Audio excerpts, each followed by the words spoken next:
Hey everyone, it's Allie, and it's time for the seasonal Allie Leaguestart leveling VOD. So if you're new here and if you've never used an Allie Leaguestart guide before, I always do a leveling VOD of me going from Acts 1 to 10, where I yap to you the whole time and basically talk about every single tiny little thing. I try to be as faithful as I can to the leveling notes, so you get everything here shown to you visually, and you can simply just put this leveling VOD on your second monitor and then just let it play and level with me along the way on League Launch. I tried to go relatively slow. I could have probably done this like 2 hours faster, but the point of this is it's meant to help guide new players if you literally don't know where to go and you don't know how to get through the campaign. And then I also don't want to go so fast so you have to constantly rewind and constantly have to re-listen to sections. We just took our time, went through it casually, and just had a good old time with everything. I do also want to mention loop filters. So you will have 2 links in the description below. One for my profile page where you can simply just come and click follow on Allie327. And then you'll have a copy of my filter auto-downloaded into your game. And every time I make any changes to it, it will also be made for you. There's also going to be a link to Filter Blade. So if you want to customize my filter and change anything about it, you can. And for the Heist Leaguestart that we're going to be doing, you are going to need to come over here, load this up, and then click Export to PoE and specifically download it so you have an offline copy of it, because the Chaos Recipe Enhancer needs a physical copy of it for it to be able to change it. Please keep in mind that you have to change the name of this. It's going to be saved as Allie327, and you have to put literally anything else in it, because if it's the same exact name as the filter that you copied, it will brick and not work correctly with Chaos Recipe Enhancer. So please do that. The final thing I need to mention before we start up the run is that there are 2 mistakes that I made in this VOD that I need to make you aware of. One, in Act 7, I swapped over to Power Siphon totems too early. I had to do another 3 zones to get the other Ascendancy trial done that I missed. So please keep that in mind. You have to go do that first. In Act 4, I meant to discuss a new thing you could do with a seasonal mechanic to basically give you a free 5 link, but that is going to be added into the Act 4 section of the notes. So please do grab yourself a new copy of the Path of Building, which will be updated either in the chat command on my Twitch chat or in the description of the main build guide. And then all that information will be available for you there. Keep in mind, this might get nerfed, the whole 5 link thing. I don't know, but I hope it doesn't. And if it doesn't, enjoy your free 5 link. Lastly, do make sure to take a look at their notes section again, as they did make a few other changes that I realized we probably should have added to leveling section just to make everything a little bit smoother for you, such as gambling at certain points for different links. Anyways, cuties, this is going to be an Allie stream leveling VOD, so keep in mind, if you've never seen me on stream, I am a little bit of a different person than I am here on YouTube, and I hope you have fun, enjoy your leveling experience. Okay, so let us begin. This is definitely not run 2, because I was an idiot in run 1 and made like 7 mistakes. Nope, this is the first run. So we put Glacial Hammer in our scepter. I'm going to put Glacial Hammer on W because I like it on W. Make the left click move only. And we're going to hold W along the coast to find the chests. Get Ellie Prolif. We then link to Glacial Hammer. This is not run 2. Shut up. Yeah, cute man who will. The first, not the second. Chilling and waiting for Allie. Shut up. There was no dweller waiting. Nothing happened. Nothing went wrong. What were mistake? Oh, okay. So we kill Hillock really quickly. This totem to KB build. Yep, we are going to be playing Rolling Magma for Acts 1 through 3, and then we're going to be swapping to. Yeah, wait for him to phase, otherwise it takes no damage. We're swapping Firestorm, and we're going to use Firestorm to level from Acts 1 through from 3 to 7. Then we're going to swap the Power Siphon totems, and we're going to play those up until some points, which we'll figure out once we get into game, because things are changing. So we'll see. But the goal is by like day 2 at most, we are likely going to be swapped over to proper KB, and we're dropping the whole totem stuff. Okay, we got the Lionized Watch. We're going to hit escape, click character screen. You don't have to do this, but if you do that and spam enter, you get put in the middle of town. It's a little bit faster. So from Tarley on the right, we're going to take Rolling Magma, and we are then going to click purchase items. You're going to come over to the build guide, and right at the top, there's a regex here. You want to copy the whole thing, including the quotes, and then you're going to paste this into keywords. It's going to highlight every item that we care about. Here, we're looking for a 3-link blue. We did not get one. So at a minimum, we're going to grab ourselves a 2-link. Doesn't really matter what you grab as your 2-link. I'm going to grab a second scepter because the game gave me a pretty bad one. And we do need a bunch of blue sockets. Good enough. No boots, unfortunately. Or none of them got highlighted, so none of them found movement speed. And then I'm just going to go and vendor everything else that Tarley gave me. I'm going to take Rolling Magma, put in my 2-link blue with Ellie Prolif. Okay, so we could also get rid of Glacial Hammer. Go over to the coast. And then I like to set attack without moving on Rolling Magma because that makes it a little bit more comfy. And we're going to pick up the damage node. So one thing I might recommend for you to do if you're a new player, this makes the next zone a little bit easier, is to kill enough monsters in this area to get your Rolling Magma to level 2 because it gives like 10% more damage. You just have to kill like 1 or 2 packs. You don't have to do this, but it makes the next zone quite a bit easier. If you ever see any armor evasion items drop on the ground from these monsters, you should pick them up. Because just having like a full set of armor gear on makes you like 40% tankier against the Roas the next area. And that is legitimately the hardest part of the campaign is literally just the next zone. Okay, we got Rolling Magma to level 2. And then from here, we just ignore everything else and we just hold W through the rest of the zone. Is the path building updated? Yep. Obviously, there's going to be more changes that are made. I literally update the guide as soon as something changes, so you never have to worry about that. All right, so quick word of mention. I'm doing this before the season launches, obviously, but next season will be the breach rework, and literally right here, it might be in the next zone, but right here, there should be a lady that you talk to.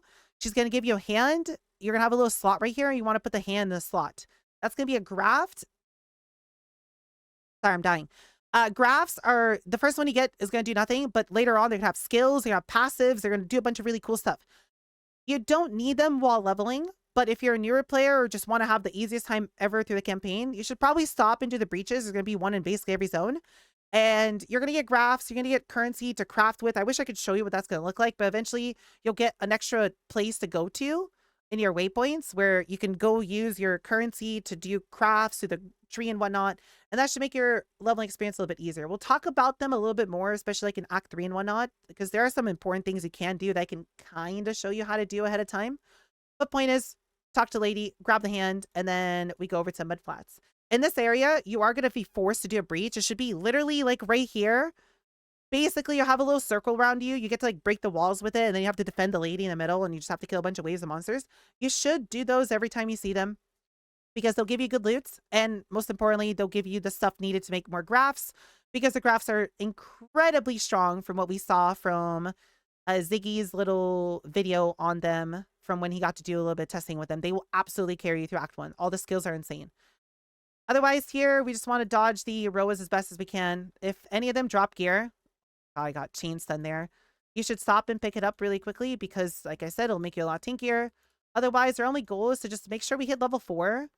Not in this area, but by the next zone. Because that way, it'll just make putting on all the gear a little bit easier and we get to skip a little annoying step where you have to kill a few monsters to put on all the gear that you just don't really care about the weapons. We're just looking for actual gear. Waiting at shrine as well. We can stop for the shrine.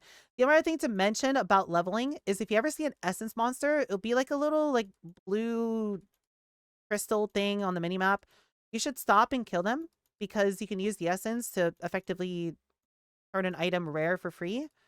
And that's really useful on your weapons because you can get yourself some pretty good upgrades that way. So just stop and kill every essence you see along the way.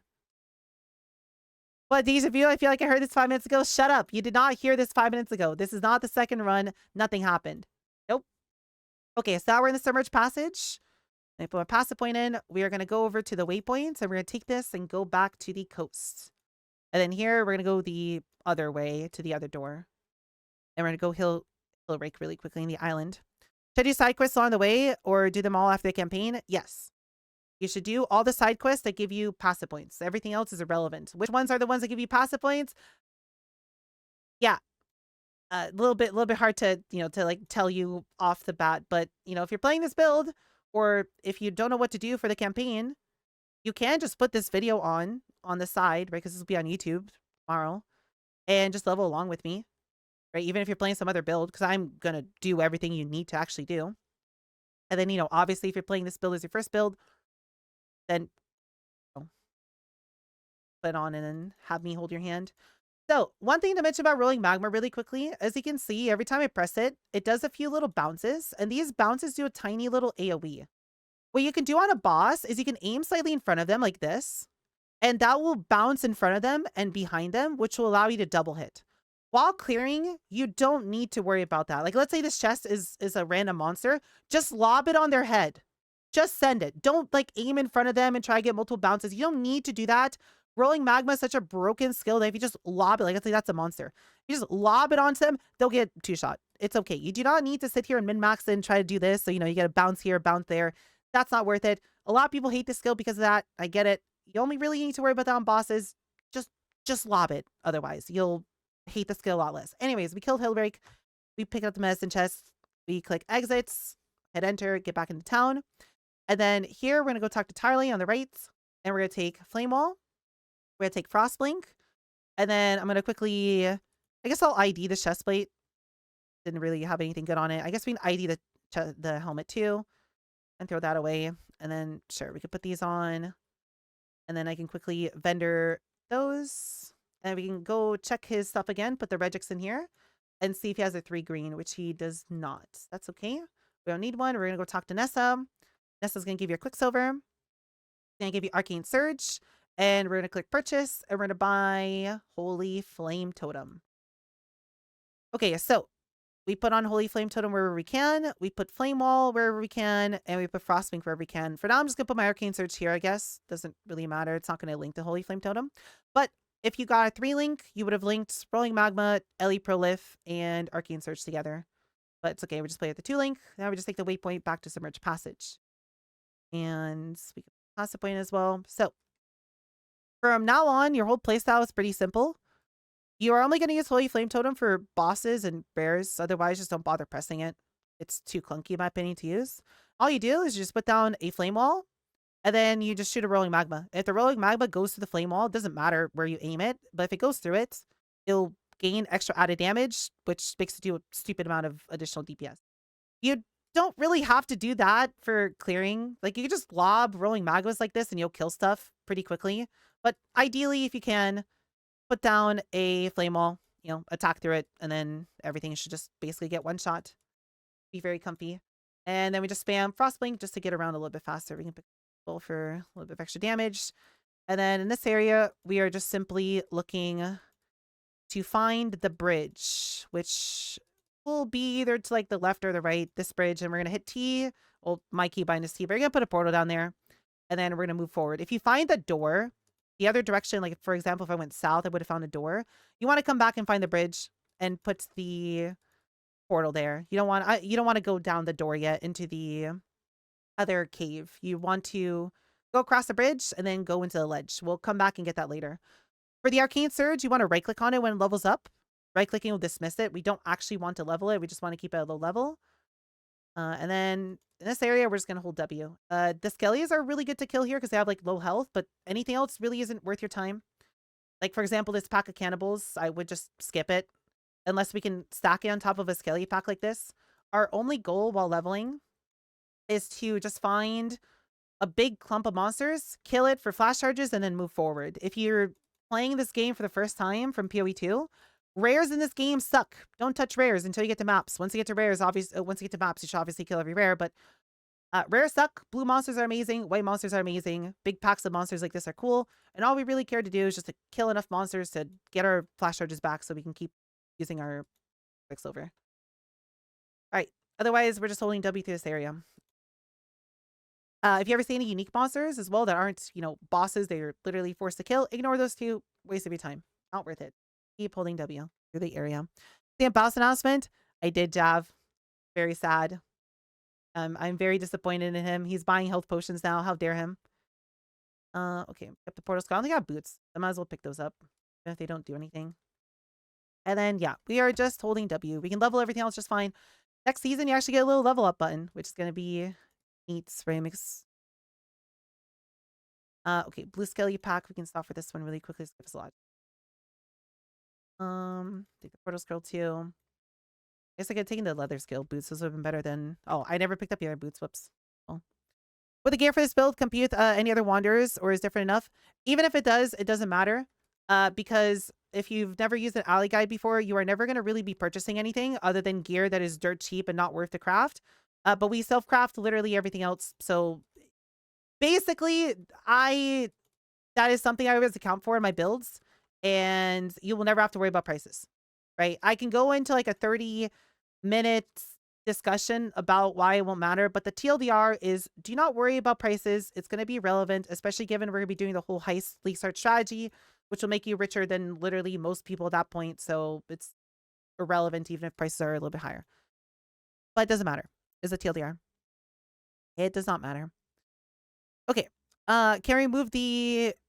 It's driving me insane. Well, what's wrong with wide boink? Wide boink is cute. Why are you a wide boink hater? Yeah, they're just, you know, they're there. Grab the acceleration shrine. Rolling back. It's actually just a laser. That's hilarious. Okay, anyways, we're just gonna path this zone. Most of the monsters in this area suck, so we're just gonna skip everything. We don't really care to kill anything here. I guess we can stop for the blue pack really quickly. Sure. Although it's funny how that's just a DPS loss. Chrome as well. Go up. Stop for this pack, I guess, just to get Quicksilvers. Are we doing heist purchases this run? So for the sake of just not making the video 30 minutes long, no. Or sorry, like longer than it needs to be, no. We're going to be skipping the heist stuff, but I'm going to be discussing it in Act 6. I'm going to show you how you would set it up and whatnot so you know what to do for it. I'm just going to like remind every time I level, I'm just going to say at this point you should stop and go buy your contracts, but I'm not going to actually stop because it's just a waste of time and, you know, whatnot. Anyways, we get to prison. We get to this waypoint. We're now going to go back to town and we're going to go over to Nessa. And we are going to take combustion from her. And we're going to go to Tarley really quickly and check if he has any 3 links for us. Right, the Regic should just stay in here. No 3 links. Unfortunate. That's okay. It is what it is. I guess I could quickly... I don't want to use any of this. Not really. I just want to vendor it. You basically want to pick up every blue and yellow item along the way. And you just want to vendor it to the vendors in town for shards so you have enough currency. So now we're going to, instead of taking the waypoint, we're going to take the passage. The portal to the passage. And now you're going to go away from where your portal was and where the bridge is. We are now looking for the other door, which is kind of adjacent to where the bridge was. The layouts of every area are a little bit different, but anyway, just find the flood depths, go down, and now we're just looking to progress this area, and we're going to go find the Dweller. Kill him for passive point and for a free essence. Bigger life fast. Okay, I didn't put that on. Stop for blue packs wherever we see them. Again, you can press Holy Flame Tone if you want to. I'm not going to bother pressing it just for the sake of making the run slower. Right? The whole point of this is not to go as fast as I can. I could probably do this run in like 3 hours if I speed ran. But the point is to go at a pace that other people can keep up with, so you don't have to constantly pause the video to keep up, right? So we're going to take our time, have fun. Oh, pair of boots. We always pick up boots, and we always try to ID them because they can have movement speed. They didn't have movement speed. I've got another points. We're picking up the life. But I'm trying to go a little bit slower so people can keep up and not have to... Whoops, that was the wrong way. Not have to have an annoying time constantly scrubbing through it, you know? Do you portal by contract or do you do it on waypoints? It depends. You have to just pay attention to your level, right? Like, most of the time, you know, you don't have to immediately go the moment you level. You can, you know, wait a second because you'll probably get to another waypoint before you level. But, you know, obviously, if you're about to level again without getting to a waypoint, then you should stop. But, you know, you play it by ear as you go along the way, right? It's okay if you have to miss them. So, Dweller, we put down our totem. Press flame wall and then just sit here and then hold down rolling magma. And again, you could do the whole bouncing thing where you aim slightly in front of the boss if you want to for more damage. You just literally hold your cursor on top of him and lob it. Both are fine. It doesn't really matter. Don't overthink it. A lot of people like to overthink the skill and that's why they hate it. And I get that. It is annoying thinking that, oh, I could optimize the skill a little bit more. But like, it's fine. You know, it's okay. If you hate the skill, just hold it on top of their head. All right, grab everything here, hit escape, log out, go back to town. And then we're going to talk to Tarley for passive point. I'm just going to check one more time in case I get a 3 link. Again, if we don't get a 3 link, it's okay. All right. I'm going to vendor these as is. I did get a 3 link shield. And this is a int base. And I do have a chrome, so I'm going to just chrome it in hopes I get a 3 link here. Nice. Yeah, it was a very high chance that was going to turn to 3 green. You do want to use 2 scepters, but in this case, whatever. You do whatever you need to do to get your 3 link blue. If you're worried about it, you can also come to Nessa and check her wands and see if she has a 3 link blue wand, and you just get rid of your scepters and grab like a shield or grab 2 wands. Both are good options. At this point, you should also come to Nessa really quickly if you didn't get another mana flask, and you should purchase one. You just want to have two. And then with all that, you can go over to the waypoints and go over to the prison. And if you're new to the game, in PoE 1, you have to do trials to be able to then get access to your ascendancies. And there's one in this area, so you have to go find it. It's basically just a book icon if you're just looking for that. If you missed it, it's probably your direction. So, for example, here I went the wrong way, technically. So I'm just going to go back to waypoints and go the other way. Oh, there's a bigger mana flask here. I can go grab that and replace my tiny one. Goodbye. I don't want to waste the wisdom on that. Sorry. Also, with the essence I got from Dweller, just take your scepter, your wand, whatever you're using, and just click the essence on it, and hopefully you get something useful. I got 1 to 3 fire. That's amazing. That's just a little bit of extra damage. Great. If you don't get anything useful, that it is what it is. So anyways, we go from the waypoint the other direction, and it should be somewhere around here. Yeah, you want to stop and quickly do your ascendancy because you need to get all of them done at some point. Where is it? I am. Okay, it was not that way. It was just unfortunate.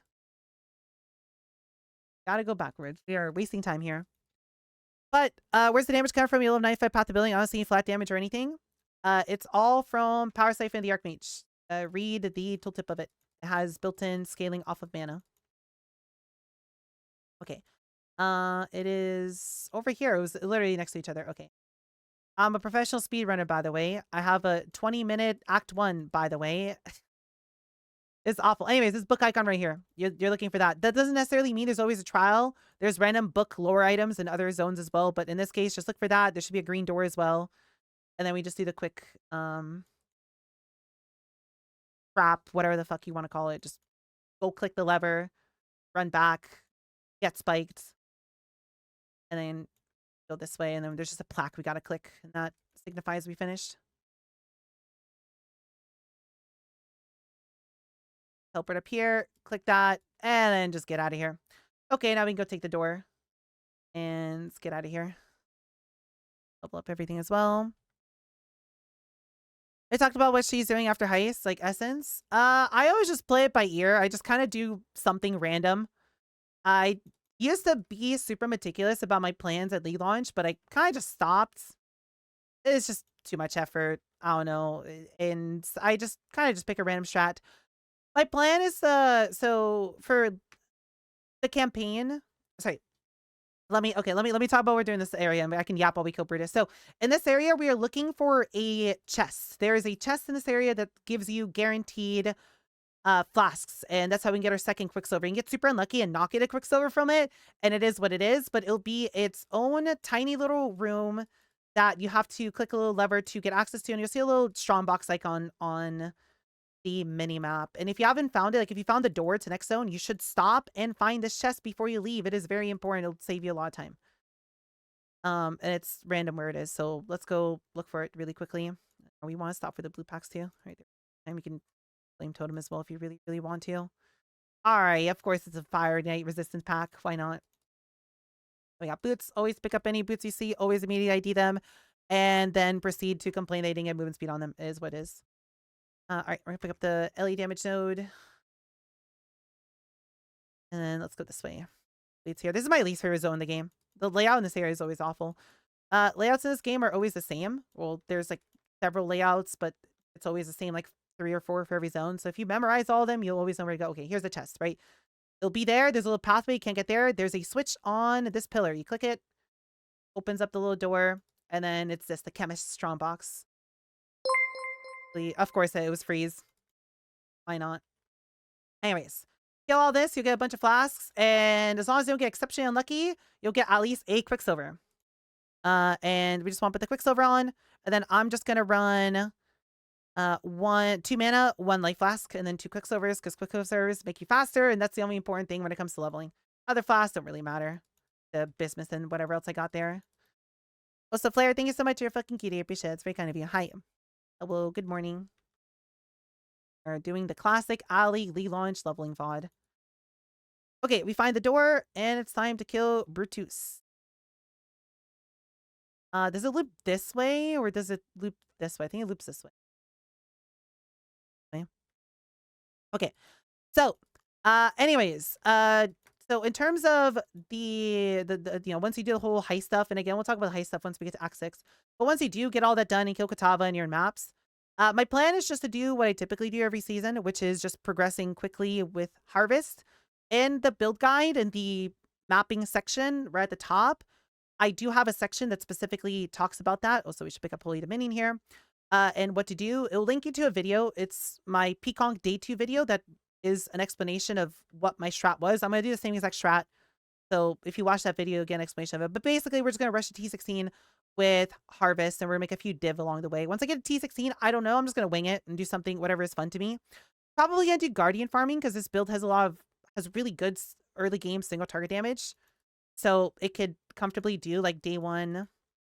It can comfortably do day one Guardian farming, but we'll see. Maybe I decide to do something else. Maybe do like Expedition or something. But you can do literally whatever strat you want to. If you want to do like Essences, if you're an Essence enjoyer, you can do Essences and have a good time with it. If you don't want to do Essences, whatever else seems fun to you.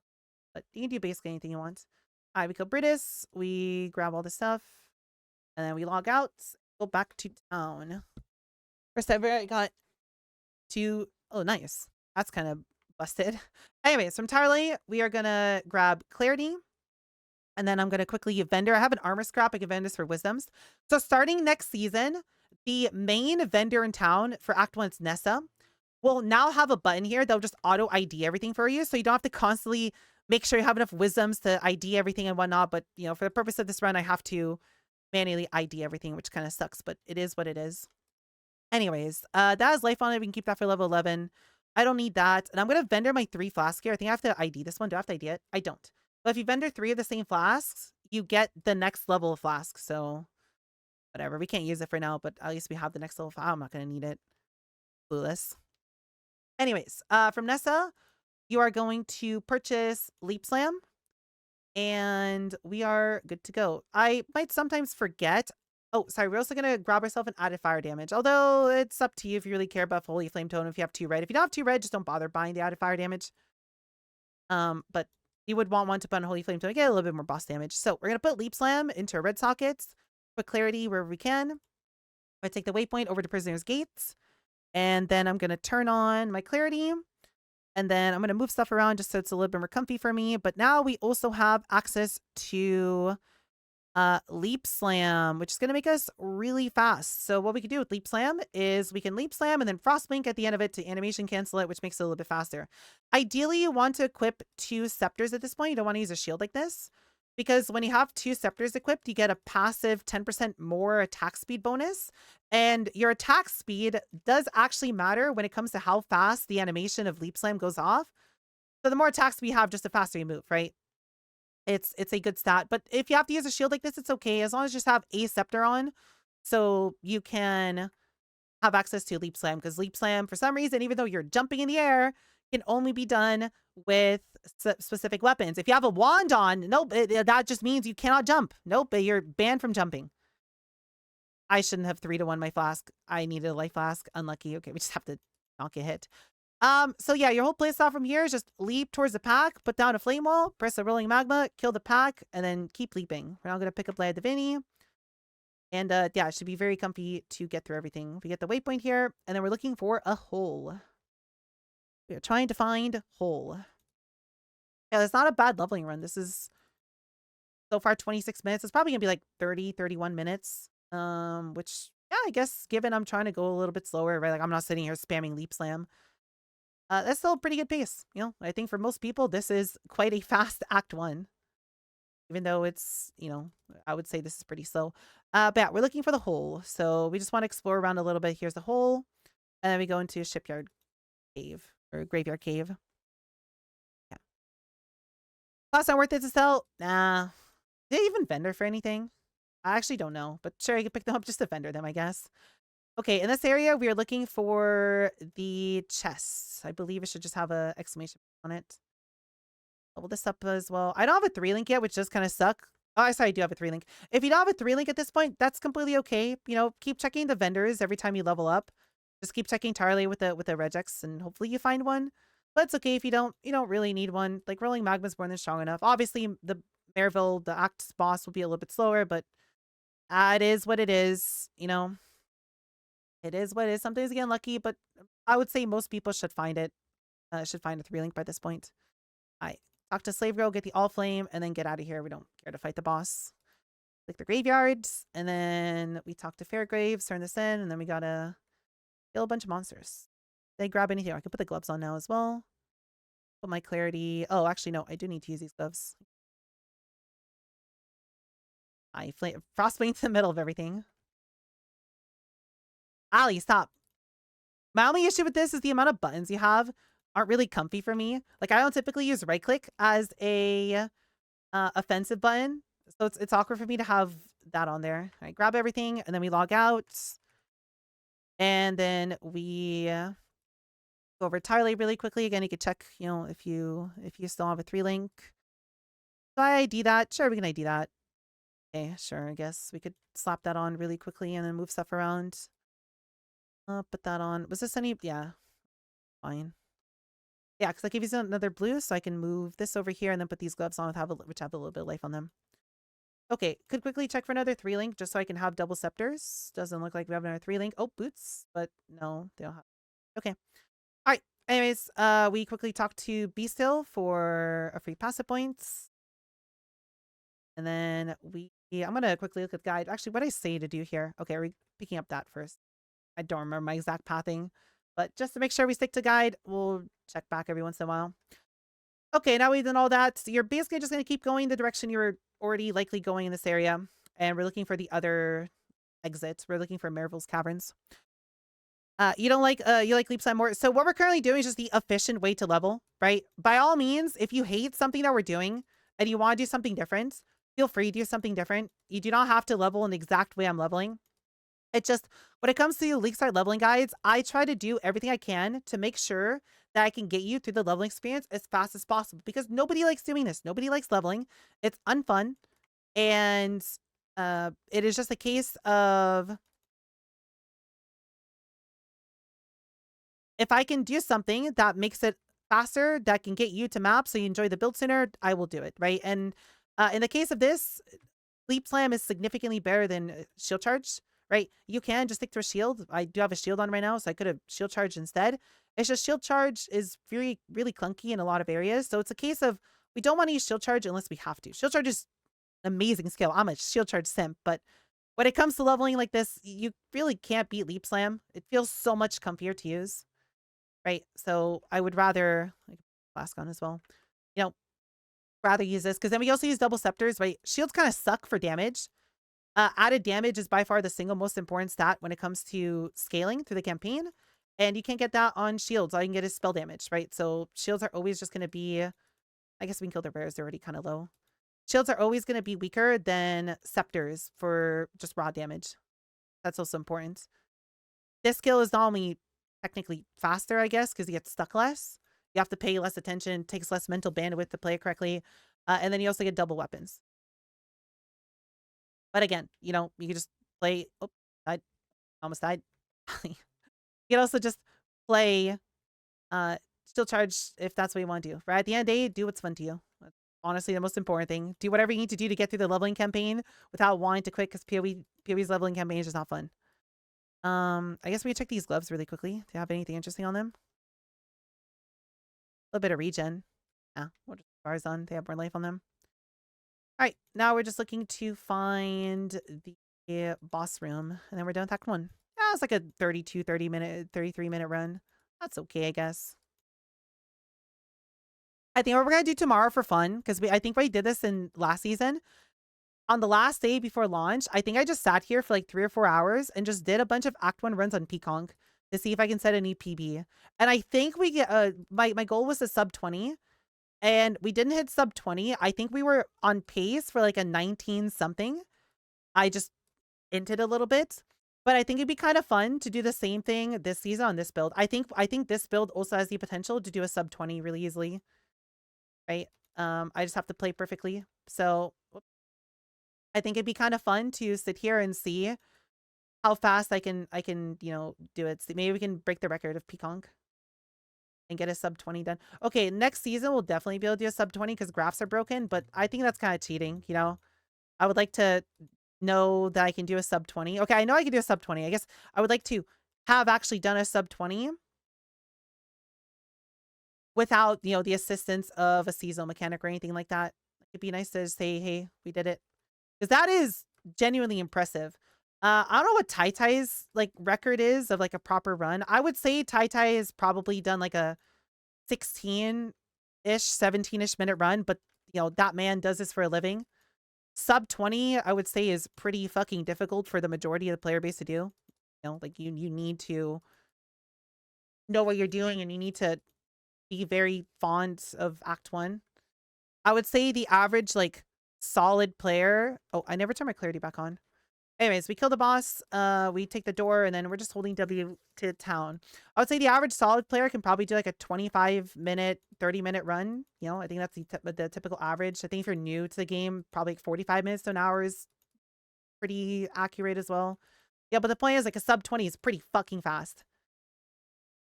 It is quite fast. So it'd be nice to say we aren't doing a sub 20. Solid is 25, 27. Yeah, exactly. You know, like somewhere around there. Shut up. We are gonna do sub. I was literally like 30 seconds off. Okay, we are. I can do a sub 20. Shut up. I'm saying you're doing one. I was. Shut. I literally entered like 3 separate things in the Peaconk, like almost sub 20. Okay, that literally was on pace to be like a 19 and a half, and then we entered. Okay, it's not my fault. We entered. Okay, so I technically I did a sub 20. Okay, it was a technical sub 20. Got a heavy belt as well. And quickly ID that. That's a 1 whole ES. Whatever, the 30 strength is a bunch of life. Okay, through that zone, we just for these next few areas, we're literally just following the road. Okay, so we get the waypoint there, and then we go up ease, and we follow the road here. We can stop at the shrine quickly. Kill the blue pack. Grab that. So our build really isn't going to change much in Acts 2 and 3. We're just going to add a bunch of skills that help us out. But what you're currently playing is basically we're going to be playing for the next hour or so up until we get to Act 3. And then we're already halfway done with playing this awful skill. So if you're not enjoying your time, you're almost there. You are almost done with it, I promise. We get to have fun soon. You'll have a lot of fun with Firestorm. I had a lot of fun with Firestorm. I hate most skills. I really enjoyed Firestorm. That was fun. Sorry, the music's a little bit quiet. Turn up a little bit. Okay. All right. We just look for the center area, get the waypoint, and then you're just going the opposite direction of where you came from. Or if you can't go opposite, you go like down. So we go this way. And then we just hold the same direction. And you'll find a door. And if you don't find a door, it'll probably be like opposite corners. Like I came in from the right, you'd go like bottom left and it'll be over there. Okay. In this area, there is another Trial of Ascendancy, so we just gotta go find it. It's really easy to sometimes miss it, so just make sure we find it. Is it over here? No, this looks like it's the correct way. Oh no, it's over here. Okay, it'll be somewhere around the beginning. Typically it'll probably be like this pathing, I guess, but just make sure you don't miss this is the point. And here we just run past all the spinnies. You think Poison is greatly buffed? Poison didn't really receive any changes this season. I would say Poison is just as good as it was, you know, last season. Like Poison Spark is now a playable build, which is quite neat, due to the Lycia thingy. But otherwise, you know, Poison's the same. Oh, I don't have space for that. Hold up. Make sure you pick up every rare along the way. Try not to skip them because we do need it for the currency that it vendors for. I am dying. Okay.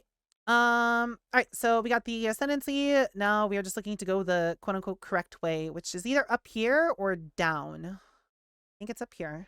Yep. Great. If you find an area like this that just like lets you go for a while, the trial, you probably skipped it, right? The trial is typically like closer to the beginning. Yeah, now we're going the correct way and we're just looking to go kill the boss. Kill the blue pack really quickly. Right. And then we just want to keep spamming our quicksilvers. Just get this thing as quickly as we can. Used to play PoE 2 a bunch, so you couldn't do PCSU. PoE was fine. Any class you enjoyable in this coming league? Well, I mean, it depends. What are you looking for, right? That's a pretty open-ended question, so I think it's a little bit difficult for me to answer that without knowing what kind of builds you're looking to play, because there's a lot of build diversity in PoE 1 for whatever archetype you're interested in. Got early 4-link, didn't put 4th gem. You're doing great. Oh, no. Okay, anyways, we killed the boss. We grabbed the baleful gem. I don't really have space for that rare, so whatever. Now we're going to character selection, log back in, and talk to Gress. And Gress is going to give us a Herald of Thunder. Then I'm going to quickly sell... There's nothing I can really sell, I guess. I can sell my Transmute. I don't really need that right now. I want to keep the alterations. We need those. And then quickly ID some of the stuff so we can vendor it for a little bit more, because it vendors for alteration shards if it's ID'd. But now the music is way too loud. Sorry, 1 second. Down. Oh, I just realized I forgot to turn the in-game audio on. I am so sorry. This video has been in complete silence. I'm sorry. The voices. I fixed it. I am so sorry.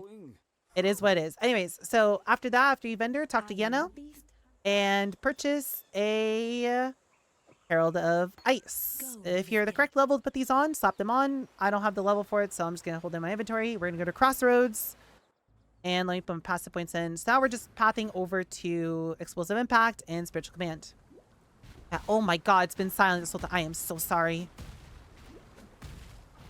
At least you get to listen to all the leap slams now. Into the old man's incessant ramblings.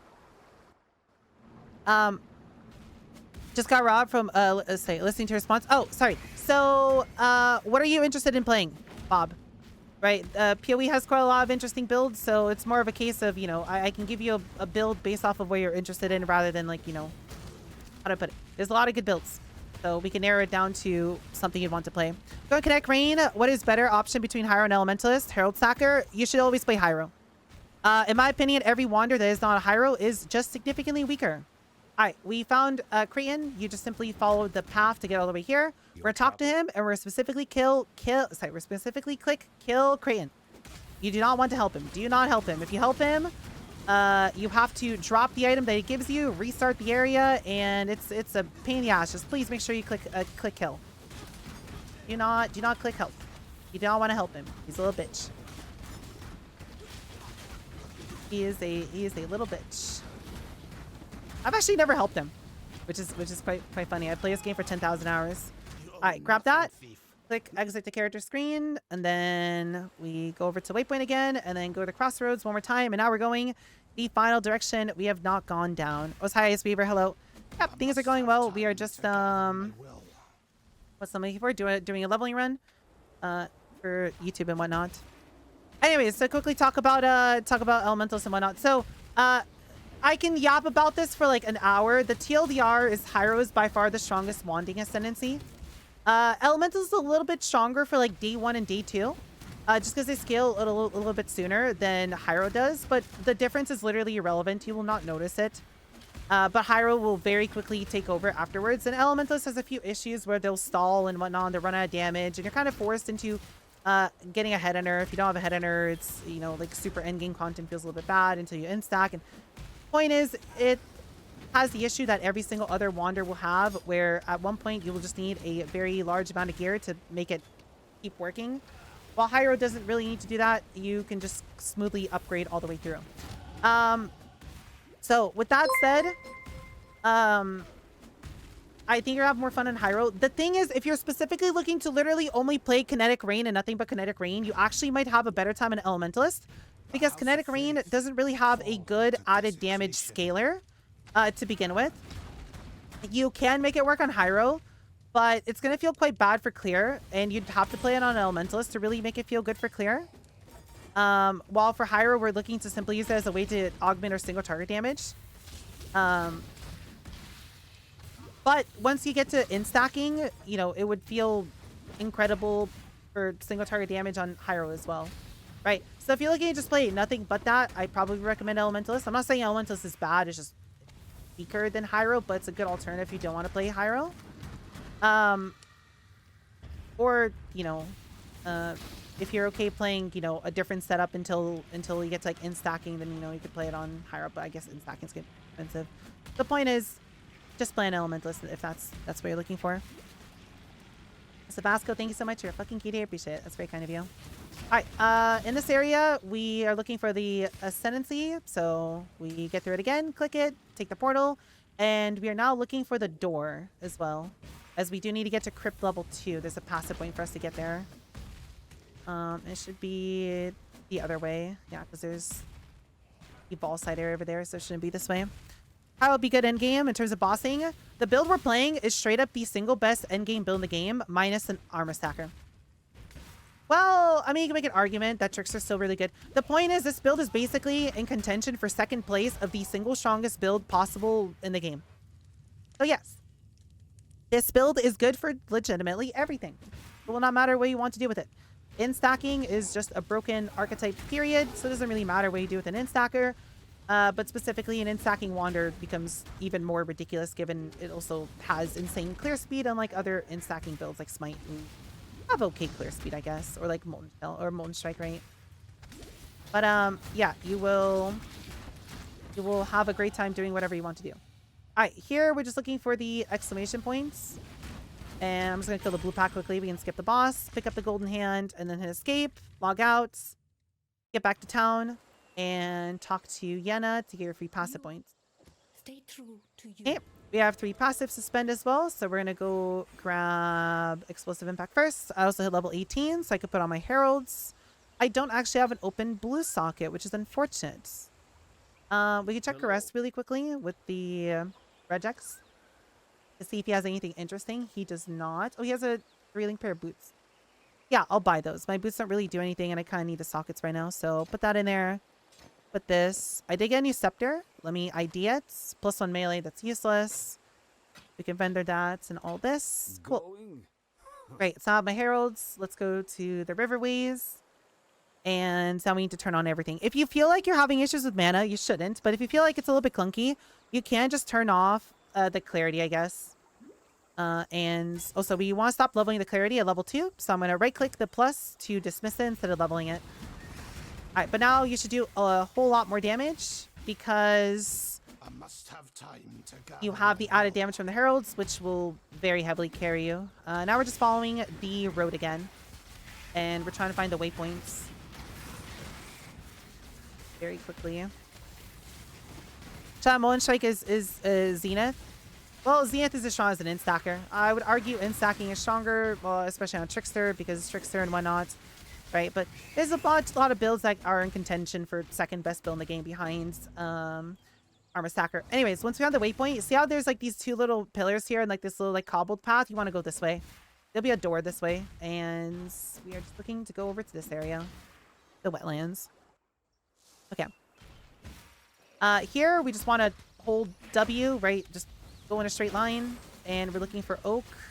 This will likely find it. Yeah, you might like be on the side. And we're just looking to go over to Oak and kill him.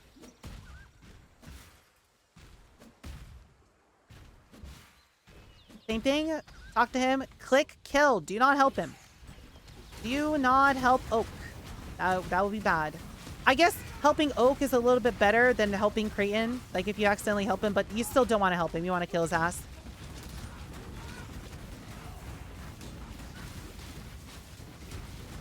Right. And after this, we are going to grab his amulets and we're going to immediately go up. One thing I guess I should have mentioned, which is going to be mentioned in the build guide. Oh, I forgot to write this at the top node section. I'll do this once we finish leveling this. There is going to be a section at the top of the node section. Sorry, we grab the waypoints and then you go back to the riverways. But at the top of the notes over here, there will be a section that tells you what every color in my leaf filter actually means. So you are aware of it. TLDR, anything that shows up green like this is a scepter base for you to pick up to either use an essence on or to like ID if it's a blue item and to like try to use an orbital augmentation in hopes of getting an upgrade. Anything orange-ish with like an orange background is something that has the correct links for our build. So, you know, either like a 4-link, a 3-link, or something like that, right? Anyways, we take the waypoint, follow the road, get to the western front, and then we're still following the road. We get to this waypoint, and then you're going to go in the direction of the waypoint relative to the road. So the waypoint's on the right side of the road, so you go right from the waypoint. It's not exact, but you just want to like get to the zone wall and then follow it. Like, here's the zone wall, right? And we just follow it until we find a Lyra. And hold up, the music is now way too loud. Sorry, we're struggling with the music here. Once you find a Lyra, you are going to help her. You are not going to kill a Lyra. I'm going to say it. I'm going to start saying it now. Help a Lyra. Help a Lyra. You are helping a Lyra. You are helping a Lyra. Do not kill a Lyra. Do not kill her. It's okay if you kill her. You get 1 passive point, but don't. You really, really, really want the resistances that you get for helping her. This is mentioned in the Act 2 section of the notes as well on bandits and whatnot. So if you want more info, we're going to swap it later. But for now, we talk to her. Help. Yeah, plus 15 all res. Help. And she gives you an apex. Great.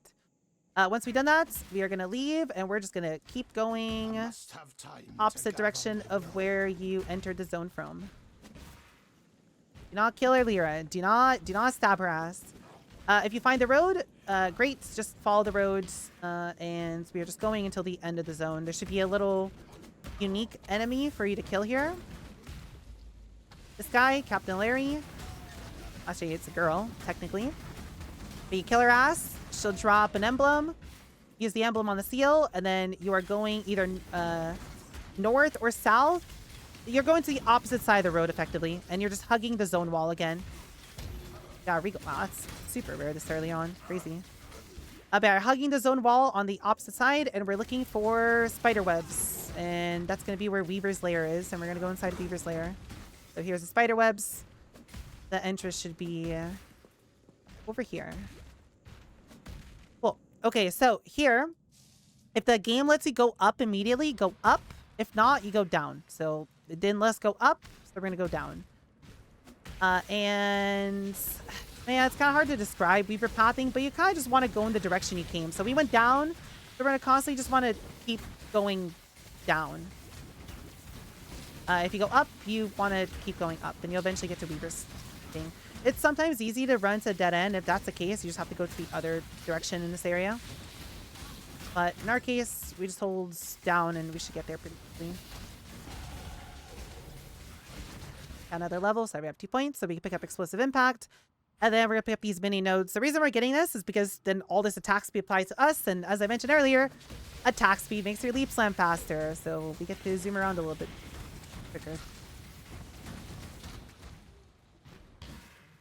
Done to Weavers, and then we kill Weavers. Again, you know, like, try to aim in front of Weaver if you can to get more damage. Lob it on top of their head. It's up to you. It really doesn't matter. This skill is so broken that even with completely garbage gear, even if you lobbing it, even without you playing the game correctly, you will just kill everything instantly. Again, I really don't get why there's so much hate for the skill. I get it. 2-button combo cringe, ill, but like, it's really not that bad. It's so overpowered. You know, like, I get it, but like at the same time, just gets you to like every other spell is so much worse. Like, everything else is a significant downgrade to this. All right, kill Weaver, grab the spike, hit escape, log out. And then in town, we're going to talk to Silk, and he's going to give you add a faster casting. You're just pick this up, and then you're just going to grab yourself a weapon, right? Like in this case, I'm going to take the scepter. I'm going to click the 2, so I go to my second weapon set, put that in there, and then put the faster casting here, so it just gains experience in the background. There's a chance we'll have to use the faster casting, but there's also a chance we won't, but be prepared just in case. Anyways, take the waypoint back to Act 1, go to town, and we are going to very quickly talk to Be Still for a passive point. And then we are going to go back to Act 2. We're going to go to Wetlands, and we can now open the roots over here. Go in. Is Headhunter strong in the build? Headhunter is okay. Mage Blood's going to be significantly stronger because you will not need Headhunter, but yeah, you can play this build to Headhunter if you want to. It will be fun. We'll pick up the scepters just so we have a bunch of scepters to work with. Again, you know, feel free to pause, go read through the notes. There might be like 1 or 2 things that I mentioned the build guide for you to do that I might not potentially do here. And if that's the case, I'm sorry. The build guide is meant to be over-engineered. Like, it is meant to go over every single possible scenario. It's meant to take the safest possible route. It's meant to straight up do everything I possibly can to make sure you cannot physically do something wrong or have a bad time or have any issues, right? But obviously, it's overkill in a lot of cases, and I might just skip some of the stuff that it says to do. But again, you know, I do recommend just literally line for line do what it says in the leveling guide. It's just I'm trying to like remember what was in the leveling guide without like constantly tabbing out. And yeah, I might miss like one or two things. Anyways, in this area, we're just looking to hold W through. It's kind of a maze. It's quite hard to really describe what the pathing looks like in here. It's basically kind of do like a hook, right? Like if you look at my mini map, kind of see the hook. This is one of the layouts. Like I think there's like two layouts that are like a hook like this. There's one that's kind of like just like an L. But if you find like this thingy here, like the pyramid, you're going the right way. Pick up the sword. You can vendor that for a chrome. And then we go through here. You just want to find a ball that you can click on. I must have time to gather my will. You'll continue to have these seasons of issues late evening. Leaguestart. Yeah, I mean that's typical for EU though, right? Most EU Leaguestarts are awful, right? It's just the classic. Ravenous Passion bypass rage 0.5 cooldown. No, I don't actually. I don't believe it does. No, I don't think anything does. Back into the light. I do not think anything can bypass it. Let's go a new leveling run. Yeah, we're recording the leveling VOD for YouTube. All right, anyway, found the ruins. Now you just want to kind of stick to the water. It's kind of hard to tell there's water here, but just stick to the water. Grab this waypoint. And you'll get to the next zone pretty easily. Yeah. If we cannot follow the water anymore, just hug the wall until it leads you back to the water.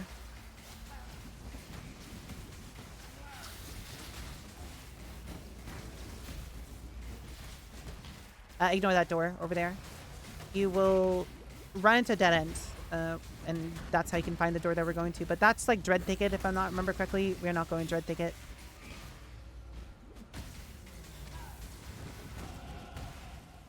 They're going to... I forgot the name of the zone. It should be here in a second. Man, playing PoE with sounds like this is so nostalgic. Like, I actually... Yeah, maybe we play with sounds on League launch, right? Because I typically have every game I play just muted and we just listen to music. But like, this is so nostalgic listening to like all the little sounds. Okay, pick up Spiritual Command and we pick up some life. Like, to me, the level up gem sound is super fucking nostalgic. Like, really, really, really nostalgic. I miss that. Like, it sounds so satisfying. Yeah, I haven't like actually listened to in-game sounds in such a long time. Quite nice.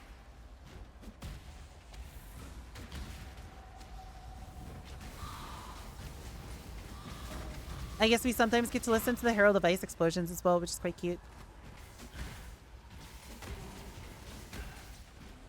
Okay, we just have half an act to go, and then no more rolling magma, which is quite pog. You're almost free of the shit. Alright, here we grab this waypoint, and then this area kind of sucks to find your way through. You'll go into a big room here. You want to go to like the opposite side of the big room and try to see if the game will let you go that way. It's not going to let me. I do see like an area across. That means we have to just find the exit of this big room. So like over here. And then this should lead you all the way to the door. I guess I could have vendored. We'll just vendor in town. The next town. Oops, not this way. Okay, it was the other door. A bit different. A bit of sound. Yeah, like it's weird. I like it.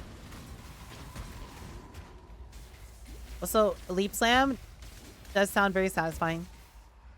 I am a Leap Slam enjoyer. I must have time Right. to gather my Go will. up into pyramid, and then here you basically just want to go to the opposite side. Think of this as a square, and you started in one corner of the square, and you're just going to opposite corner. Sometimes it's not opposite corner, but most of the time it is opposite corner. Sometimes it'll be like adjacent corner, but like okay, but like opposite corner is also adjacent. The one to the left, you know, I'm overcomplicating it. Just hold W. The point wasn't over here. Probably down. I would have seen the one on the left.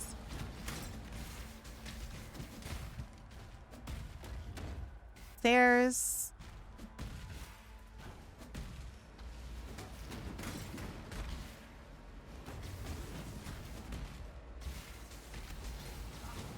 The whetstone. Feel lost without game sound? Yeah, most games I play, I turn off the audio. I don't want to listen to that. I just like listening to music. I don't know. I don't know why I do that. Like a lot of games have very nice audio. In most cases, I'll just turn it off.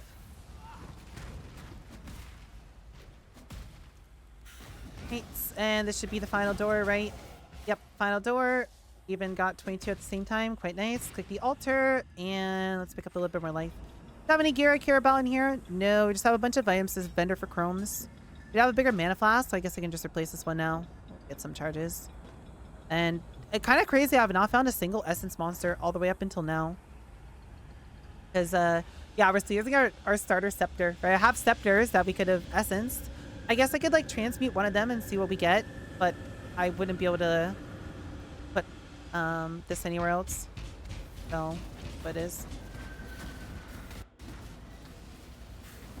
Actually, I guess I could, because a Holy Flame Totem is not linked to anything. Hold up. I put Combustion on here, right? Yeah, we did. Okay. Okay, so I guess I could transmute really quickly and see what we get. Allie, I'm pressing literally every incorrect button. This is impressive. Allie. Quite impressive.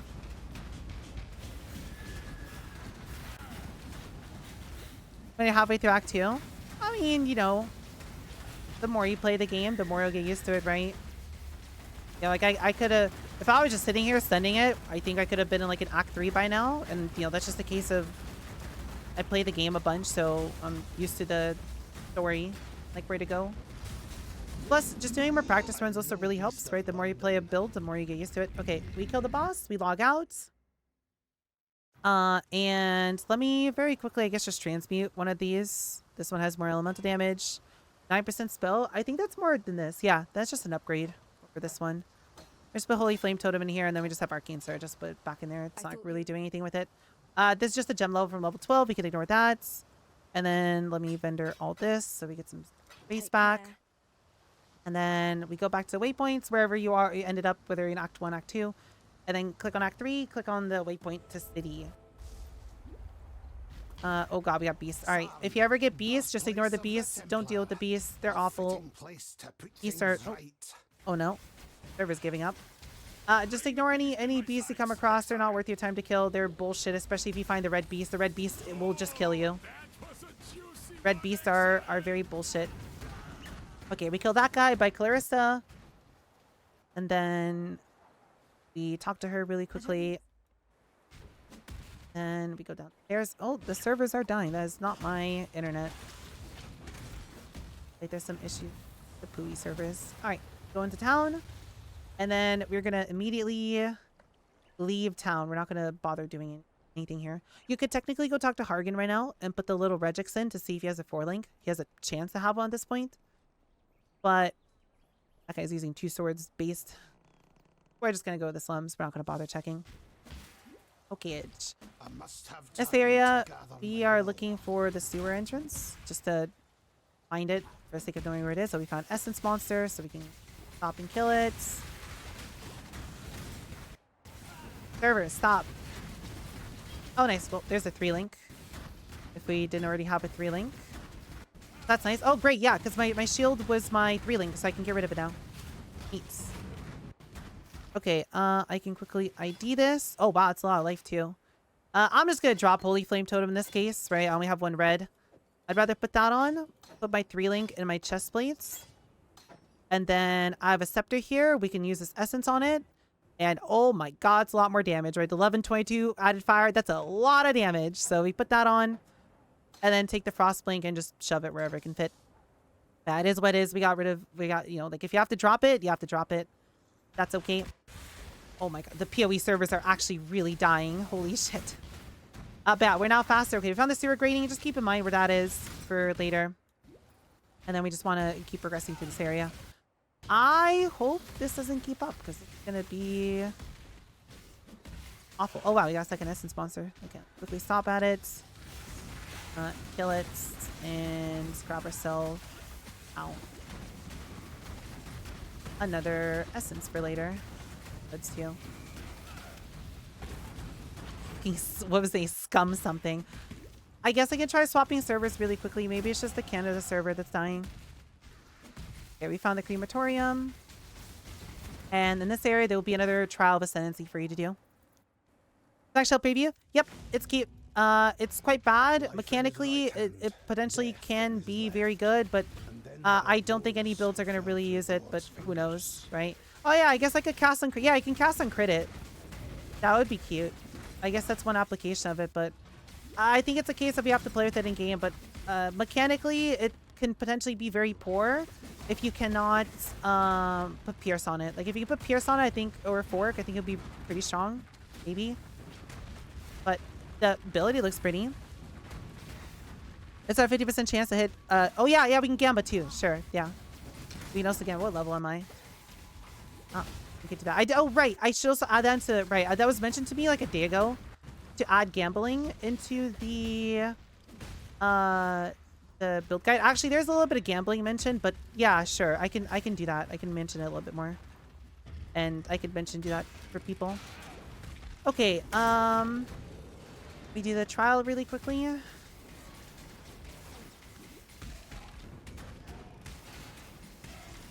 And then we take the portal out here. And then we're looking for Piety. You should have a little X on the map for where she is. And you can like see it outside of like, you know, the render, the map render. She'll also be in a really big room. Be like over here. Okay. We can quickly kill Piety. Oh my god, the servers are actually... Embrace your martyrdom, heretic.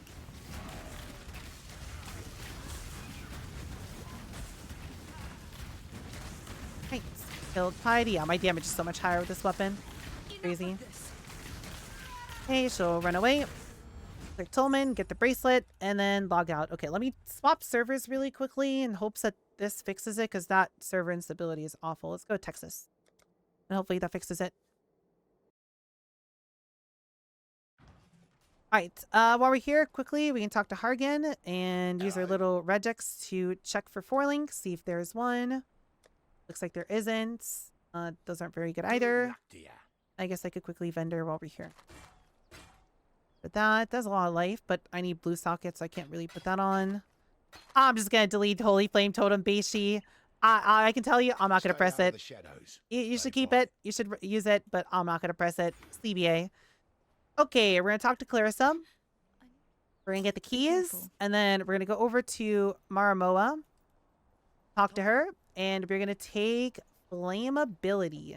Jen, why are you still standing Then we're going to go back to Clarissa, and let me just check the guide just so I make sure I tell you exactly everything you should get again. You should always check the guide for yourself, you know, while leveling. We are looking to purchase... Oh, what the... we are looking to purchase Elemental Weakness. Or, sorry. Purity of Elements. Anger. And Automation, right? Want to make sure... Buying automate. That's it. Great. Okay, so I'm not level 24 yet, so we'll touch these in a second. But the plan here would be to get rid of Herald of Thunder, Herald of Ice, put on Anger, and use it as your aura. And then you're putting Purity of Elements and Automation in your offhand again, so they can gain XP for later. And then just put Flammability wherever, and then you just press that as a single target DPS increase for rares and bosses and whatnot. But we'll do this in a second at 24, 23. Okay. Here's an explosive trap insurer for quickly going to boss carriers. I want to try something different. Do you think your build will work as a boss carrier? No. This is not a boss carrier. If you're interested in boss carries, I would recommend something else. But this will not be a boss carrier. This will be an early game map deleter that then transitions into effectively the second best build in the game. They'll eventually be good for bosses, but it's not a day 1, day 2 bosser, right? I'd recommend just playing like EA Ballista or, you know, any of the other Sean bossers or like Penance Brand if you're interested in that. Yep. Should be at the end of Act 10, usually 60-ish. Yeah, 60-ish. It's not... As long as you kind of... Okay. No, sorry, like 63, 64-ish. Because the campaign is going to outscale you a little bit at the end. In this area, we're just looking to grab the bus. There should be one in the first area, right? Make sure you grab it. And then there's going to be one directly after the waypoint. If this room right here is a big room, that means you can just immediately go up. This is technically a big room, right? A small room would be this, right? Like if you have a tiny room here directly after the waypoint like this, that means you have to go down, right? You have to go this way and there'll be a bust over here to the south. But I got a big room, so I can immediately just go up and my third bust will be this way towards the exit.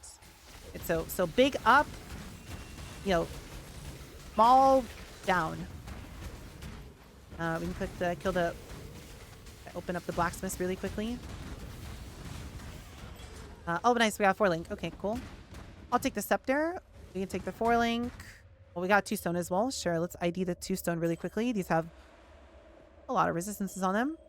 And I did get to a 4-link. I cannot currently use this. This would work for like ballistas, but I wouldn't be able to roll down to something useful here. I'd have to roll 3 blue, fortunately. So here's my third bust. Don't need a scepter. I have enough scepters right now. I must have time to gather my Every league I had, it took me ages to find 3-4 link your curse. Well, this season will be a little bit easier. I'm going to talk about once we get to Act 4, but there's something really dumb you're going to be able to do next season with the, what's the Mickey for?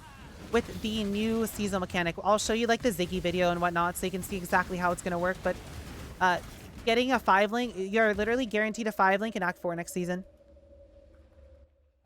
which is gonna be really pog. All right, pick up the health node, and let us continue. Oh yeah, like E-Blade's good too. Like there's a bunch of good bosses. The point is, it's not a bosser. I was talking to Scepter. I did. I could have kept it. I just want to get rid of Holy Flame Totem. I really hate Holy Flame Totem. I don't want to press that button ever. So you know, there was no red socket.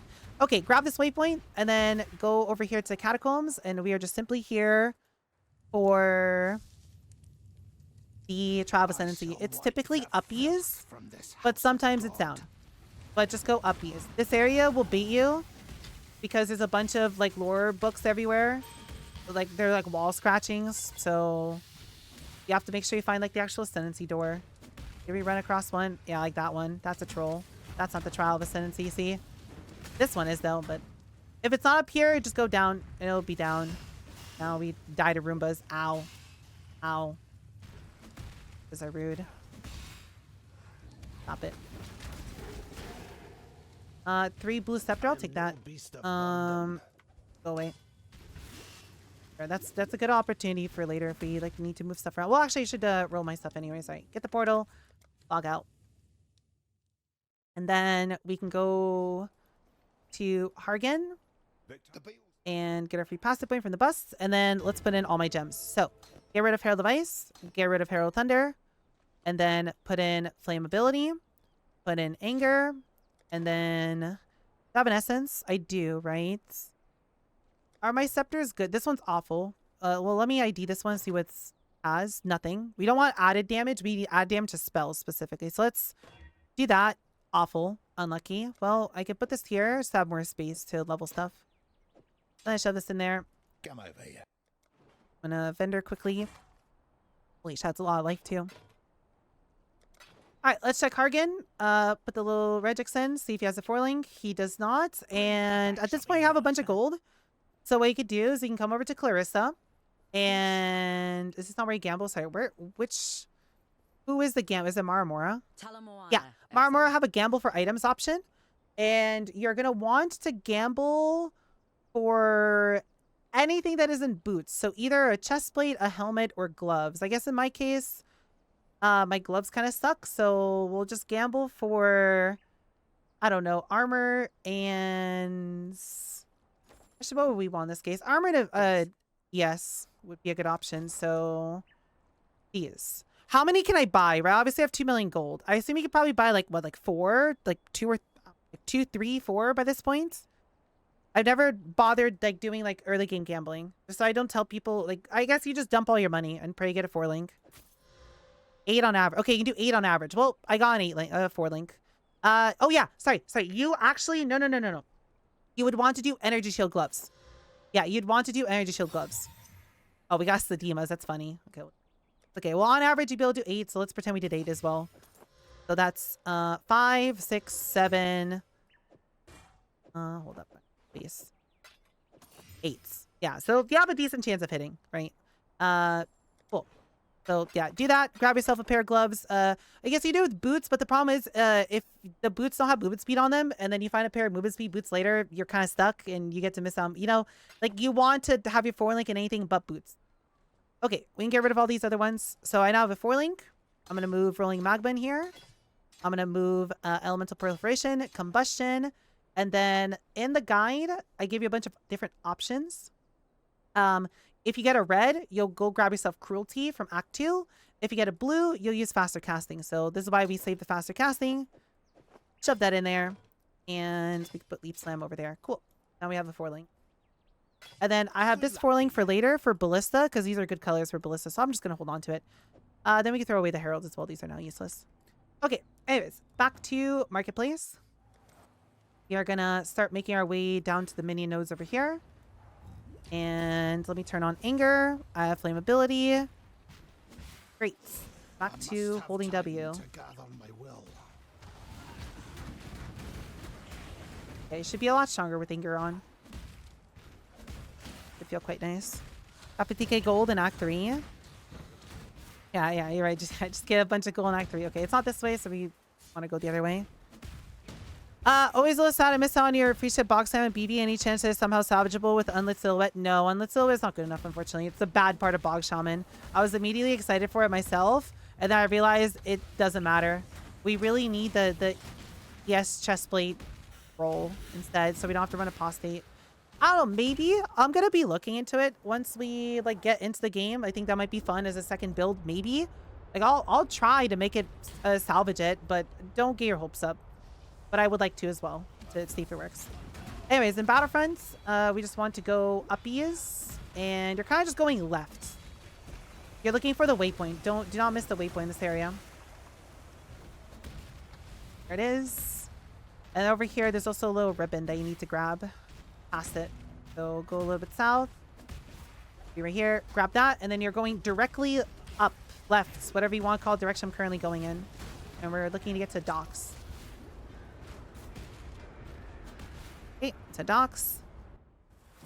Way less on fresh because you don't have high level coverage. Oh, it's based on icy. Okay, I gotcha. Okay, well, either way, you know, I guess people, you know, and I guess you can do that later if you didn't get 4-link, right, and you get more gold. Just, you know, go back and try again, or check Hargan, right, every time you go back to town. In docks, we are simply just looking around for an exclamation point. There's 2 of them in this area. One will be for Fairgraves. If it's for Fairgraves, just ignore it. Don't pick up his item. It's going to be like a little piece of toilet paper. You'll just never be able to get fucking rid of it. Do not pick up Fairgraves' item. Just ignore that. We are looking for the Thaumic Sulfite, I believe is the name of it. And it can be straight up anywhere in this area. So we are just going to wildly go around. The dead ends are fine because every dead end is going to have like this. You know, if it's a waypoint in Fairgraves, ignore Fairgraves. But every dead end has a blue pack.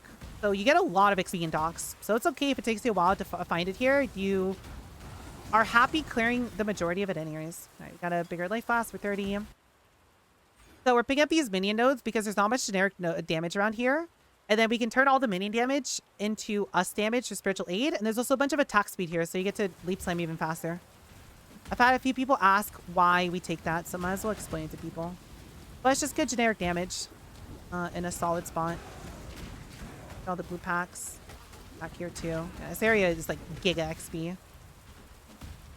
What level do 4-links appear for Gamble? Apparently, once you're level 25 is when you should start doing it. I'll add it to the written guide. Once we finish up this leveling run, I will mention it in the Act 3 section as well. That you should send it on ES gloves. We got an essence as well. Well, this is the boss, right? Might as well kill him quickly for the essence. We always like essences.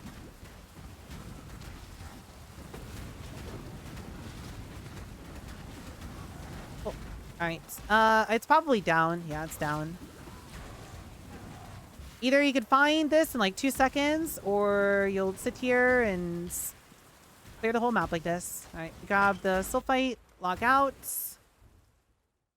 You not search a KP and continue Ballista? No, it is too weak.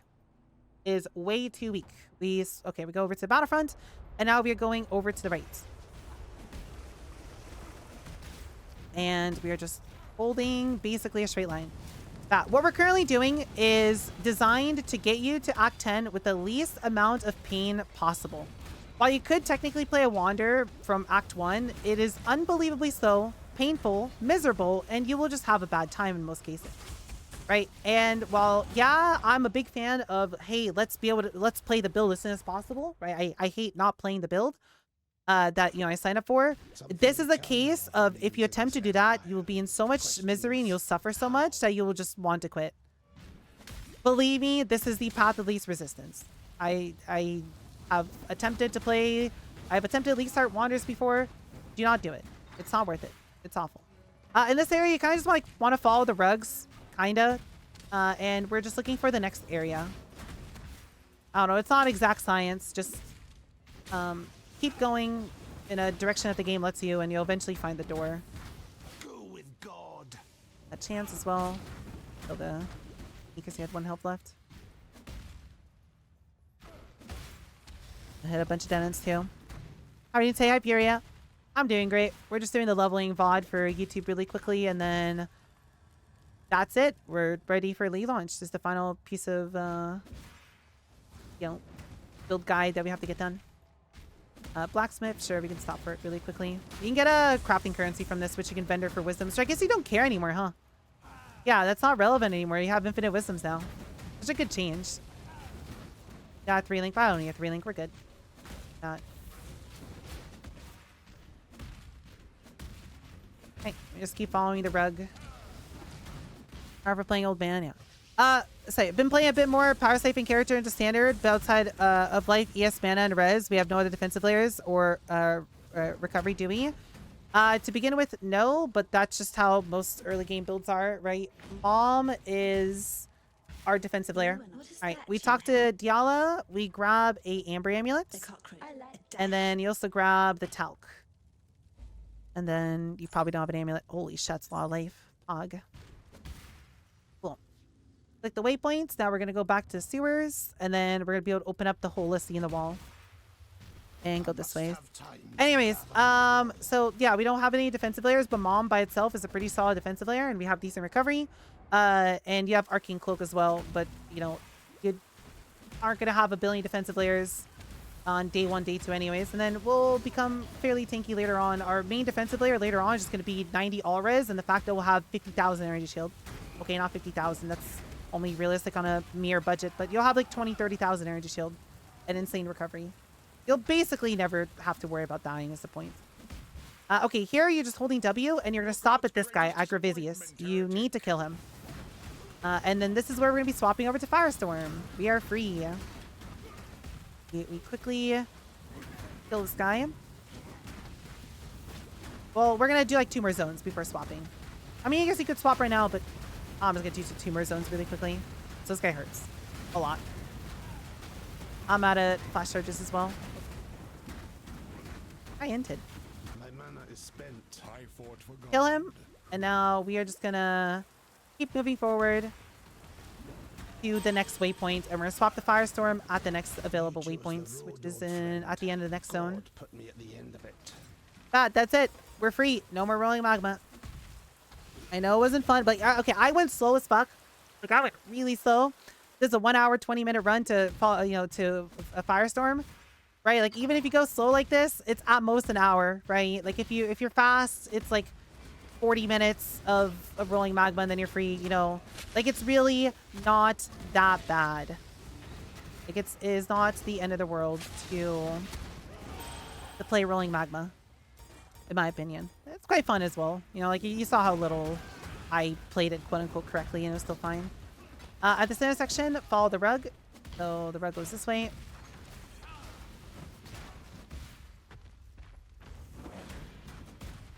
And we are just holding W to the waypoint, and it's time to swap over to Firestorm.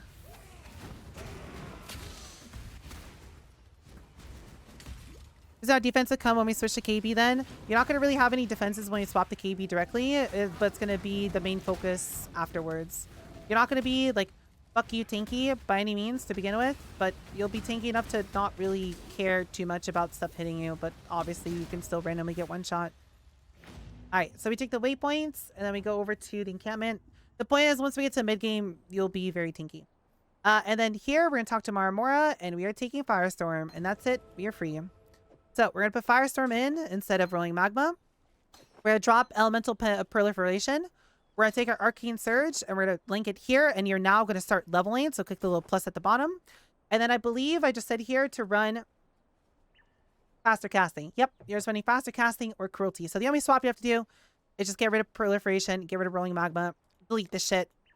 You know, take your anger out on it if you want to. And that's it. We're free. No more pain. You can also get rid of Holy Flame Totem. I talk about it a little bit more here. But get rid of Holy Flame Totem, Flame Wall, right? This can also go. All this is not relevant. You are done. Okay, and back to the Ebony... Oh, sorry, not Ebony Barracks. Back to Lenar's Temple. And we go down to level 2. I can put up for an hour. Yeah, it's only an hour. Like, it really isn't that bad, right? And now, look, now you get to do this. Ready? Boop. No, it's great. It's fun. It's so much better. Like, it's just 1 hour, and then you get to have fun with Firestorm. Look, the blue pack is dead. It gets more fun once we get to Act 4 and get Unleashed as well. And yeah, from here on out, there's a little bit more we have to do in Act 4. And then once we're done with all the stuff that we have to quickly do in Act 4, it's literally just hold W all the way to endgame. Or to Act 7, which point we swap over to Power Siphon. I guess I'll go a little bit faster. Again, I don't want to go too fast. Hello, Monk. Thank you so much. You're a fucking cutie. I appreciate it. Hi. How have you been? So what was I saying? I don't want to go too fast because, again, I want people to be able to keep up with me. Like, I don't want to just, like, get through the zone in half a second and then, you know, people have to constantly stop and pause. So I'll speed up a little bit because there's not much we have to really do or talk about here. At this point, it's just find scepters off the ground, kill essence monsters, keep upgrading your weapon, keep picking up gear, you know, get yourself more resistances, you know, put on gear that has more life. But as long as you're just upgrading your gear to make yourself tankier and you constantly try to upgrade your weapons, I don't know, at least like once an act, you are good to go for the whole leveling experience. Thank you, Monk. I appreciate it. Using. No, and you keep picking up rare gear too, just so you can vendor it for alterations. At some point, you could stop. You know, like if you have like 10, 20 alterations lying around, you can stop doing that. But you know, it's always good to have a bunch in case you get to something. Another thing you do, you can also transmute your Quicksilvers. I always forget to. I'm not gonna bother to here, but you know you should. Let me ID the boots. Can we finally get movement speed boots? No, we still can't get movement speed boots. Can I move this stuff around? Yeah, we can. Move that there. Put those on. Those better. All right. Once we find that gate, we know we're basically done the zone. We just have to go find Piety really quickly and basically two-shot. Not gonna be an exact two-shot, but it'll be pretty quick. It's a very, very fast Piety fight. Hello, Piety. Yeah, unfortunately, we didn't get spiritual aid, so all those minion damage nodes don't do anything for the fight. It is what it is. So, like, she'd probably die, like, a second or two faster if we had that minion damage node. Now, all we do is we just flame ability her and just hold down Firestorm. That's it. That is the whole build now. Bye, Piety. All right, log out. Then we go over to the left and talk to Grigor for another passive points. Piety. Unfortunately, piety was simply a puppet of a greater force. Nope. Passive points. Man, I can't wait until I get free ID scrolls here. So I don't have to constantly like have to worry about my scroll economy. I can vendor the whetstone for more scrolls, and there's nothing else I can really vendor. I guess I can vendor. No, I don't want to vendor chances. I vendor like 4. Great. That's a lot of life, but we can't really use that. Those are useless. That's a lot of life too. Yep, should put that on first. I'll keep these gloves in case we need them for later. Have a life flask as well. Alright, so now we get spiritual aids. Now we do even more damage. We're going to go over to Ebony Barracks. And then we are going directly up. Right? It's whatever you want to call this. I don't know. I call a bunch of different directions a bunch of different things. But I just go to the gardens. And then you follow the road. A lot of Path of Exile leveling is just follow the road. We get to waypoints, and then you go up the stairs. And we're looking to find the Trial of Ascendancy first, which should be basically like the uppermost part of this zone. Okay, there's also the library, but we'll go back there in a second. I guess, okay, with my layout, I'm just going to go library, but there's a Trial of Ascendancy up here to north. I'll mention it again once we're done the library, but we just want to do both. So let's go do library first. So here we need to go find Siosa somewhere in it. You physically can't miss him because this area is actually linear to begin with.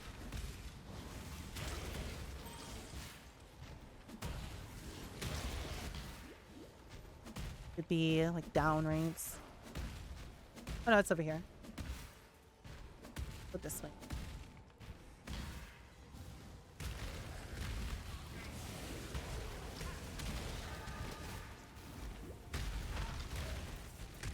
It's the right, I think.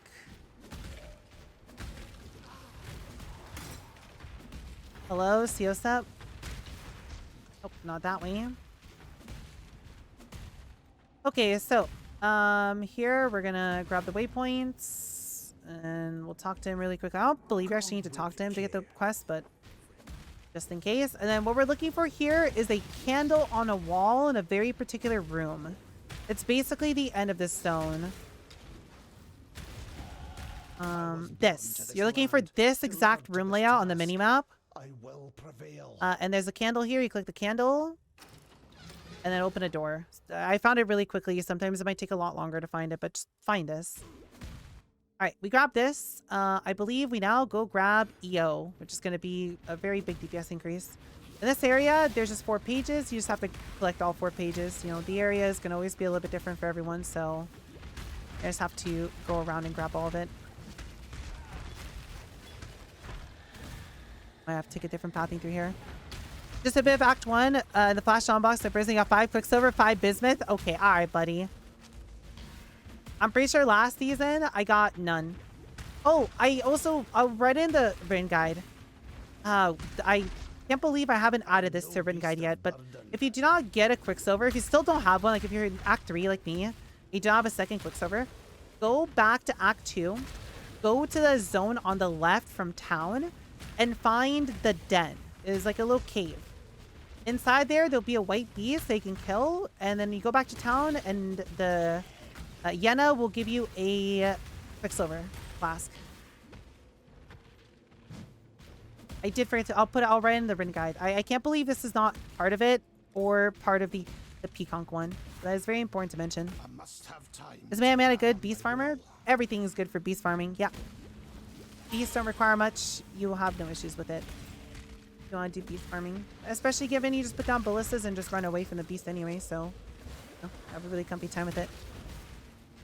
Okay, we grab all the pages, and then I'm going to log out, and then we are going to take the waypoints back to the library.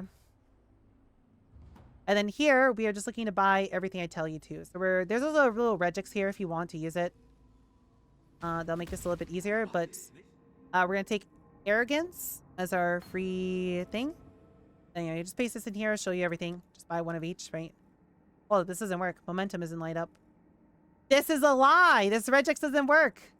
Okay, don't use it. I'm going to remove that. The regex literally doesn't work. Okay. It's a good thing I actually went and tested it. Anyways, so we're grabbing Power Siphon. We're grabbing Momentum, Faster Attacks, and Ballista Totem. I don't have a transmute. Shit. Hold up. You can always come back and grab this later if you don't have the currency for it, but you should likely have the currency for it here. That is very awkward that I don't have a transmute. See you. Have one now. Go back. And yeah, I just need to buy faster attacks and ballista totem. It's so. Oh, ballista totems is going to require a transmute. Yeah, I'd rather have faster attacks. So we'll come back and grab the ballista totem later. Okay, with this, you are now going to link your leap slam with faster attacks if possible. You'd also ideally want to run momentum on it too, but if you don't have space for it, that's okay. I'm just going to shove it in here so it levels. And then both power Siphon and arrogance are just going to go in your offhand to level for later. And that's it. Yep. If you don't have enough space, you know, you focus on these three. Focus on power Siphon, ballista totem, arcane cloak. Oh, sorry. I did not grab an arcane cloak in Act 2 like this said to do. Sorry. So let me go grab one really quickly. It's okay if you don't have it by now. We'll catch up with you in XP and whatnot. But yeah, come to Yana quickly and grab yourself an arcane cloak. So you can level it for later. Well, cool. All right, so now we have all that. We are ready to continue. Also, I should upgrade my mana flasks really quickly. Whatever. Stick with that. Let me go do that. So we don't have any mana problems. Here that garbage. Need some help. And then buy a... Okay. Okay, well, -1 mana flask, I guess. Be careful. It is what it is. Go back to the waypoint and go to the Imperial Gardens. So, again, there's a Trial of Ascendancy in this area. If you didn't do it yet, it's basically in the uppermost portion of the zone. Somewhere over here. It'll be a little, not that. Don't click the plum. That'll be stuck with you forever. I must have time to gather my Should be up here. Yeah, this one's really quick. Go in. And then you just run at the thing. Like this. Take the portal out. And then we are going back. I'm just going to log out. I don't want to run all that. This area is awful to run through. So we're just going to log out. Go back to gardens. And then we are following the path to the right. Yeah, you should now feel a lot faster because you have faster attacks on your leap slam, which makes it really, really fast. Especially while your Quicksilver is active, because both movement speed and attack speed apply to it. So at this point, you get, especially if you get 3 link, like if you get link, leap slam, fast attacks, and momentum together, you are going to be zooming.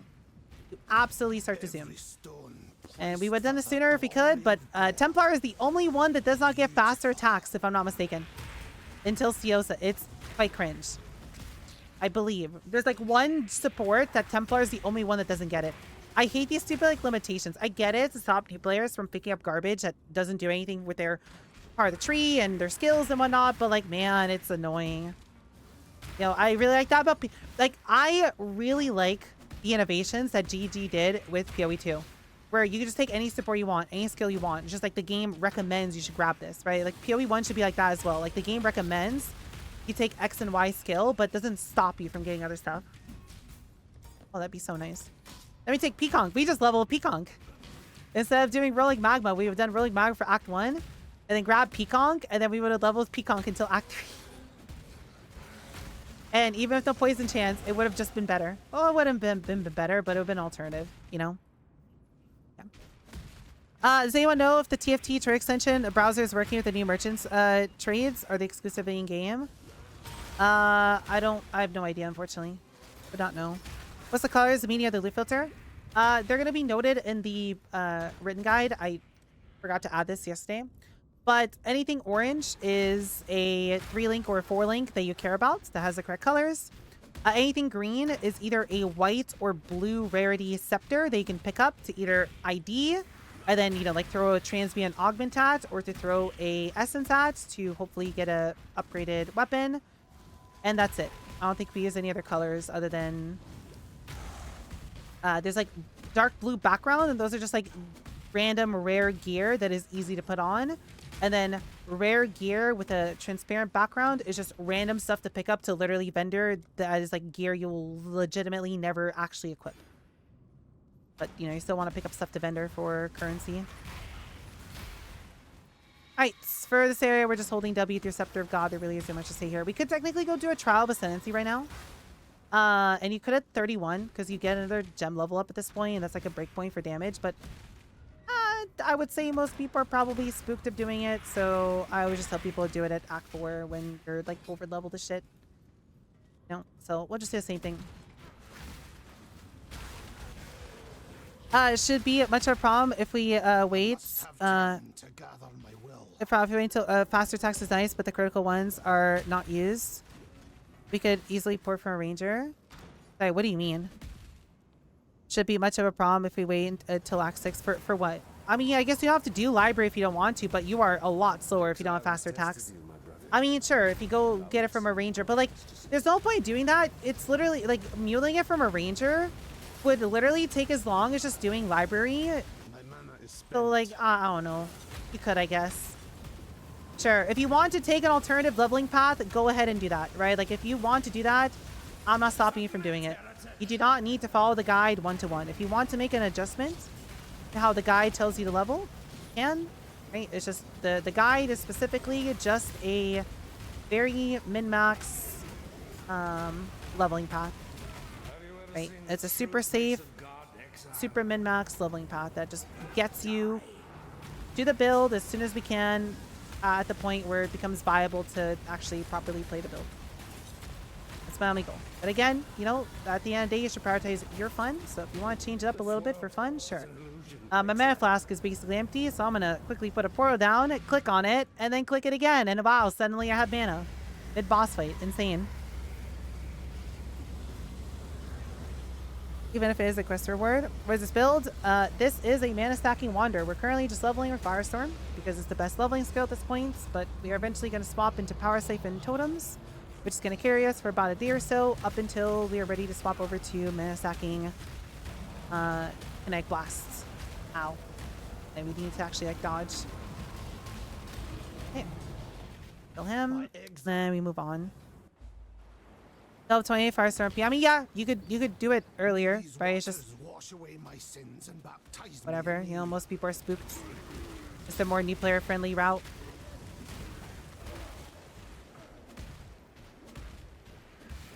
Anyways, we're now in Act 4.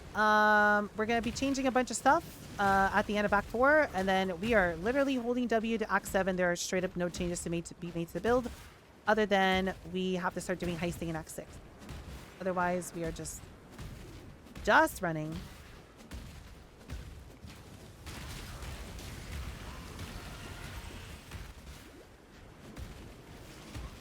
We just kill blue packs along the way. The DPS of Firestorm? Yeah, Firestorm is a balanced skill. Firestorm is unbelievably balanced. Still can't believe how little essences I've gotten this run. It's been unfortunate. Right, this is still with the scepters I got at the start of Act 3. They are not very good scepters. I guess one of them is. The one I hit with the cold essence is pretty good. Right. Let's vendor in town really quickly. Alright, we also have EO now, so we do 40% more damage. Smile. Okay, it's like 38% more, but you get the point. The ID all this. Man, that's a key chest plate, but I will never have 53 decks. There's so all that away. That's awful. Can't use those. Right, we just hold on. I'm just gonna get rid of those, whatever. Okay. I could also put arrogance in here, start leveling now because I'm 31. I still need to get ballista, but I have a transmute, so I'll just grab it later. Anyways, to Lake. And then we're going bottom right. You're just holding bottom right. Sorry, God. We must learn not to abuse your So with self-cast spells, I think I'm gonna swap totems. Yeah, I mean, if you want to do that, go ahead. Have fun with it. You know? You're free to do whatever you want to do. It does half work, right? Like we did originally do a leveling run where I swapped. You're looking for the book here. Is this the correct place? No, sorry. There's a different book. Oh no, sorry, it is here. You're looking for this book, and then where's the ball? Am I? Huh? Oh, he just ran out of the room. Sure. Anyways, we're here. We're looking for the book, and then we're here to. Can you not? Oh, sir. Stupid fucking bubble. Anyways, we're here to kill Vol, and he's gonna drop a little banner. Grab the banner. Grab the rest of this, and then we log out. Alright, quickly. Vendor is better. Finally, no. That's May okay. fear guide you.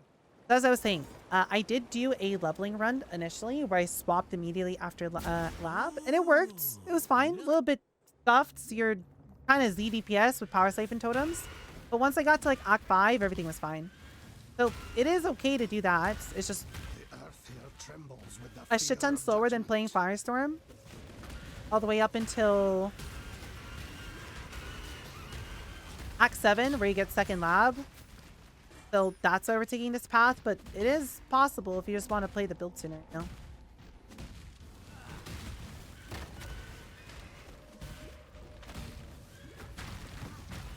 Wait, our brand creation? Yeah. You want to do that instead, right? Literally level however you wish to level. There is no wrong way of leveling. That's not true. There is, but you know, you want to play armor brand instead? You can play armor brand. You want to swap the totem sooner? I don't recommend it, but you could. All right, in the mines level 2, we are looking for Deshette. She will have a little exclamation point. Make sure you don't miss it. She's typically on the correct path, but sometimes her room will spawn as a side room, and you just have to make sure you don't miss it. Basically, if you find the door and you didn't find Deshette yet, you should go back and find Deshette. Just a little spear. You just have to click on her. Again, she'll have an exclamation point.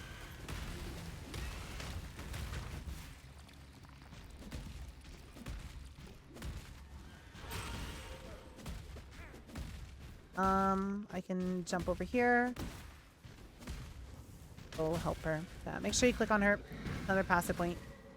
No soul should suffer as you have. And it's probably north from here. Yeah. Oh, nope. Wrong way. Other way.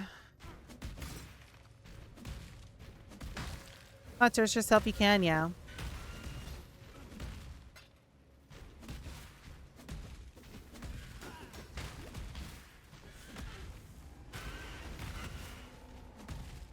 Okay, into the veins, and then we are just holding W to the waypoints. But you still can't believe we don't really have a weapon upgrade yet. I think I found one rare scepter, and it wasn't very good. I should move it over too. Yeah, I found one rare scepter, wasn't very good, and then we just have been getting pretty unlucky on essences.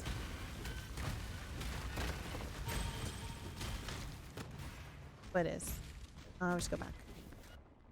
Right, we have EO. I forgot, what did the guide say do next? I am grabbing all this up on the right.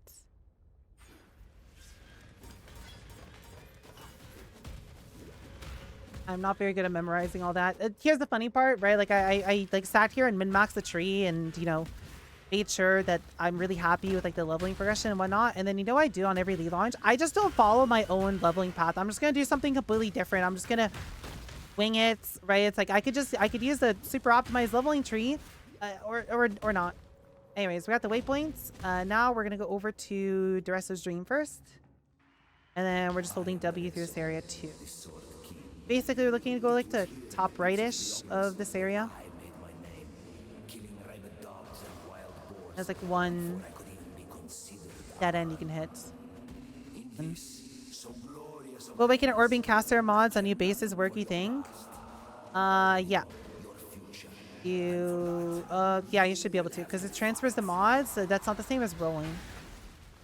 So, yes, you could Awakener a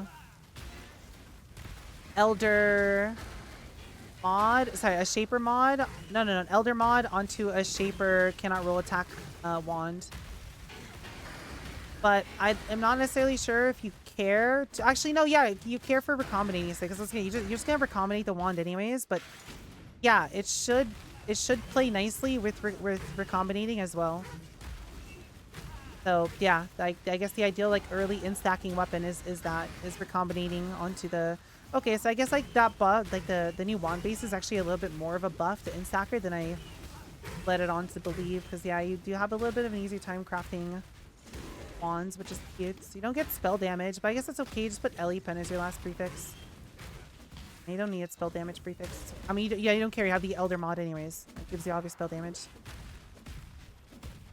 I don't know. I expected it will work, but this is the first case where we've had Actually, that's not true. I think Heist bases can also roll, cannot roll casters, right? So I think the interaction is already known if it does work or not, but I believe it should work. Don't quote me on it though. Okay.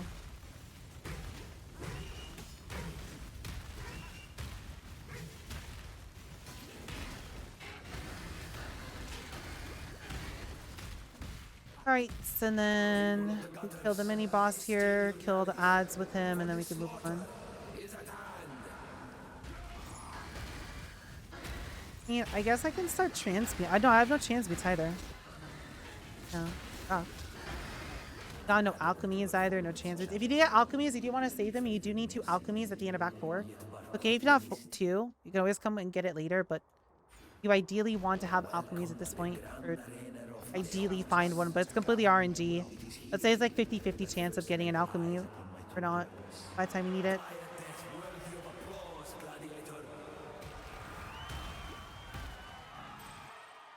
Therium. And then here we want to go left for this arena.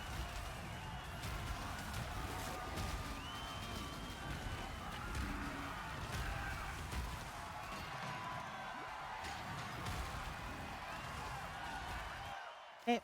Then here, up is, oh sorry, down in this case. But if it was like a T section, that was like left or right, you'd go left, down. Sorry, no, I'm wrong. It's up. I am wrong. I always fucking do this. Sorry, this one's up. This one's up. If it's left or right, you go left. If it's up or down, it's up.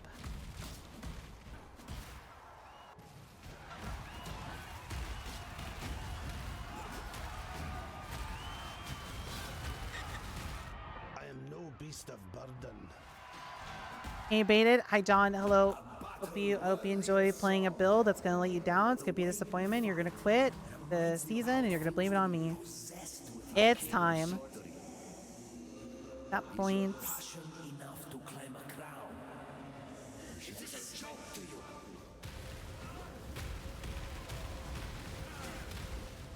Man, I really wish we were playing PoE right now. Not PoE, Last Epoch. I hate how long it takes to level in this game, right? Like if we were doing a leveling run for Last Epoch, right? I'd be done by now. You know? But like here we have like another 2 hours to go. It's like, man. Pain. I think this, I'm not gonna do any more leveling runs tomorrow though. I think this is it. We're just gonna chill tomorrow and wait for the season launch because I've had enough of leveling, man. Okay, we pick up the Eye of Desire. Here are those boots. Pick up the other boot. Oh, movement spammer boots. Hey, 15 hours? Oh my. That is quite a long time. Well, we are playing the Allie build this season. You know, we are currently in the middle of recording a leveling run, so you can put this on the other screen and level along with me, and you know, I think that's gonna likely force you to be quite a bit faster. But just, you know, being able to do exactly what I'm doing. Still no movement speed, unlucky. We keep that. Get rid of all this. I'm never gonna have 70 decks. Yeah, that's not gonna happen. You This will as well. be remembered. Okay, anyways. We go over to the right, talk to Tasuni really quickly, grab a free passive points. I felt the corruption will pass. And that up. Okay, then we take the passive, the blade point back to Crystal and go into Calm's Nightmare. Really is a high point? Yeah, it's great. Like, we would have been done by now. Like, here we have another 2 hours to go, and I'm thinking about that. I'm like, man, I'm suffering. Not because, like, leveling is hard or anything, or, like, you know, we're gaming. We're having a great time. This is, like, smooth sailing all the way to Act 10. It's just, like, I don't want to do this anymore, you know? But it's like, we have to. We have to for the sake of doing leveling VOD. You know? I don't mind doing the leveling VOD. It's just, at this point, right? This is my 10th leveling run on this build. In the past week, I've had enough. You know, I'm at my limit as well. But it's okay. We're half done. So, gotta keep pushing. Beyond Enjoyer? You're definitely gonna get baited by Pekong. The actor a few times this week and was like, yeah, God, don't need to prove the whole camp. Yeah, exactly. It's just like, it's a case of, you know, if it wasn't for the heisting Leaguestart shit, I would probably get to Act 7, do the whole totem swap, probably get to Act 8 and then say, okay, so that's it. Now just pretend we did Act 8 and Act 9 and then call it quits there for the leveling bot. But no, that'd be shitty to do because like if it's a completely new player that's relying on this, right? I don't want to be like, okay, cool, the build's done. Figure out the last 2 acts. No, I said I'm going to handhold you. I am handholding you. I'm just complaining because this is my 10th run. You know, I've an excuse to complain.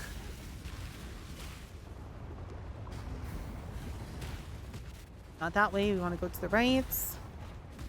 Session for physical, cheap, one hand, 1C, two-hander for poison anime weapon. I'm feeling brain dead. I am not a melee enjoyer. I do not know like any of the melee uniques by hand. I am sorry.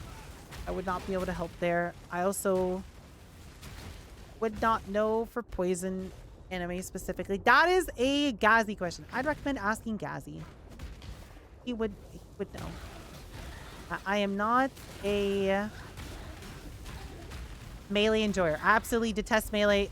The last time I played a melee build was like, I don't even remember. Test it. Is it better to sell an ID'd or ID'd? You should always sell ID'd when you can. There are some cases where you want to sell un-ID'd because the currency that you get is different. In some cases, but it's honestly irrelevant. You shouldn't worry about it. The point is, always sell ID'd if possible. In Act 1, obviously you don't have infinite wisdoms, so that's kind of difficult to do. So if you have to sell un-ID'd, it is what it is. But a neat thing that's coming next season is after you kill Brutus, and in every act afterwards, the main vendor of the act, like, you know, Yenna, Nessa, people like that, they will now have an option to auto ID all items for you. So wisdom scrolls become completely irrelevant post the second half of Act 1, other than you just having them so you can like ID something on the fly. So, you know, it becomes a moot point, and the answer will be to always ID before vendoring past the first half of Act 1. Go to Red at that point. Hi Red, hello. Here, doing the final leveling run of the season, or preseason. I must have time to gather my will. Almost free. Death will save you. Hello, Calm. I would like you to die now. Thank you. Goodbye, Calm. It was nice knowing you. My mana is spent. Your way led Alright, to now we log damnation. out. And we are going to take the waypoints back to Crystal Veins. We're going to talk to Diala. And then we are going to go back to town. Go to the right. And we're going to talk to Diala again in town. It's time for a big upgrade. Quite a few upgrades. So, Diala is going to give us Unleash. And then Oyun, God, her name is so fucking cute, is going to give us Ice Golem. There is a pretty big swap that you're now going to want to do in Act 4. It is all mentioned here. Unfortunately, I can't do any of it because I don't have any alchemies. But what we would want to do now is we would come over to the vendor. And again, you should do this once you can later on. But with an alchemy, you would come to the vendor and you would purchase yourself a Eternal Blessing. Actually, okay, let me just do the swap. I'm going to pretend, give myself currency here just to properly do it. Actually, well, we have to hit 38. So, well, okay. I'm going to walk through it and I'm going to do it once I'm 38. I'm just going to give myself an alchemy just so I can show you what it would be like. But we would buy a Eternal Blessing and then we would link Eternal Blessing and Anger together in a 2 red. That then frees up your whole mana pool. So you would also get rid of Clarity. So you drop Clarity, link Anger and Eternal Blessing together in a 2 link. And then your whole mana pool is now empty. You would then take Arcane Cloak and you would take Automation and link these 2 together wherever you can. So I can do that here in my case. Actually, I need to move Frostblink as well. And now what would happen is you have an automated arcane cloak. Here, if I go over to crystal veins really quickly, right? It's now going to be, you turn on the automation skill, and it's now just going to automatically press arcane cloak for you on cooldown. Your mana pool is going to be completely empty because Eternal Blessing is going to make anger effectively free. And then this is a defensive layer, and it's a little bit of extra damage, and you just have to constantly use your mana flask as you go. I believe that's it. Yes. You also want to buy Sigil of Power from the same vendor and just slap it into one blue socket somewhere if you have it. But having 2 alchemies at that point is likely not going to happen. You're going to be lucky if you have 1. But as soon as you grab an alchemy, go grab yourself Eternal Blessing and do the swap. You also grabbed Unleash and Summon Ice Golem. Put Ice Golem in your offhand as soon as you can so it can level. And then at 38, we're going to put on Unleash over faster casting. But for now, I am 36. I can't do that. So we are just going to continue. You can also go do a lab at this point. I'm just going to go get to 38 first and put Unleash on before we go do lab. But yeah, this is now like a super easy time to do lab. You will delete it. You'll have no problems if you were even slightly worried. But yeah, that is a full swap. And then that is the final thing we're changing until we get to Power Siphon Totems. What's the hi, Void? Hello, good morning. How are you doing? Void, where are you playing this season?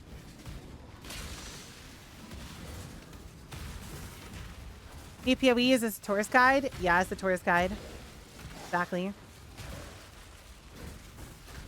I'm currently, we're currently recording a leveling VOD for YouTube, so you know, I can hold people's hand all the way to Act 10.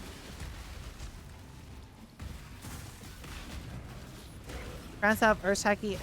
I was about to say ill. You're just a fucking glam cuck. But okay, then I heard, I read Ignite and Elementalist. Base G. I like that. That's very cute. I am playing a Mana Man this season. I'm looking forward to it. Not because of wanding changes. Those literally don't matter. Just because we haven't played a Wander in a while. I am looking forward to playing a Wander again. The legs. Yeah, look at his legs. And the no pants.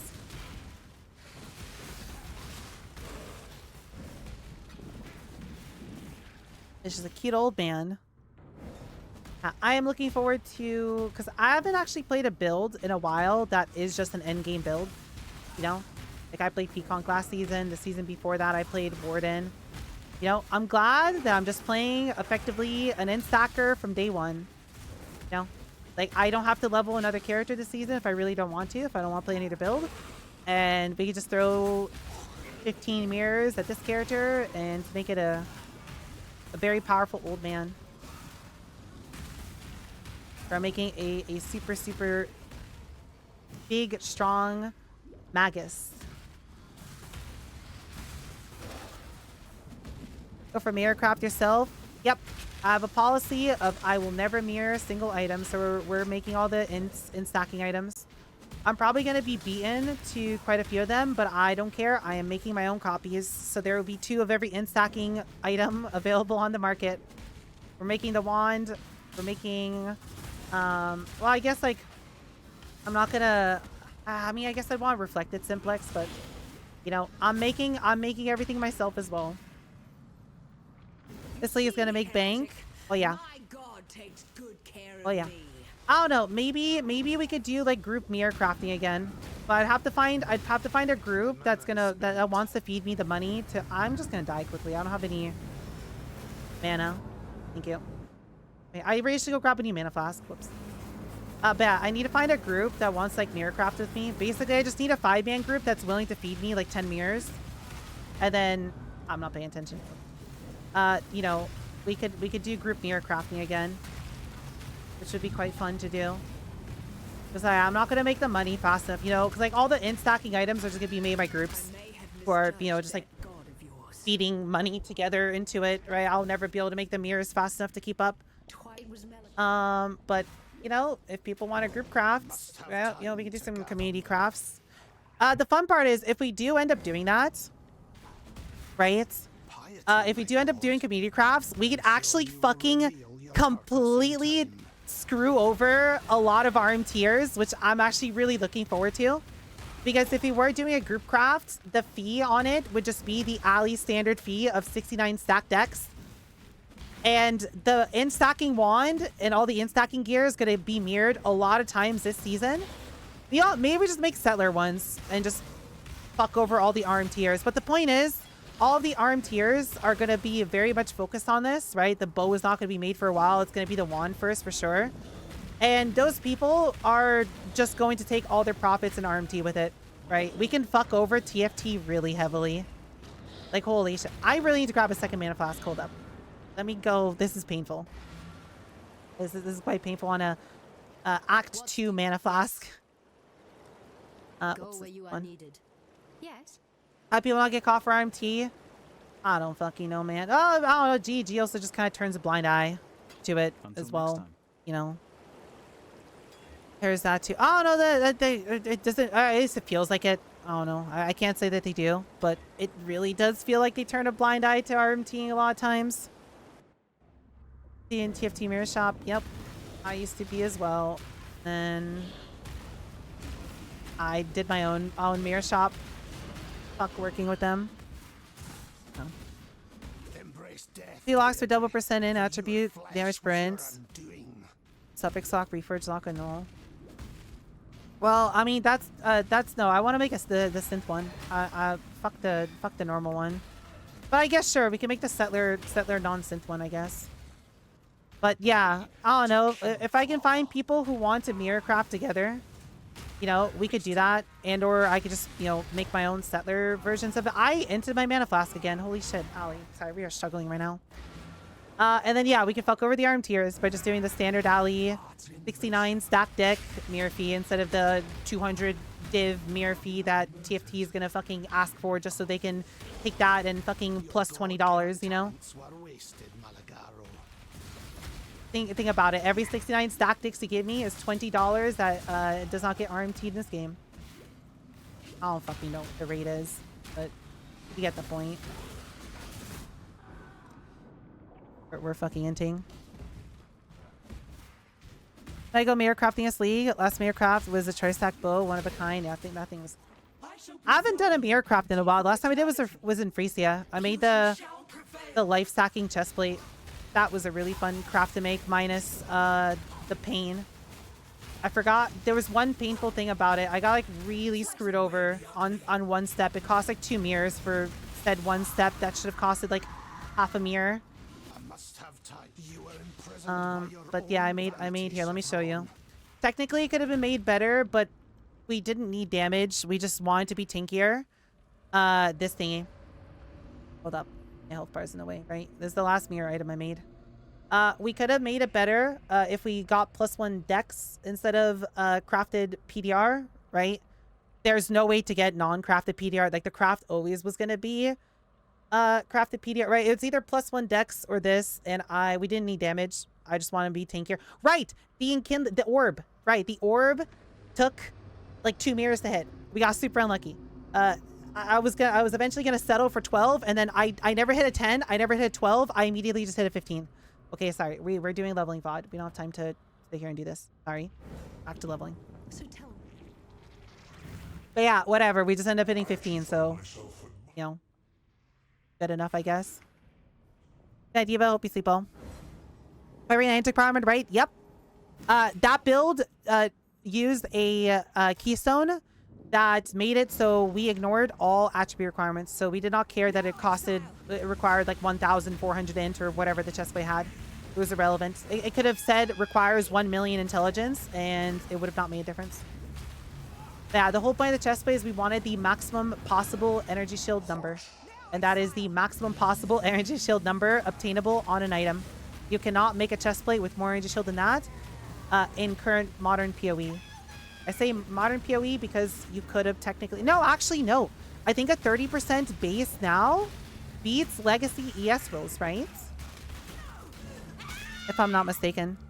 Burn 2 mirrors in Freeset going for 10 brain chest. Oh, yes, I'd go with the same thing. The gate mirrors. Oh, that is cute.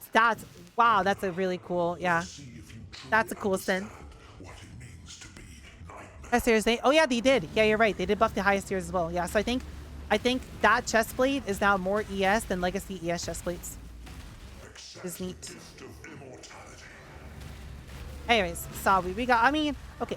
There's not much to really say when it comes to leveling. Sawi, we've just been kind of holding W, right? Just get through a zone. These zones are a little bit linear.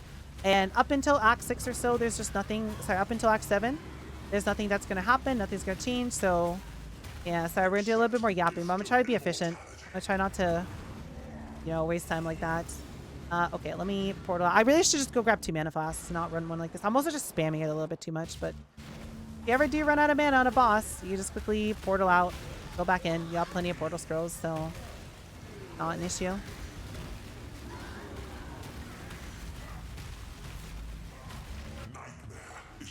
Almost done with Malachi.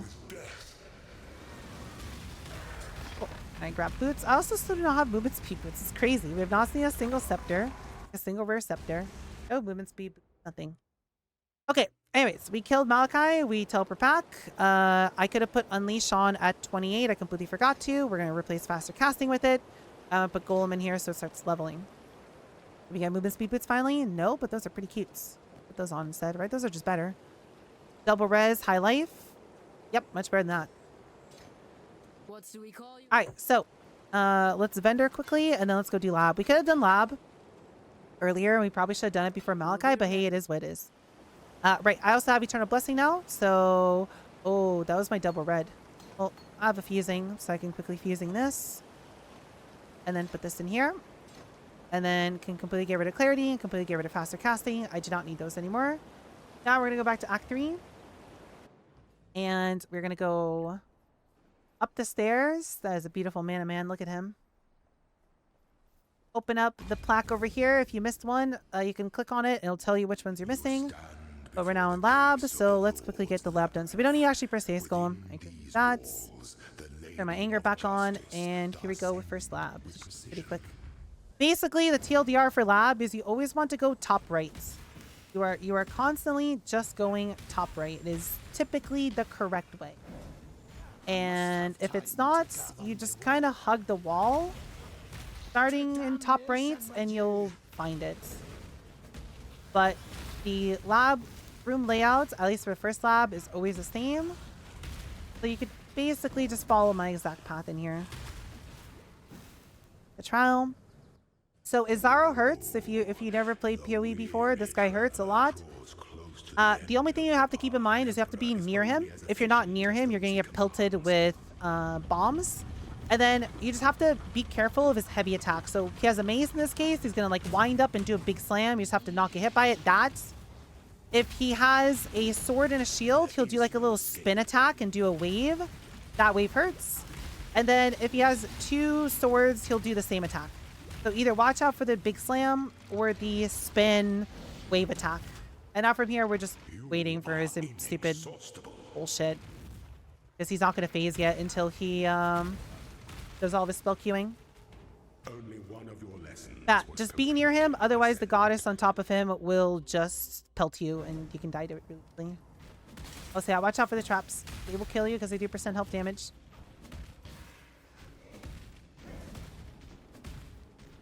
And then we're still going top right. We are just top right simps. We are the CEO of top rights. Great. Okay, except this time. That was the other room, so we'll go this way. Oh, not this way. Oh, we have to go all the way back. Okay, you know what? We're just gonna go this way. I can't go this way, right? Okay, it is what it is. We'll just go this way. We'll go through an extra area. It's just faster to do this than to backtrack through the whole area again. And here we just want to kill stuff for charges. We don't care about anything else in lab. You want to interact with the enemies in lab as little as possible because, you know, if they kill you, you have to redo the whole lab. Which is quite unfortunate. But they don't really hurt, so you don't have to worry about it. Chance of dying are non-existent. Okay, next trial. When the time comes to strike, Take both leveling an option for Hiero. It technically is, but it will be miserable. I highly, highly, highly do not recommend attempting to do that. It will not be fun. It will be miserable. Click the little statue, turn it off. And then, did we get the other statue in time? No. You are inexhaustible. And you get MTX or Firestorm. There is a Celestial one. It's very pretty, but up to you if you want to buy an MTX for it, given you're only going to be playing it for, you know, like 2 hours at most. I'm going to do it because I'm going to buy the level 90, the $90 hideout because it's really pretty. And I have nothing else to do with my points anyways. But there is a Celestial one, and it's very cute. And that'd be fun to level with that, I guess. So yeah, I'll make this more visually appealing. It'd be nice. I must have time to gather my will. Still using our Act 2 scepters. Unfortunate. Okay, is it this one? Nope. Want to go uppy over here.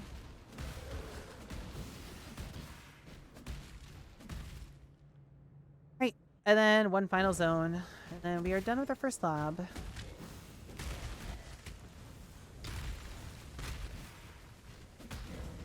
There's nothing.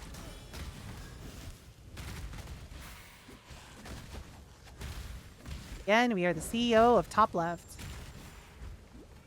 There's the door. Actually, this might be the other direction, so we might have to backtrack. Yeah, we want to go that way.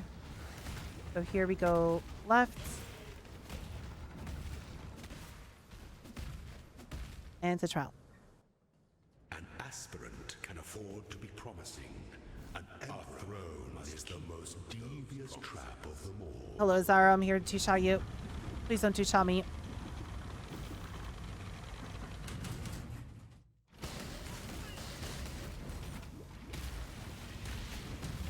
Make your mark. You're really slow. At last. Still no weapons. I feel like I somehow managed to remove them off of my filter. It is crazy I've not gotten a single unique scepter yet. Okay.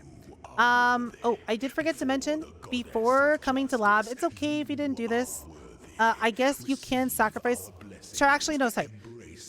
So, once you finish the lab, you have the font. Take your power siphon out. The guy does tell you to grab a second one, but it doesn't really matter.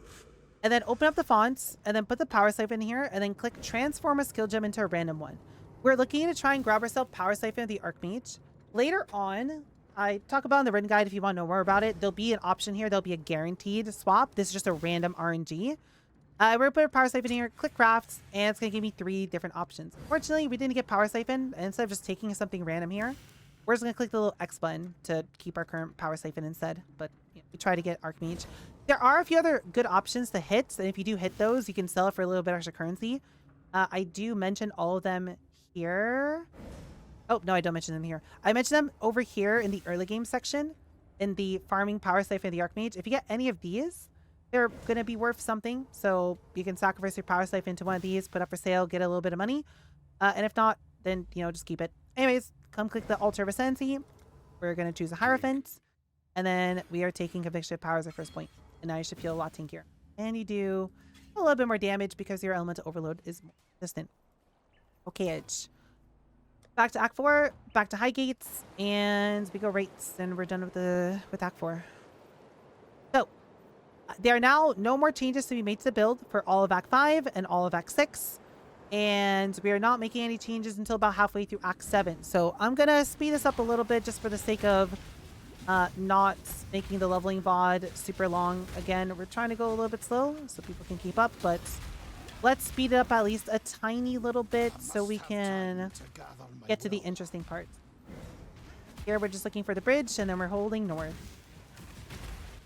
We're strong enough without Arcane Cloak for leveling. Fuck pressing Mana Flask all the time. Yeah, again, change the leveling guide as you wish. This is just the single most optimal, you know, progression path to get you to the build as soon as possible. Again, feel free to do whatever you want.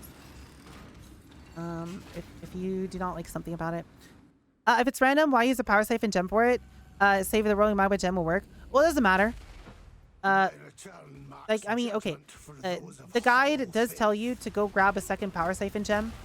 Sure, you can save rolling magma. It really doesn't matter. Gems are cheap. You just need any active blue gem. Right? I just tell you to do it with the power siphon because it gets you into a good habit. Because once you do Uber Lab, the option to guarantee swap is you require the copy of the gem, right? But I guess it doesn't matter because you already have normal power Siphon. It doesn't matter is the TLDR, I guess, right? Because like if you ever do get the option that guarantee swaps, you know, your skill gem into its transfigured version, then you just take your power Siphon out of your 6-link and you just slap it in there, and then there you go. You now have the Archmage version of it. Well, no, sorry. That is wrong. It does matter because we do not want to do that. You do not want to actually use power Siphon the Archmage until you're at tier 16 maps and you have some of your starter gear, because it is just weaker. So it is good habit to do it with a secondary power Siphon gem to get used to doing that for your 3rd and 4th lab in case you do get lucky and get that option. Because then, you know, you don't want to screw over your normal power Siphon jump. I went the wrong way here. I hope that made sense. Sorry, I like talking in a circle. Where am I going? Oh, it's over here. Oh, wait, no. It's oh my god. Sorry, I'm not paying attention. It's this way. Then up here. That was something, Allie.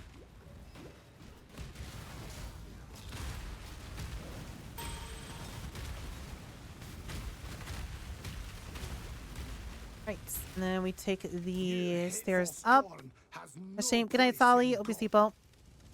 Alright, so quickly hit C, check your resistances. In my case, I'm missing a little bit of lightning. I'm talk to Lonnie, and then I'm just gonna take the lightning res ring. An idea quickly. That's garbage. I guess it has a little bit of regen on it. And this is useless, so sure. Oh, but I'm not cold rest cap. No, that's worse. It's better be at 75, 60. I guess I can keep this if I need it for later. Still crazy that we have no essences, no nothing. I'm still using my Act 2 weapons. Look at this. This is awful. I have like an Alk to attempt to roll this. I guess we have the Regal, right? But you wouldn't have a Regal this one. I don't want to use a Regal. That is super lucky that we found one, so it is unfair to use that. Alright, grab the health in them in a node. And we just keep holding W. You think we'll see WAS support for PoE 1? No. The devs did say they want to add it, but the issue with it is the amount of work required to make it work is extremely high, and it requires a lot of work on PoE 2 first. So basically, to add in WAS, they need to redo the rigging on every character, and that is something that's very difficult to do. And what they're instead going to be doing is they're going to be porting the rigs over from PoE 2, but those cannot be done yet until they finish porting every MTX from PoE 1 to PoE 2. So first they gotta do that, then they can import the rigs over, then they can add WAS into PoE 1. So it will come eventually. They have confirmed that we are going to get WAS, but it's likely not something you're going to see for at least like over a year, because the work on PoE 2 has to be done first. They've talked about this numerous times, and believe me, I would love WAS in this game. It'd be great. It feels so fun to play with WAS in PoE and in Last Epoch and in every other ARPG. But no, not for now. Press the bot. Yep. All this is going to go on YouTube once we're done.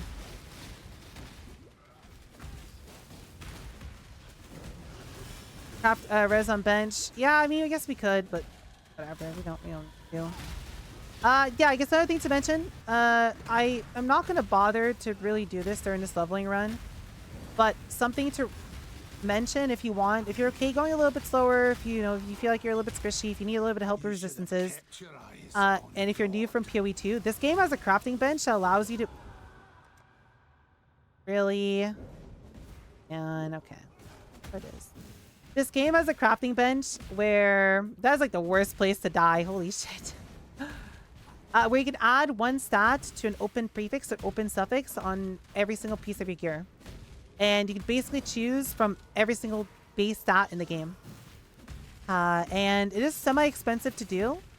Most of it's going to require a lot of alterations, which is why it's a good idea to keep picking up a lot of rares. I'm not going to bother touching it, but it is a good idea to use it to fill in any resistances you might be missing, or just to slap on, you know, a bunch of resistances or attributes onto your gear if needed. I guess one thing I should be doing is I should go grab a new scepter base.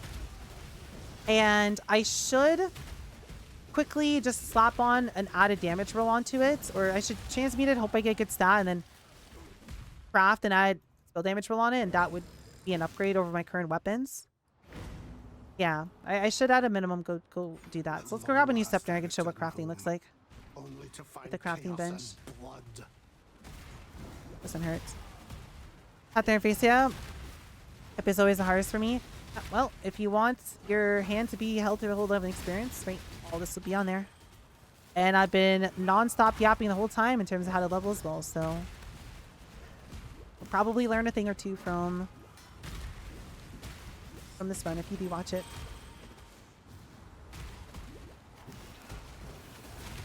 Spray yapper.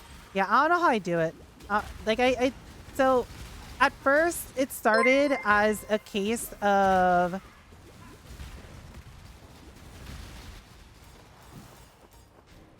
an insecurity that if there's any dead space in my stream ever, I feel like I'm failing. I feel like I'm doing something wrong and I feel like I'm not being entertaining. Right? Which is super, you know, a really stupid mindset to have, given when you look at most streamers, they fucking sit there in silence half the time anyways, not saying shit. But I don't know, it's an insecurity I've always had, right? So, and I guess after like 2 years, 2.5 years, however much of yapping I've done so far, right, at this point,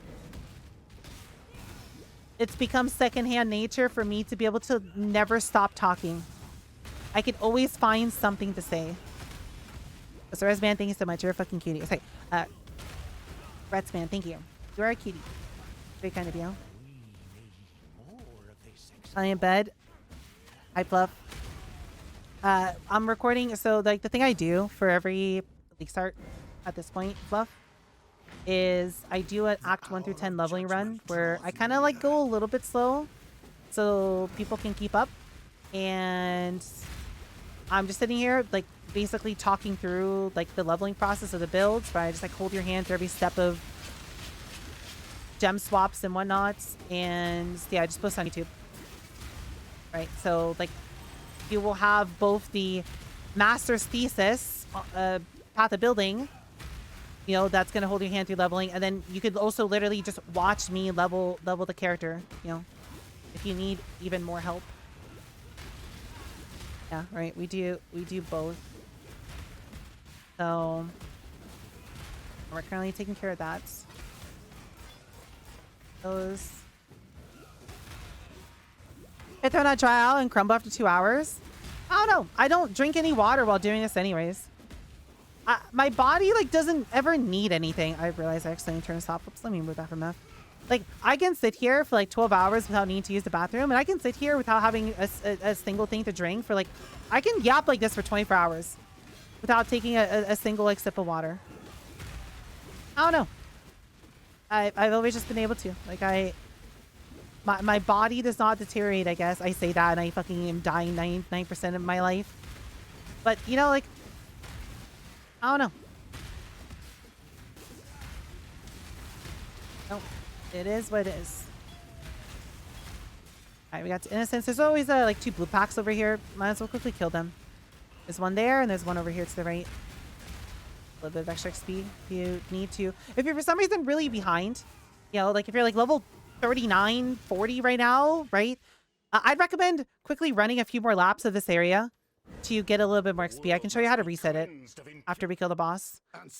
Also, what are we doing for... Oh, the game's not... Wait. Right, the game pauses now. Okay. Sorry, let's just quickly figure out what we're doing. Okay, we're grabbing the regen node and then we're just going down.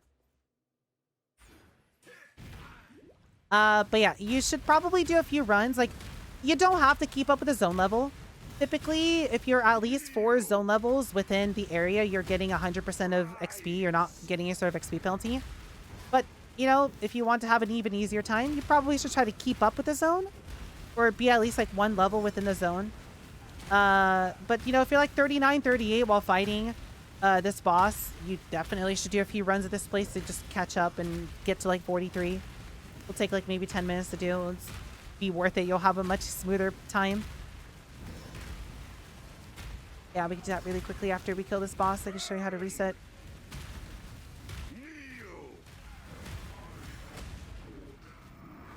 It does need it, but it doesn't tell you. Same for mine. The same issue. Oh. But I have a question. I understand about the main section, but how do I know what character to select? Oh, it's just a Templar. It's the old man. This is done as an old man. And we are specifically picking up the Hierophant Ascendancy in Lab. The one in the middle. New video on YouTube. Oh, did they show... Do you mean the skill from yesterday? Or did they post something new today? Was there something else they added? Olge build? Yeah. I picked the Olge man, exactly. Option to redeem, like, so we can buy you drink water? I guess we could. 2 to 3 liters of water daily? Nope.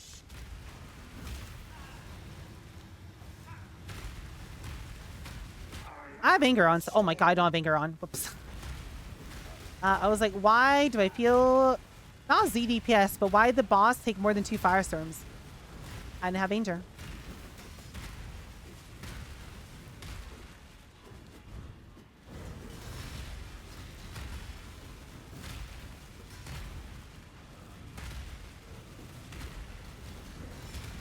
I hate that GG put immunity phases on every single boss in this game.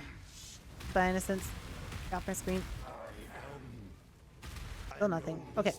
Anyways, so if you need to reset the zone, you could just click on the waypoint and then control click on Chamber of Innocence and you click new and then it'll make a new instance and then you could you know, do it again if you want to, right? And then you just like go back to town and click control click on the waypoint again to whoops.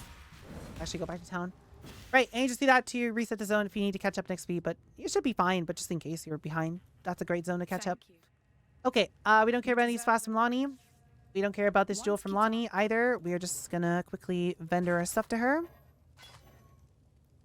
That's useless. Right, and let me show you how to do crafting as well. Remember, Talk to Valentia, asset points.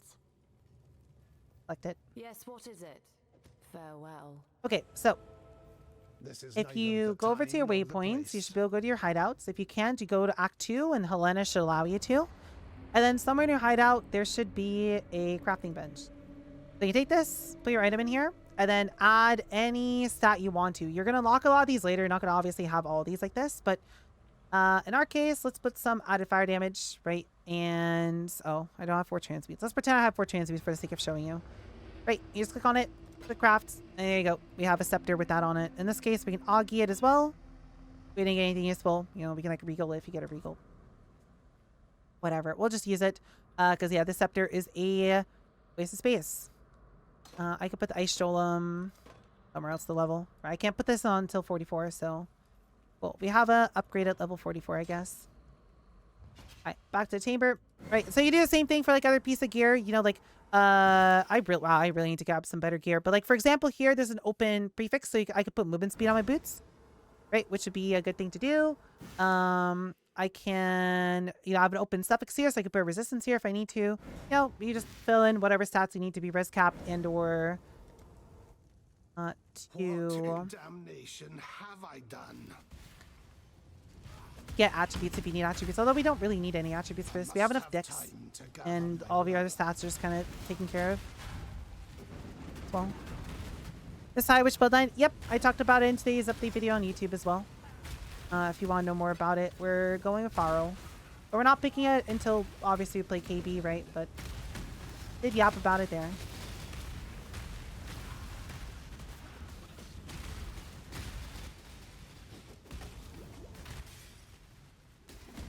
Sorry. What's a good sim rusher that isn't cringe? Oh yeah, what Fluff said. Sure, that's a good option. As brain days, all you need is Scaly Mage used to be popular back in the day as well as a high sayonara. But Scaly Mage used to be popular back in the day. I'm not really caught up with the meta anymore. I think Cremation is still good if I'm not mistaken. Outside that, yeah, outside of Castman Stun, I would not know. I want to say Cremation is still okay though.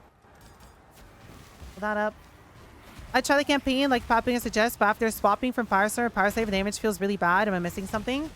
The damage will be momentarily worse. I did notice that as well. It's slightly worse for all of Act 7, and then Act 8, it's fine.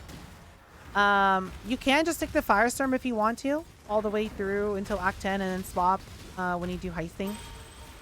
But it is ever so slightly weaker than Firestorm. But you are never going to beat Firestorm. Firestorm is straight up the single most broken leveling skill for spellcasting. Well, this and Armageddon Brand, they're both about the same. So no matter what, it's going to be a downgrade, but it's just a case of you get to play the build immediately. You know, clearing should be about just as fast. Bosses are going to take a few more seconds, but, you know, like killing white packs and whatnot is about the same. It'll also be a case of your wand might be a little bit weaker, right? You can also slap on, you know, you can put on an added damage roll on your wand if you don't have one. Right? Like if you find a random rare wand with no added damage, you should put that on there, you know, craft spell damage. That would help quite a bit. And otherwise, yeah, I just like PS Plus. It's just a case of we're playing the builds rather than not. Osaimira, hello, good morning. It's fun to jump. I'm doing pretty well. I'm sick as fuck. My throat hurts. But otherwise, you know, I'm just excited to play the season next season. Okay, so after the ossuary, we are now going to go over to the left, and then we're going to need to put down a portal to save ourselves a little bit of time after this bridge. With our brand of Firestorm, it's great. Yep, you can do both if you want to, right? Up to you. Okay, so after the bridge and all this, you're going to go up here, and you're going to find this place that has this rooftop, and you're going to put a portal here. You're not going to go up to the rooftop. Just leave a portal there, and then go directly down.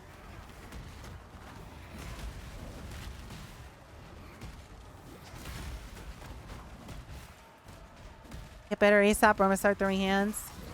I don't think that's going to happen. Oh, goodbye, that guy, 07. Alright, and then here we're going to go into this door, and then think of this room as a giant square. You're starting in one corner of the giant square, and you're looking to go to every corner. And there's an item in every corner. It's a lopsided square. It's not much of a square. It's more of a rectangle. Is it more of a rectangle? It's kind of a square. Or a rhombus. I don't know. It's a four-sided shape of your choosing. Just go to each corner of it. That it's okay. I'm hoping I'll feel better. I already feel better comparison to like yesterday, I guess. I'll probably feel fine by Leaguestart. You know, like it's not enough to where I'm like, God, kill me, please kill me. You know, like it's not. I don't feel that sick. But you know, if I could have it my way, I would very much not be streaming right now. I'd be sitting here in bed, and I'd probably be sleeping. Right, we're at that point. It's like it's okay, but yeah.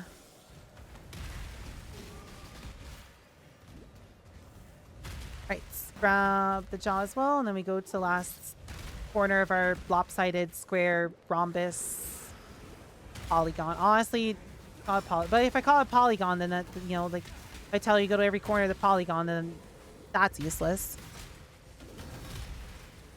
Square. A circle, sure, it's a circle. Anyways, once you grab this, we're going back to where we started, and we're gonna take the waypoint back to town. Hi, Tai. Hello. We're leveling once again. Okay, it's more like a collar. You know, like it's a circle, and then like here's the leash. Rather than a square. Okay, waypoint. Back to town. Talk to Lonnie. Get your free passive points. I'm going to keep this because it's a 4-link for later. And take a portal. And then go up the stairs. Like a square? Yeah. It's a square. We're calling it a square. It's a lopsided square, but it's still a square. You went for one thing, you lost the whole thing. You see a collar? How do you not see a collar? It's a square with a circle in the middle. That's the collar. And then the little bit, the waypoint was the leash. It was a very short leash. For instance, is it really a square? I must have time to gather my will.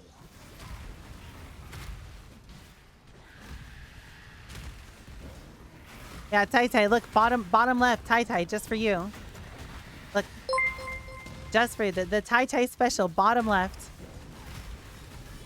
Side Divey, thank you so much. You're fucking cutie. I appreciate it. It's very kind of you. Thank you. Oh, hell no. Are you leaving? Bitch, you're not fucking going anywhere. You're staying right there. You're staying right there. Look, it's so cute, but look at it. It's wide boinking. It's adorable.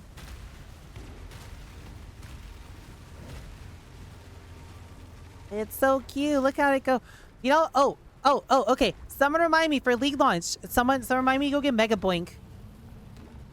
Right, we gotta use the thematic boink on the thematic day for said thematic, you know, that. Remind me to go grab Mega Boink. Not fancy playlist. It's just YouTube autoplay doing YouTube autoplay. Hold up, that's the one command I didn't consider. Sorry, type exclamation point wander. It's the first thing in the title. Or exclamation point path of building, or exclamation point build. I did not consider exclamation point guide as a command for this. Whoops. I'm out of mana. We out of mana? We're not out of mana. We're good. It's terrible. Yeah, look at it. So it's sending it. Fucking type Mega Boink right now. How is nobody in chat type a single Mega Boink? Type it. Use the thematic one. You're not allowed to use a non-thematic one. It's spooky season. You gotta use a spooky one. Kataba, can we hurry this up? Look at it. It's so cute. It matches, huh?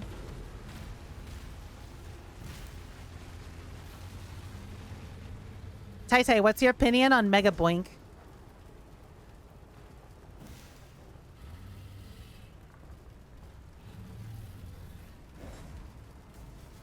I can't fucking type Mega Bonk. That doesn't work. Tai, will you dress up as Mega Boink on League launch? He's gone. Sad. He couldn't fucking handle it. Has my faith truly been a lie? All right, so we talked to Lily. So it is time to go over heisting. Here we go. This is very important. This is very, very, very important. Let's yap for a little bit. So, one major feature of Allie Leaguestart guides is that we do a heisting Leaguestarts on every build. The whole point of this is that you will basically make 100 to 200 chaos pretty much instantaneously once you get to Act 10. That will just instantly allow you to go and just buy all this gear. So with this, you can get to T16 maps like it's a joke. You have no issues. It's great. I would highly recommend for you to pause this video and to go over to the Act 6 section of the leveling guide and to watch this video. This will give you a super in-depth explanation of how to do it. Please go watch it. I'm not going to sit here and explain everything in it. I'm just going to go through emotions of it.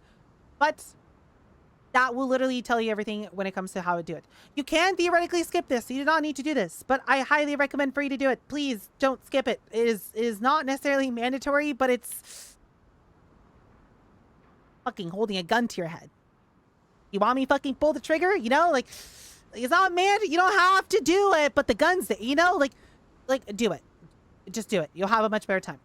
Anyways, so the way we have to go about doing this is pretty simple. The TLDR is every time we level, we're going to go over to Heist, we're going to buy contracts, and we're going to save them all up for Act 10. And then we're going to run all of them before killing Kataba. Do not kill Kataba in Act 10. You will break this. It'll be okay. You'll still make some money, but you will greatly break this. Do not kill Kataba. Now, the way we start by doing this is going to be really simple. All we need to do is get our hands on at least one rogue marker. Hold up. I surely have a rogue marker somewhere. These. You need to get your hands on at least a single rogue marker. Now, you're going to have a few options on how to do this. In Act 6, you unlock Faustus over here, and this is the auction house guide. Depending on how fast you are, there may or may not be some people selling rogue markers at this point in the season. If you're a little bit slower, if it took you like 3-4 hours to get to this point, there will most certainly be some.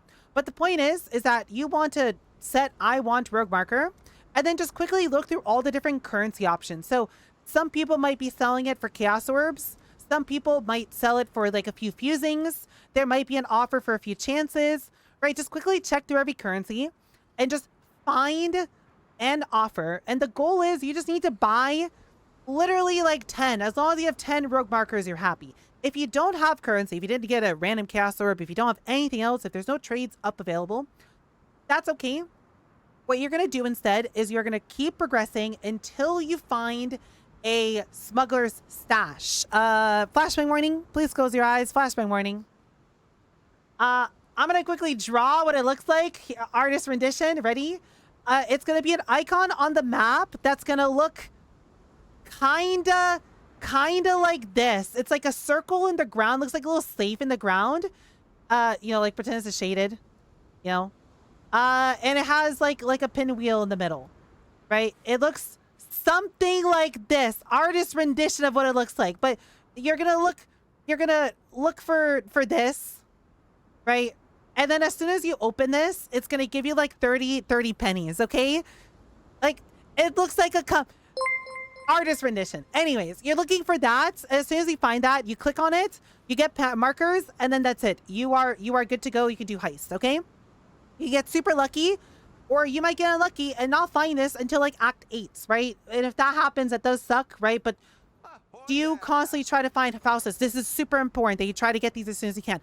The sooner you do this, the better. Because as soon as you have... you know what? Let me just actually show you. Hold up. We're going to pause this for a second. Let me show you exactly what it looks like so you don't have to get an artist rendition of it. 1 second. 1 second. Here. I can very quickly find one in literally a 10th of a second. Do I have a map on me? I don't have a map. 1 second. What's a quick map? Boner Crypt, Ramparts. Ramparts works. Okay. Heist. Okay, 1 second. 1 second. All right. It's going to look... Hold up. Hold up. Let me find it. There is one in this map. Hold up. It's somewhere in the map.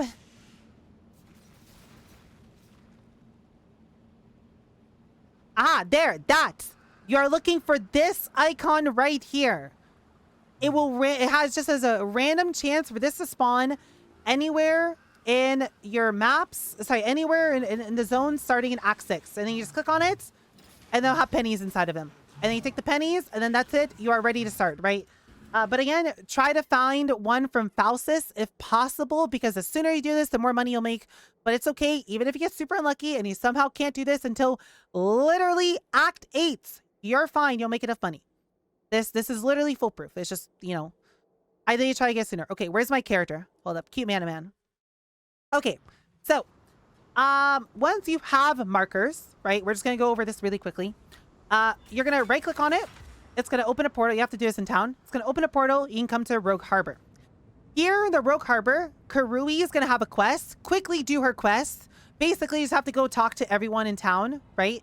And then she's going to give you a free contract to do. Bring that contract over to Adaya. Hello.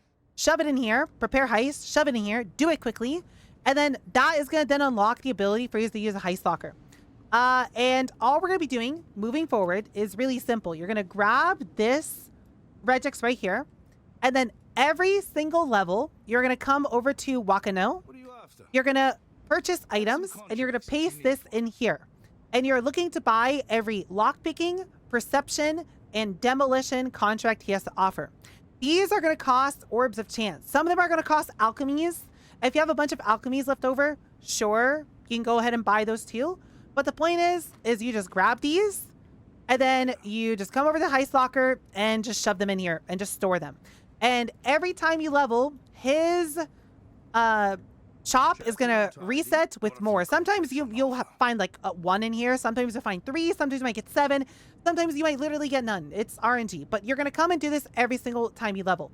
By doing the quest for Kurai as well, you unlock the waypoints with the gondolier, which is nice. And that's your whole job. It's just every level, do that all the way up until Act 10. Now, keeping up with your Orbs of Chances is going to be quite difficult, as this is actually going to require a lot of Orbs of Chances in comparison to where you're going to get. There's a few things we could do. First off, you can come over to the main vendor into every town. So, like, for example, in Act 6, it's Beast Hill. And at Beast Hill, you can convert your Orbs of Fusings into Orbs of Chance. It's just 1-to-1. So every Orb of Fusing you get from this point on is just going to be turned to Chance. You also turn your Jewelers into Fusings, into Chances. So, you know, you could do that if you want to as well. At the same time, what I'd recommend for you to do is, if you ever are completely out of currency for this, is quickly go over back to the Rogue Harbor and just run some of your contracts. You should ideally prioritize doing lockpicking contracts, because these on average should give you currency most commonly. And all you're doing here is just doing what the guide tells you to do. Just click on all the small chests and whatnot. Make sure you go to the end and steal the big item so you can come back and then vendor it to Faustus so you get more pennies, so you never run out of pennies. But that's your whole goal, is do contracts if you're out of currency completely. Convert your fusings into chances, and then if needed, you can always come to Faustus in town, and there's probably going to be people selling like 5 or 6 chances for 1 chaos. That is highly worth it to do, because you being able to purchase another contract from Wakano is going to on average give you more than 1 chaos, right? So, and you're getting 5-6 contracts worth of chances, you know, so the point is it's worth it, right? Do whatever you can. It's okay if you can't buy literally every contract. It's okay if you have to drop a few, because this strategy will still work if you can only buy like 80% of contracts, and if you don't get lucky until like Act 8, right? It's completely okay. But I hope you understand the gist of what we're doing. For the purpose of the VOD, I'm just gonna skip doing this, as it's just gonna be a big waste of time. But every time I level, I'm just gonna say, hey, at this point I would have stopped and I've got my contracts, just to verbally remind you that that's what we would have done at that point. Anyways, let us continue with the story. So we are gonna go back to town, right? Once you've done all that, once you got your heist stuff, or, you know, if you don't have the currency or whatever, first step, once we're ready to keep leveling, we're gonna go over to Twilight Strand, and we have to kill literally every monster in here. You have to kill all of them. This is for a quest for Lily, which is going to unlock her as a gem vendor in your hideout. So everyone always has to do this quest at least once a season. So take your time, kill everything in here, and then we're going to go back to town. It's pretty easy to like accidentally miss an enemy. So, you know, like really make sure you check the whole zone. Okay. Sorry, let me catch up a chat really quickly while we do this. You have more markers than what you know to do with. Yeah, too. You know, oh, we finally got an actual scepter. Wow. So they're equally good. Lockpicking is better when it comes to rock currency. What is it called? Perception is the next best for rock currency. But yeah, I should do lockpicking. And demo is the next one afterwards. And then, you know, we're also doing the chaos recipe at the same time. Nothing to mention, right? Please do actually watch the heist video, because a lot of this currency that we're farming is also based on you doing the chaos recipe along the way. And that heist video does tell you how to do the chaos recipe and how to set up. Not only is that something we're doing for this guide, but just something that's really fucking good to do in general. Even if you don't want to follow an Allie build guide next season, it's a good thing to do the chaos recipe at least up until yellow maps at a minimum. Really depends on how advanced of a player you are and how much you really need the extra currency. But doing chaos recipe is always good, pretty much in all cases, at least for a little bit. What do we get now? So yeah, we're also set that up, right? But just watch the heist guide, right? Stop your leveling experience, pause the VOD, go watch that shit. It'll answer all your questions and it will make your life super easy. Okay.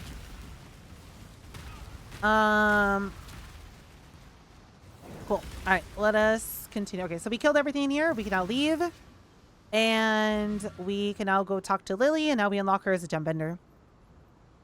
Didn't know you go over all this yesterday. I watched your heist guide yesterday. Well, you know, I'm just like quickly yapping about it. I still recommend to watch the Heist guide. The Heist guide goes over a lot more detail. I'm just giving you a top level explanation of it here. Okay, so I did level. So I would have quickly stopped and grabbed more if I had markers right now. And if not, that's fine. We just continue. But, you know, I would have quickly stopped and grabbed that stuff. All right. Did we finally get an actual upgrade? No, that's awful. That is complete garbage. Unlucky. Okay, we can put the scepter on as well. Put flammability in there. A Sholem in there. We find I've had this scepter since Act 2. Just to show you how dumb Firestorm is. I'm gonna delete this and the pennies just so they don't take up space in my inventory. Stay sharp out But there. again, I'm just gonna say every level I would have gone done it. And you don't need to level. You never had to, anyways. That was never relevant. But yeah, I guess like some contracts you won't like. You can run them in whatever order you want to. Another thing to mention about the whole heisting stuff is you should always do your lowest level contracts first, because heist is actually quite difficult. It's quite dangerous in there, and you have to be careful. It's really easy to die, and if you die, you lose your loot. So you should always start with your low level contracts first, because they basically give you the same loot, and they're a lot easier and a lot safer. You know. Is the new league? Nope, we're just quickly doing leveling VOD for build guide for next season. But it's starting on Friday. Hey, Dictator, how well? Make a filter. Yep, maybe type exclamation point filter. It is there. I must gather the pieces. It is updated. It's going to be updated more the day of launch because, you know, Filter Blade always updates the day of launch. But it's, you know, for the leveling portion is completely ready to go. If you, whoops, I just got a chain stun there. Whoops, my bad. Dual wield mastery for damage is better than both your weapons early. Is it really? Hold up. What is it's like this node over here somewhere, right? Is it this one? No, it's the caster. Where's the dual wielding? Axe and sword. Am I blind? Where is the mastery? It wasn't like, oh, it's this one, right? No, it's damage over time. Where even is it? Am I dumb? Not this one. It's a staff master. I know that is the thing. Like that is like the speed. It's the pain attunement. Oh, I mean that's over there. We're over here. Yeah, I guess sure. It is 60% increased damage. It would waste a lot of respecs going over there. I don't know. That's too far away. That's way too far away to bother with. It's not like we need it. It's not like we're struggling with damage, right? Like you don't need damage with Firestorm. It is way too far. You can make an argument that yeah, you could path there instead of what's the Mickey for? Make an argument that yeah, you could path there instead of going to minion nodes, but like the minion nodes also give you attack speed. Please give attack speed. Oh, should I get attack speed now too? Oh, that's way too far away though. I don't want to. Most people use it. I have not seen anyone else use it. I've not seen a single person who leveled last season as a Templar take it. Actually. Let me teach you the laws of war. And sees it. That's great. Most people did not. But I know it is good. I'm not saying it's not. Most people do not take that node.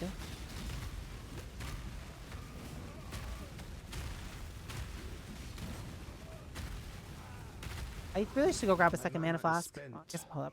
Die. Here.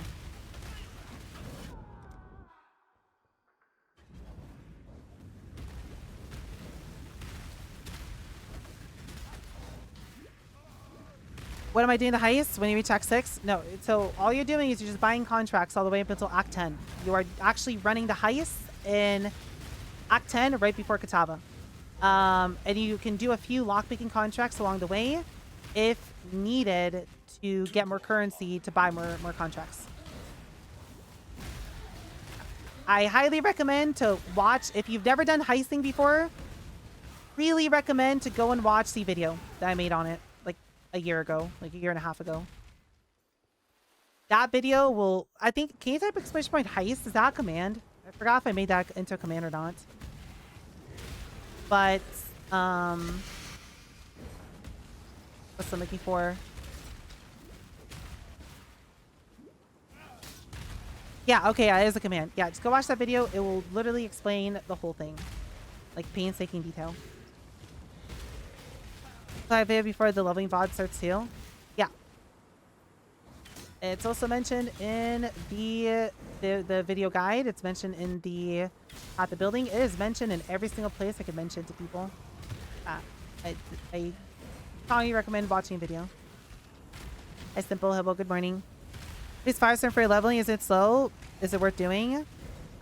This is as fast as Armor Brands. This is one of the two meta skills. Well, actually, you can play both together. You can play Armor Brand and Firestorm if you want to. This is literally the Templar leveling meta, right? My build guides will always just use, I leveled. So in this case, I'm just going to wait for the next waypoint before going back, right? Like, you don't have to immediately stop like this, immediately portal and go get it, right? Like, you have time, right? As long as you just go and grab it before you level again. So, you know, hold up.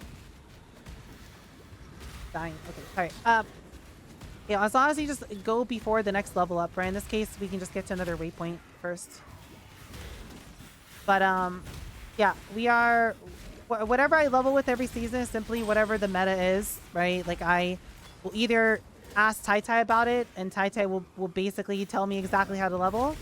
Or, you know, we'll, like, go do our own, like, making for research, and then Tai Tai will, like, look over it. But this is basically the always Tai Tai approved leveling path. So here we got to waypoint, so I can just quickly go back to town and get myself more contracts. All right. So again, we now have to do more ascendancy trials, and there's one in this area. So make sure you go find the one in the zone before leaving. This one's like sometimes off on its own in like a corner, so it's kind of annoying to get to. But make sure you grab the lab trial in this area first. But yeah, this is a wander build, right? It's just, you cannot play a wander while leveling. It is a joke and a complete meme to level a wander. Right, to level as a wander. Please don't do that. Please, please, please do not do that. Do not actually attempt to play a wander. Pre-endgame. You will have a miserable time. Okay. Let me bother killing those. But yes, we are playing a wander once we get to Act 7. Well, we're technically a wander, we're playing Power Siphon, but then we're swapping over to Self-Cast Kinetic Blast once we get... It's just awful to play before then. Oh, wait, look, we found a smuggler stash. So even if I didn't have a way to purchase them from other people, even if no one was selling them, I, only would have had to lose 2 levels with the contracts to grab it.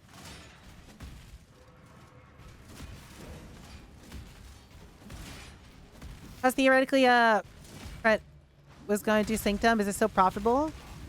Yeah, I mean, Sanctum's literally the best early game farming strategy to do, period. Like, you are literally wrong to map. Like, that's how good Sanctum is. Like, every strat that is in Sanctum is basically effectively wrong. So, yeah, if you're interested in doing Sanctum, you'll have a great time. You need to play a Sanctum build. Not all builds are worthwhile to do it with, especially on League launch, but yeah, if you want to do, Sanctum's great. Yeah. As in carries, no, you don't have to rely on carries. Sanctum is insane as it is, but oh, you're right, they nerfed it. You're right, they nerfed it. Yeah, sorry, I forgot they nerfed Sanctum. Sure, it's not the best anymore, but Sanctum's still fucked up. But right. This season, you're going to be able to start doing carries because people are going to be buying runs to get Lycia for the Bloodline Ascendancy. But you don't have to do that at all. It's just like you can now make even more money with Sanctum, but Sanctum was already kind of broken for farming. IP brand, yep. I would Marie. Marie is the resident Sanctum cuck here. She can answer any questions you have about it, but I think, yeah, the meta is you just play Penis Brand. And just do it Penis Brand and have a great time. We're early. They basically have the raw currency. Ouch. Ouch. That's unfortunate. Okay, but like, it's still fucking good. You can't say it's not good, especially for 99% of players, especially if they, like, learn how to do it, right? It's gonna be better than whatever they were doing before, that's for sure. Okay, I leveled again. I probably have more than enough time here. Right, so I'm just gonna keep going until the next waypoint, and then I would have stopped and bought contracts. But you know, you could always just like get close to next level and then quickly go buy contracts if you think you're not gonna make it to another waypoint before then. But in this case, I think I definitely do make it to another waypoint before another level.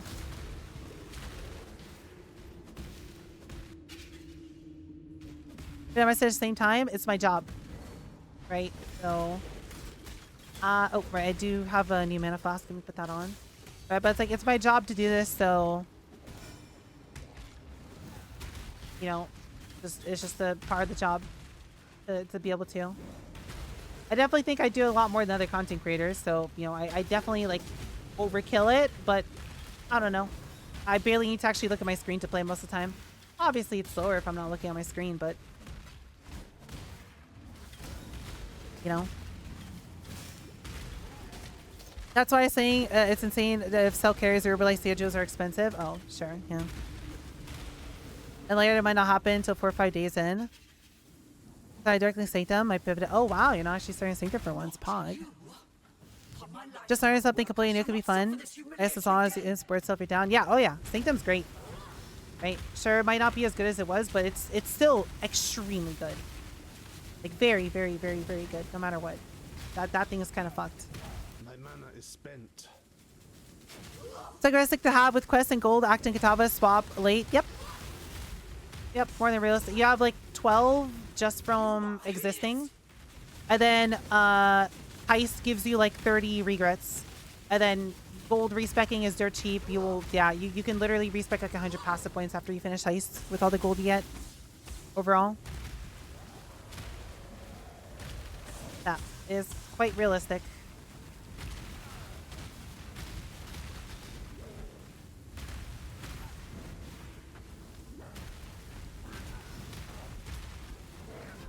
Ow. How are we doing resistances? I haven't actually upgraded like half my gear in such a long time. I've just been holding W. Anyways, we killed the boss. We can log out. And we can talk to Tarley for passive points. And the new hat. I'll take this one. Yes. Does it have anything on it? No. Wow, we are getting... This run has been awful. Like, this run has genuinely been pretty damn bad when it comes to gear and currency and whatnot. But we are still completely okay. Alright, so we go back to your prisoner's gates. Stop procrastinating, shower, and actually get take care. Have fun. I must have time to gather my will. Ah, fun.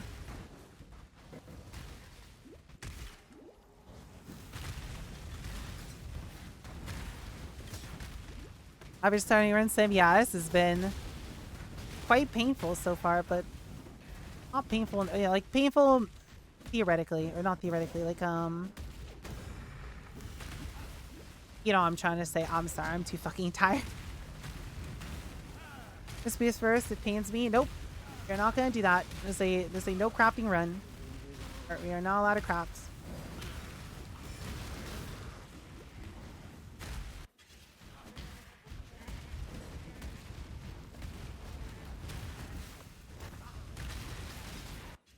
Here for count crit. So we're actually not going to end up taking the count and crit.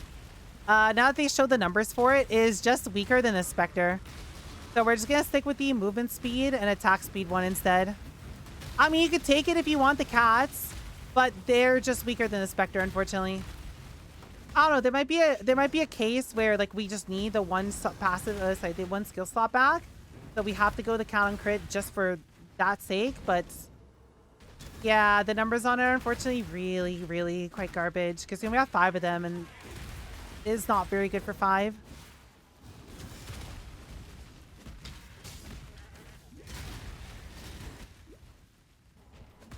It did make me sad as well.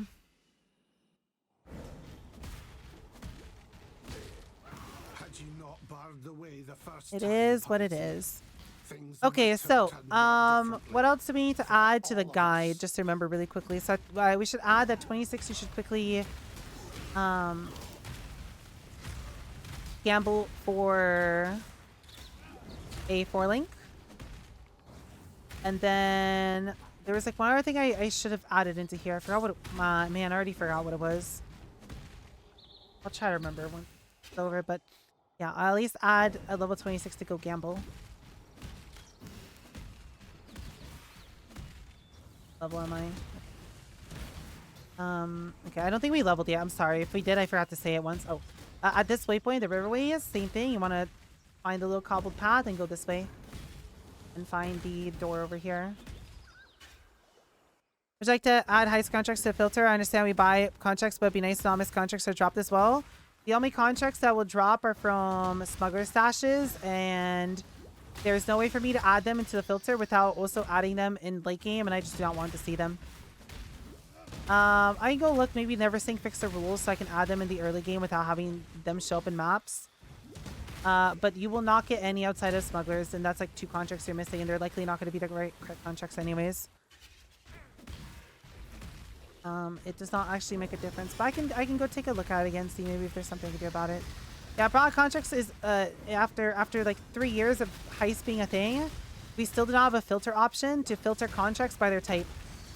So unfortunately, you gotta see all of them, and you know most of them are completely garbage.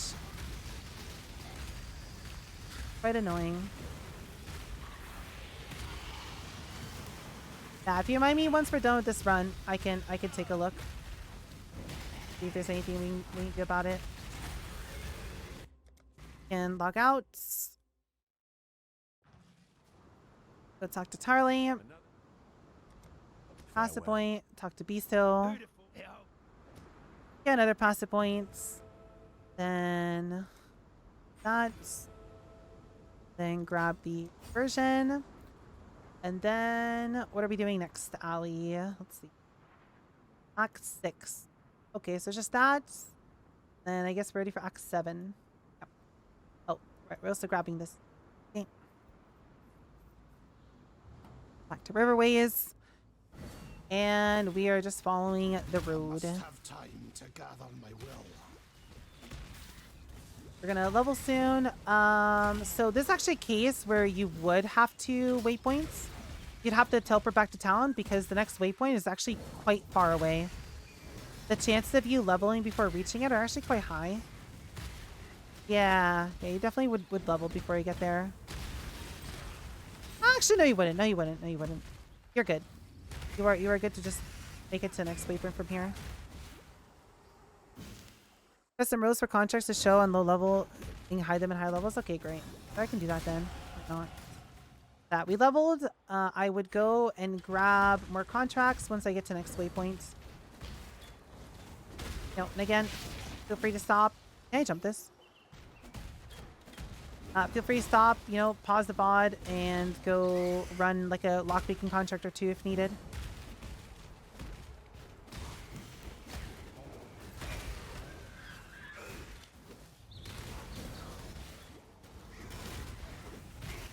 The waypoint should be over here. Yeah, you would not level before you get to this one. I think, oh, I didn't want my life flask. Okay, well, we can go grab contracts right now. That is still worse. Wow, we are getting super dicks. Alright, we grab the flag. Passage. And okay, we're still good. Yeah, so so for the next level, same thing. Just get to next waypoint before purchasing. You have plenty of time. Actually, you would do 2 waypoints here, I think. Before, oh my god, I keep forgetting to put on anger. Oops. Allie. But how do I keep managing to turn it off? New ring. Let's go for them. That's a lot better than that one. Put that one on. And then this. A little bit of cast speed, but the rest of it is useless. How my resistance is doing? I'm laning. Fine. I need to stop turning off anger.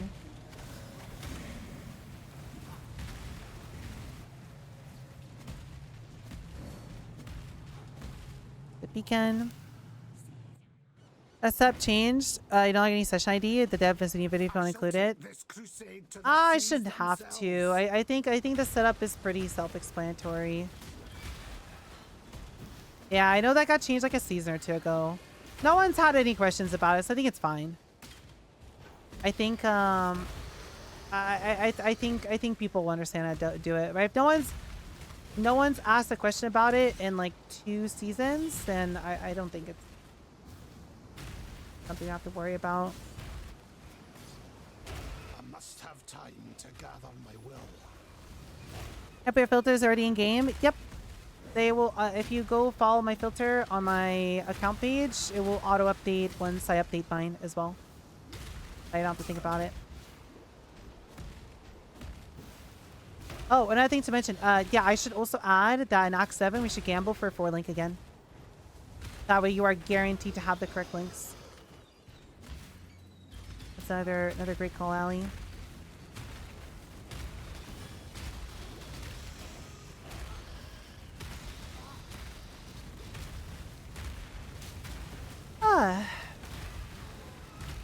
I am tired. What time is it? 6. Oh.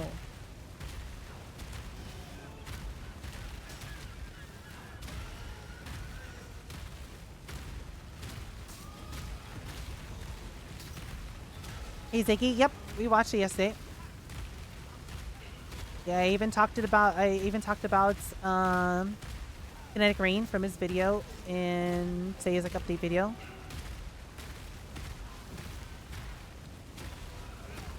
Yeah, Kinetic Rain overlaps do look really good. Still think it's a awful skill and probably should not touch it until maps. Just because wanding in general is quite bad, but it does look good and is promising for our build as a way to get more single target damage, I think. But again, we'll have to test it once we actually get in game. And then crafting looks so broken. Oh my god, I forgot to talk about the thing for Act 5. I am so sorry. In Act 4. I forgot to talk about how to get a free 5-link. You would have a 5-link right now. Oh, I completely forgot to mention it. I literally said that we would be discussing it when we get to Act 4. And I was going to show the Ziggy video and this leveling VOD and whatnot. I forgot to mention. Okay, I will just write it in text in the thing and I'll like make it really obvious for people to read it. Yeah, I'll add it tonight. Yeah, that was the other thing. That was what I wanted to write because there was 2 things I wanted to add to the filter. That was the other thing I forgot to add. Is getting a 5-link. Yeah. I completely forgot to mention that as well. Restart? No, we're not restarting the whole thing. We don't have time to. I'm not redoing the past 3 hours. It is what it is. I will just make it super obvious, and then I hope that, you know, people are also reading through the notes section if they're following the VOD, and not just, you know. Oh, sorry. I would have stopped here and bought contracts because we got to the waypoint. Yep, almost forgot to. But I'm just gonna make it really obvious, and I hope that people are also looking at the notes section, not just blindly following the leveling guide, nothing else. I mean, fair enough if you are, right? The leveling VOD is kind of designed to be able to be just blindly followed without needing a note section, but I hope that people are using both.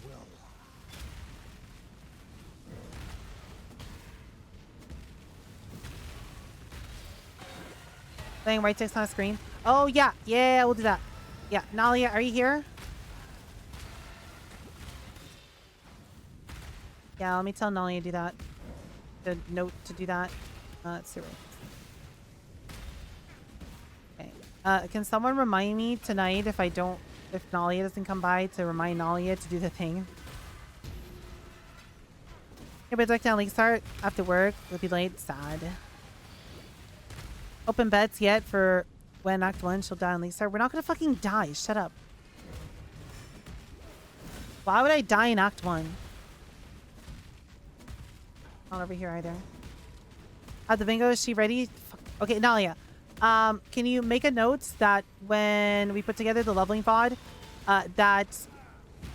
can you in Act 4, as soon as we get to Act 4, can you just put a note on screen that says, please read the note section on, please read the Act 4 note section on how to get a 5-link. Just like put that on screen when I get to Act 4.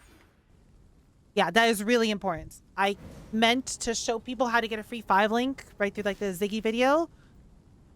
Upload the whole thing. Yeah. Yeah, I was gonna upload the whole thing to you. I'll just let you take care of it.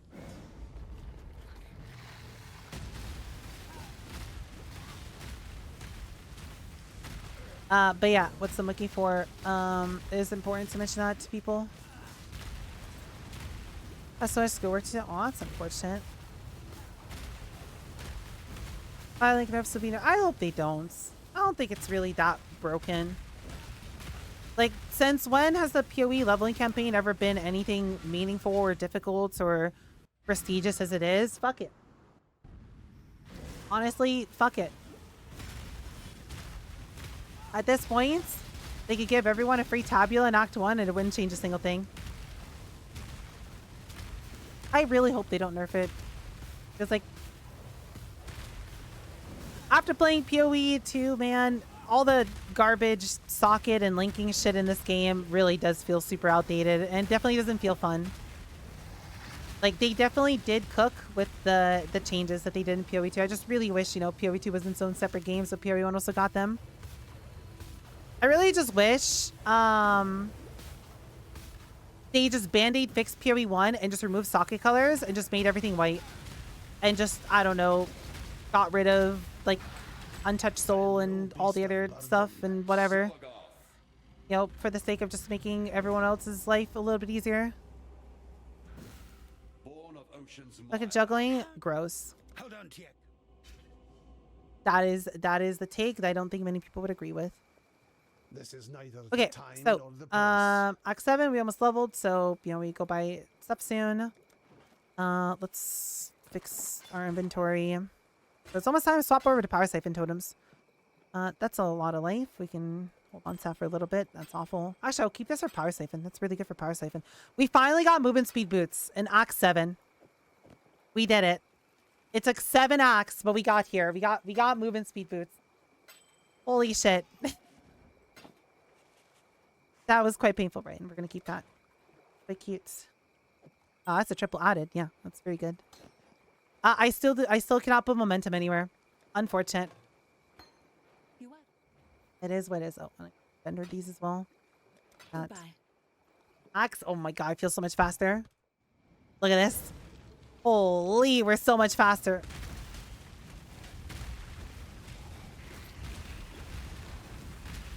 Insane. We're zoomers now. Old man got the Nikes.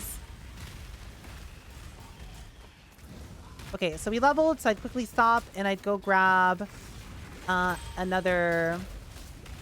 What's the need for? We'd quickly stop and I'd go grab more contracts right now. And we do need to get ready for the swap of power siphon totems because it is going to happen very soon. I must have time to gather my will. Almost time to be a power siphon gamer.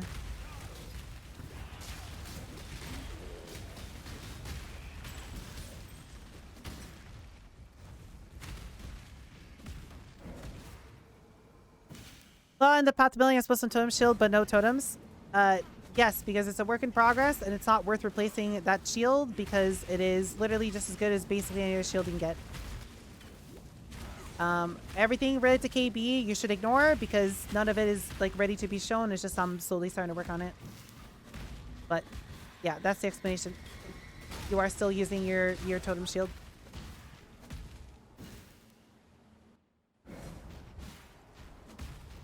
You power siphon totem. When do you start wanding? This is technically wanding when we swap the power siphon totems. This is technically we are a wander. It's just we're playing it via totem, right? We are dropping the totems around, you know, once we get the T16 maps and or once we farm enough money based off of, you know, how good kinetic rain actually ends up being. But we are about to technically become a wander.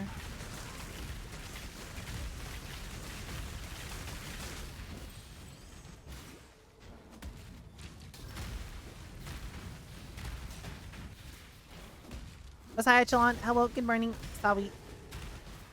Nasty, say good morning, hi.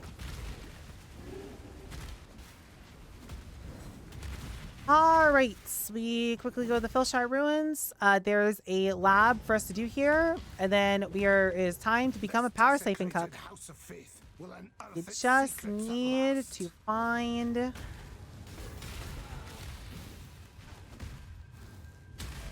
the lab trial. If you find the door, don't go down yet, because the lab trial is on. Oh, it is. It is on level 1, not level 2.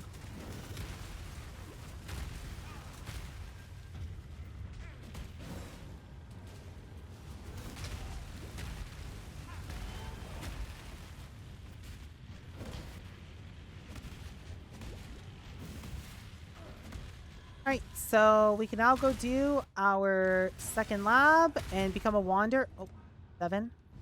But we are going to take care of something else first. We have to go find level 2. Now level 2, and then we got to go grab an item from this area quickly.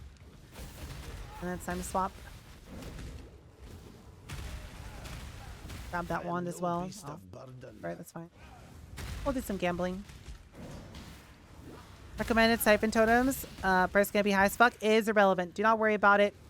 People freak out over prices. It is completely irrelevant. You can, yeah. I don't want to sit here and do like a 30-minute monologue over it, but that is irrelevant, and you should not worry in the slightest, and you should not care. There will be like we will not be affected by anything at all. Okay, all right, we got a map. Now we can log out and log in. So it's time to go become a totem cook. Let me clear my inventory quickly, and then let's go get lab done. That is quite. Oh wow, it has wet on it too. That's great. Put that on. Yes. Can't use that. You might be able to get away with using that. Has a little bit of life, but we don't really need it.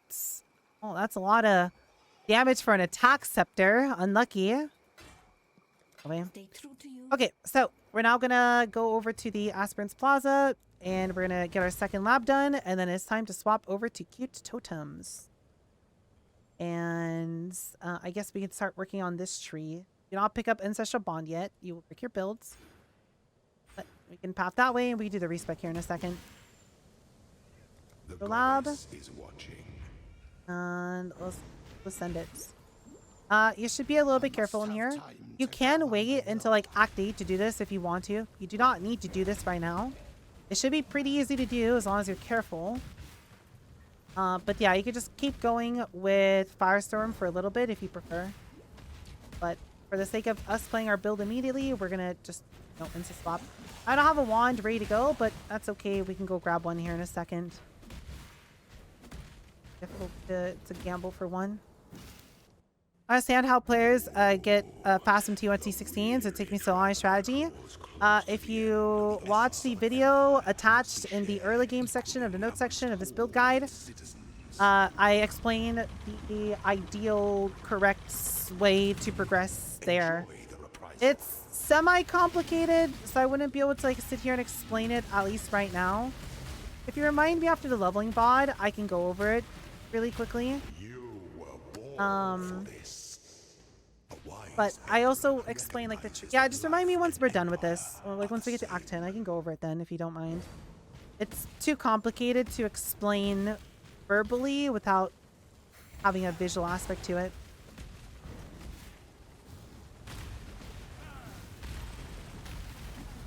I say it's complicated. It's really simple, but like I think it'd be difficult to follow along if I don't give a visual example at the same time. That's all.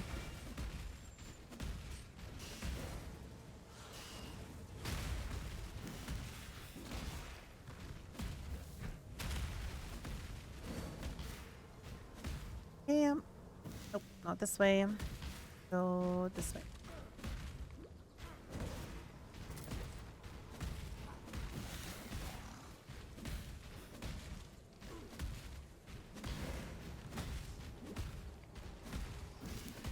I cannot wait to put this added damage ring on. Holy shit, this thing's gonna be insane. I am solo. How have you been? Hi.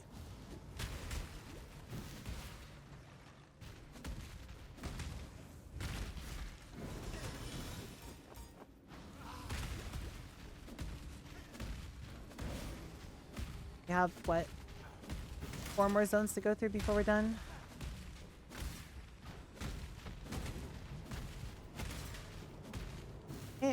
The trial.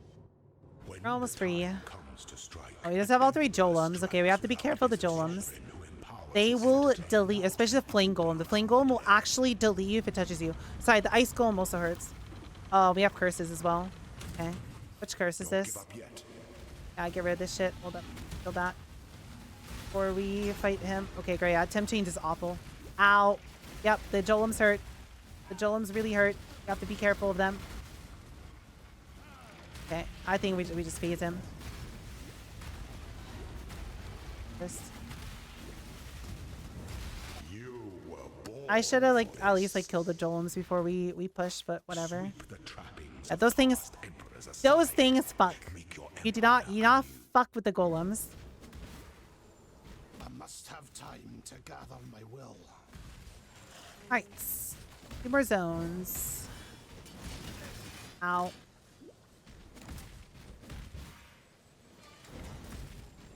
Hold up. This is useless.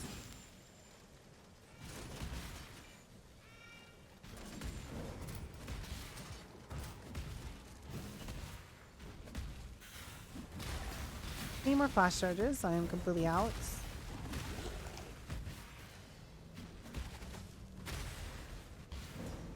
The correct way? Yeah, great. Alright. Final zone, and then we're free. What's up, family? Hello. I'm okay. I just feel sick today, and my throat hurts. So I'm in a little bit of pain. But it's okay. It's almost time to go lay in bed and crawl into a ball and die. Almost done with the leveling run. An aspirant can afford to be promising. An emperor must keep you. Thus navigate your empire. Better? Yeah, I think I'll feel better. I feel better today than I did yesterday. I have no mana flash. Oh, this is not going to be fun. Okay, and we still have the Jolems to deal with. Oh, and that's not good. Yeah, it's bone. Claw your way to the top. Up. Yar. For those And- who ascend too quickly, the fall. I entered. I got hit by the slow, and I was chilled, and I couldn't move, and I got dick. The On two. goddess is watching. Okay, we're gonna stop and kill the Golems before we phase them. The Golems are really spooky. Yeah, redact the VOD. Delete it. Hide the evidence. It was the other way, right? It was the other way. Hide the evidence. The fucking Golems got me. Okay, we'll just wait. We'll kill the Golems, and then we'll phase them. And then it's, like, significantly less dangerous. Not that way. Not this way. This Allie. Hold up. It is not this way. It's not this way. Where are you going, you dumb is? Allie, do you have eyes? Do you have eyes? The weary Also, we did have bone on us too. That was just shit. It was a shit combo of Jolems and the fonts. You're gonna wait till the Jolems. the siege. At least the non-lightning one. The lightning one doesn't fucking do shit. But the flame one and the ice one, terrorists. Actual terrorists. So where's the music? Such resilience. Alright, we're good. We got rid of the 2 terrorists. The sovereign leech Hello, music. is but a husk The- for its descendants. Hold up. The playlist just gave up. We need a new playlist, I guess. There we go. Okay. I had to listen. I had to listen to the voices for a second there. Okay. We got rid of the 2 offenders. We now just can hold W.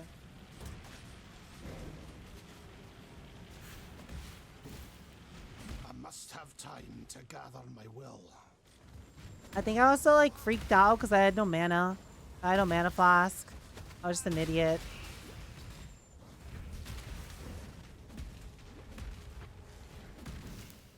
Please tell me it's the right way. It's not the right way. Oh, right. Yeah, we have to go like up ease in this way. It's literally not up ease.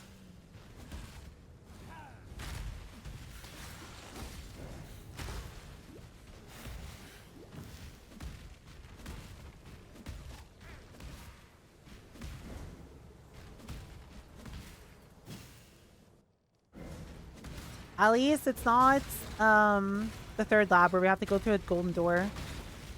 Be gross. I just realized I don't think I mentioned for the past like 2 levels to go by contracts. I am so sorry. This the one problem like me not also doing it at the same time is that I just completely forget about it, right? Because you only do it once, like for one run every league. So it's not ingrained in my head like, oh, you now need to stop and go do it.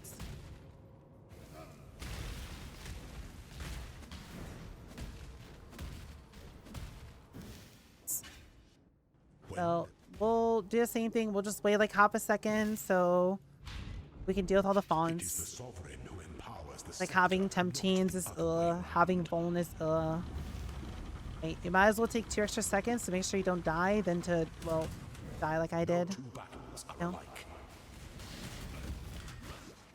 Ow. Okay, the lightning golem's also a terrorist. I take back everything nice I said about the lightning golem.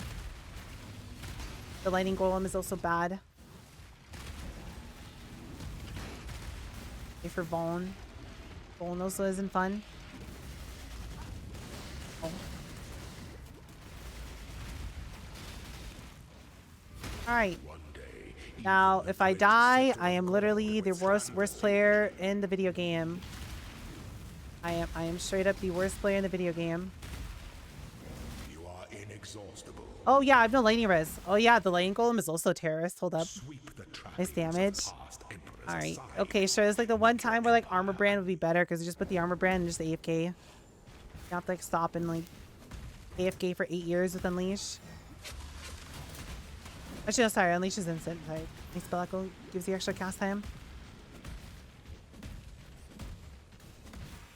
Yeah, I think I have like 20% lightning res. So yeah, the lightning golem and the fact that Izaro is buffed, terrorism.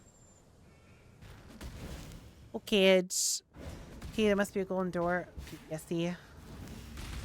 Let me actually get my mana flash charges before we go fight Izaro.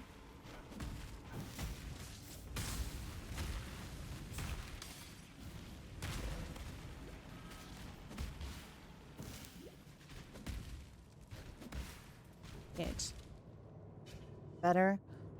Yeah, it's the problem with our brands. You have to do a bigger respec. This is just a 3 passive point respec comparison. You know? Guardian game, yeah, we could have done this as Guardian too. They have to respec again, you know. Finish this. Yep. Kill the terrorists. I was gonna say I'm fucking dead again.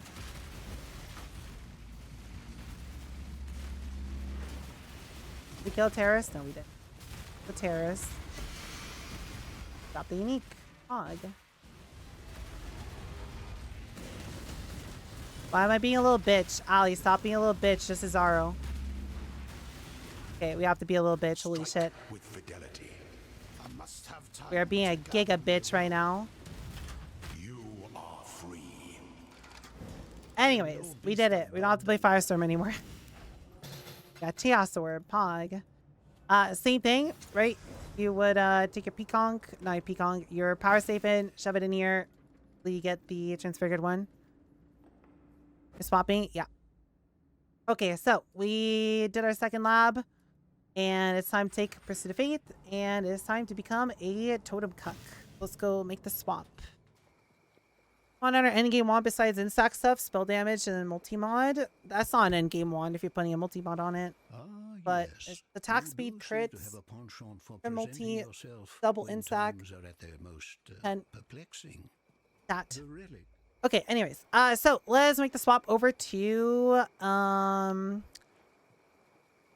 build. So I'm gonna put on, oh, that's a lot of added damage. Okay, so we're gonna keep that. I'm gonna replace that because this ring just end up rolling a shit ton of added damage on it. We're not gonna swap over to a shield. Luckily we did get a shield and this one looks pretty decent. So let's put that on. And we now need to grab ourselves a wand. So I'm going to vendor this stuff. And let us quickly do the swap. So we need to go grab ourselves a added lane damage, additional accuracy, a bunch of gems from one is the point. So we are here to grab additional accuracy Added lightning damage. Oh, right. I didn't get my ballista. Right. Bad. Oh, well. Just put the unleveled ballista totem. That's fine. Okay, so add lightning, additional accuracy, precision. And then shield charge. Okay. While we live, we are blessed. And then we are going to Act 3. And we're buying an elemental weakness. Ballista, it's much better than a storm suffering. It is literally not better. It is significantly slower. What we're doing is the fastest way to get to this. No other path is faster other than potentially playing armor brand instead of this. If you want to play armor brand. All right, we grab an elemental weakness. And then we buy frenzy in Act 6. But no, you do not want to play totems in Act 3. It is unbelievably slow. That is the worst possible thing you do. No. It kind of works, but there's a reason we swapped it from then to now. It is just a lot more convenience and a lot comfier. Okay, so grab a frenzy and we are ready to fully swap. So we are going to take out Power Siphon from here, and we're going to take out Arrogance. And then, right, sorry, I do need to also buy Ballista. I didn't buy it earlier. Good tidings to you. Ballista, no, we'll just level it manually. It's okay. So we need a blue, where is it? We need blue, red, blue, green, ideally. If you do not have one of these yet, right, I happen to get one pretty early. Actually, I can't even use it, so we do need to go gamble ourselves. But if you can't, if you don't have the correct colors yet, then, you know, stick with playing Firestorm. But we are going to go gamble. Who's the gambling vendor? Is it Alva? Bye. No. Oh, right. It's just Faustus. Okay, so we are going to be gambling for a... How much dex do we have? D4. Okay, so we're going to have to gamble for a red-blue. So an armor, energy shield. I guess it doesn't have to be a body armor. It could be anything, right? It's the same thing. Gloves, whatever. I guess we'll just do gloves in this case. Yeah, sure. We'll do gloves. I unfortunately do not know how many you can gamble at this point. I assume you would be able to gamble at least like 10 attempts. But basically all you're looking for is just any 4-link. And then you should have quite a few chromes. I have 20 chromes by this point. And you're just looking to hit 2 blue, 1 red, 1 green. Which should be fairly reasonable to do. Another option as well is... Actually, no, I think you're better just chrome spamming. Yeah, I think you're a better chrome spamming. Okay, great. So we have 2 blue. 1 red, 1 green. We can shove this in here. Put that on. We are now playing ballistas. We can now also completely drop flammability. We can drop leap slam. We can drop faster attacks. Whoops. And a golem. Okay, and we still have Eternal Blessing and Anger. We are now going to link... hold up. Where is it? We are now going to link... I don't have the Dex for Precision. That's fine. We can quickly craft a Dex roll and something. Right, we can leave Purity of Elements back in here to level. Whoops, I don't know why I took that out. The wrong place to put it. Okay, so... sorry, let's just follow along with what this says. Just to make sure I don't mess it up for people. We link our 4-link. Then we put Precision Arrogance. I am missing a little bit of Dex, so we can do that in a second.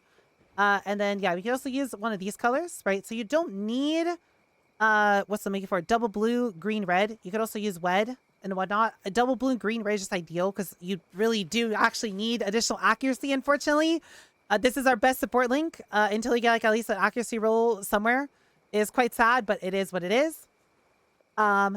And then, yeah, we just need to swap out Elemental Weakness instead of...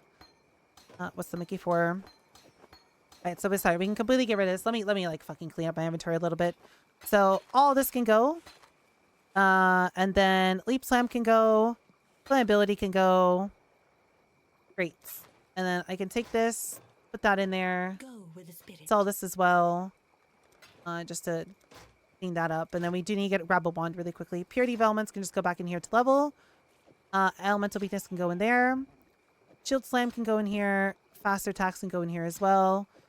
I do need a green for the golem, so we can quickly grab a green there. And then we can put the ice golem in here. And yeah, I can't run precision yet. That's okay. I can just put frenzy in here. Okay, cool.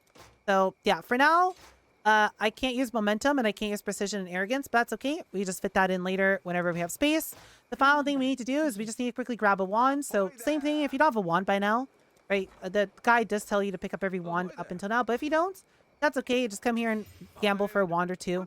All we're looking for is just added damage. Like that probably is good enough. Again, I unfortunately do not know how many times we will gamble here. I think we have like 10 in total. And I think we gambled like 6 so far between all the items that we got. So we have like 4 more attempts. That looks okay, I guess. Let's try 2 more. Okay, so there's all of our gambles effectively. That one is probably our best bet. We're just looking for the biggest source of added damage possible. Ideally with like an open prefix. Like this looks okay. Actually, it's double percent. Yeah, this looks okay.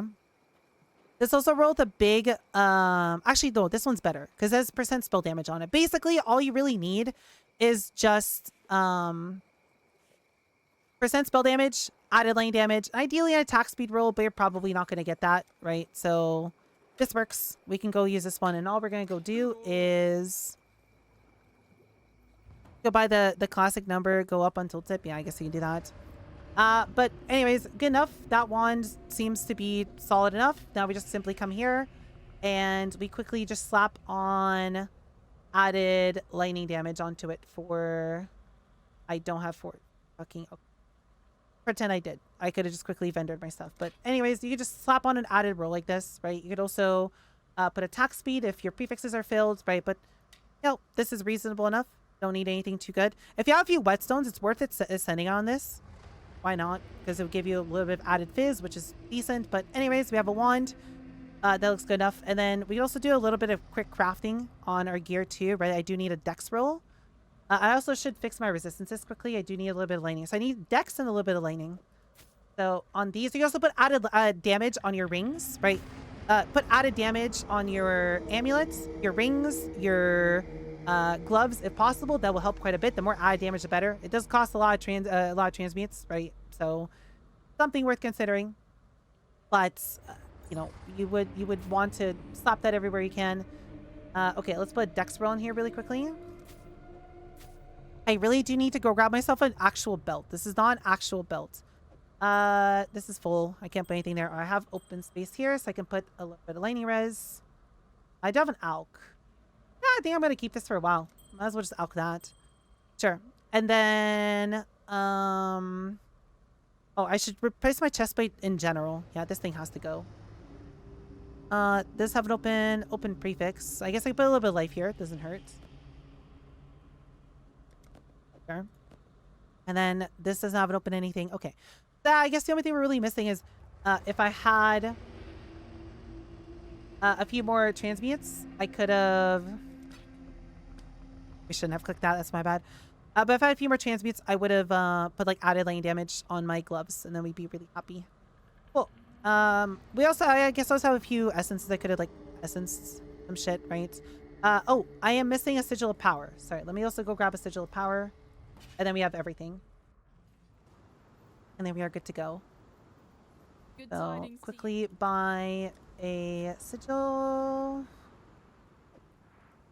And there. Time Okay, and tide great. wait for no man. Right, and I could put this as well, so I can put the momentum in there. And then put arrogance and precision there. Cool, so we are fully swapped over now. I guess I do have a few essences, so it would be nice to maybe grab something a little bit better than that. That is quite awful. Well, that is literally just more life. So, sure. Buy that for an alteration. And slapped on, put that there. Cool. So, we are now a totem cuck. Let's go become a totem cuck or do totem cuck things. But use the crafting bench a little bit, right? If needed. Put added damage everywhere. The more added damage you have, the better it is. And... That's all there really is to it, right? Just swap the gems around according to what it says in Path of Billions. So I do need to move my stuff around a little bit. So, let's put this stuff over here first. That's... Where's my anger? Oh, whoops. That's a problem. This is more important. I guess we could just not run our King Cloak. And just run anger by itself for now. Yeah, that's fine. Like I guess that works. And then we just just no arcane cloak. Anger is a bigger deal. I guess you could still run arcane cloak. Yeah, sure, that's fine. Okay, I would just ideally we'd want to run eternal blessing if possible. Okay, and then puts power siphon there. Puts that there. Put my curse there, and then puts that there. Great. It's time to go. Remove that as well. All right, everything's cleaned up. Neat. So yeah, we just want to put eternal blessing at some point. And now instead of leap slamming, we are just shield charging. So same thing, shield charge, frostblink, right? And then you put your totems down. Totems kill everything, and then you just hold W. Okay, maybe we don't what's the monkey for? Maybe we don't run arcane cloak. I don't know. So my totems are gonna be a little bit Pepega because we don't have a leveled ballista, which is really bad. Like it's gonna be quite scuffed. Yeah, here's the problem. My totems are getting one shot. They do not have health. This is why I tell you to buy this shit and level it, because they oh, sorry, one more. We're also missing one more important thing.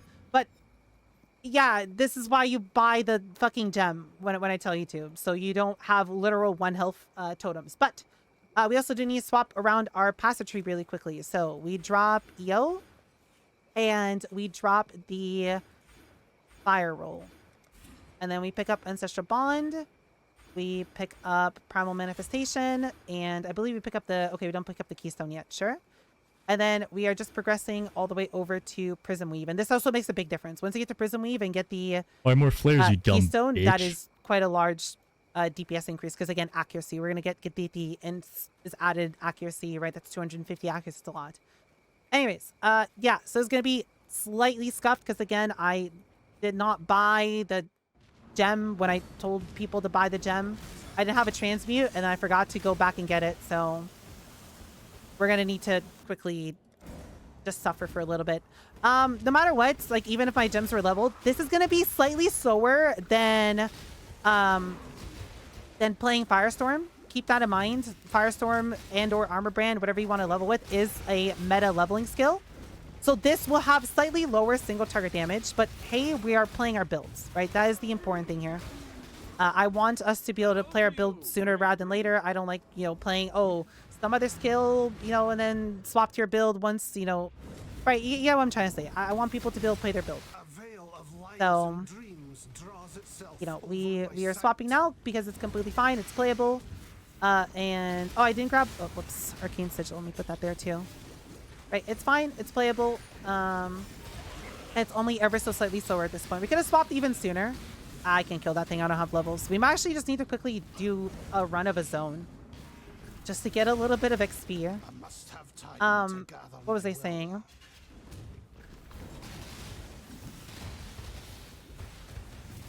I forgot what I was trying to say. What is the KB? Connect blast. Yeah. Purchase a wand trade. Yeah, you can also purchase a wand trade. Like if you happen to get like 2 or 3 one thing you could do right now, kitties, that would actually be kind of pog, is you could go do a little bit of heist. You probably were doing a little bit of heist anyways. You can just immediately buy piscators. If you can afford piscators, you are going to delete the leveling campaign. Like Deodre's tenure, the gloves are typically 1 chaos. If you can grab those and piscators when you do the swap, you will be faster than Firestorm with those 2 leveling links. Yeah, that is also another great point, is that you can spend your heist money ahead of time as uniques start coming into the game. Hold up, we actually should stop and kill a few more things before we get to the boss. Here's my tree. Yeah. Is it worth using Decoy Totem? Why would I ever fucking press Decoy Totem? No. Buy a gem at Act 1, so it's leveled 1. It was leveling Power Siphon as we were going. You do not get Ballista Totem as Templar. And I meant to buy Ballista Totem supports in Act 3 when I got to the library, but I didn't have the transmute to do so, so I just didn't buy, and I said, I'll just do it later. I didn't do it later. So, we now have to deal with a very low level one. Oh. Can fire more than 2 shots before dying for now. Oh, no, I'm not doing that. No. We're already pressing too many buttons as this. Okay, we should be able to kill the boss. Even though this is like kind of scuffs and my totems get one shot. Yeah, okay, we're fine. It's not ideal, right? The totems have no health, but it's fine. It works. My mana is spent. I really should probably go grab a second mana flask too, huh? Yeah. But all we're doing now is you simply just press frenzy to keep up your frenzy charges. You keep your totems down, and then you just stare at the boss and wait for it to die. Right? So put down this, put our totems down, curse, and then, I don't know, just sit here and look pretty. He one-shot my totems. That's rude. Stop. It's very rude. It's very, very rude. Not having mana is actually really annoying. We do, what's I'm looking for? I think grab another mana regen node soon, which would help.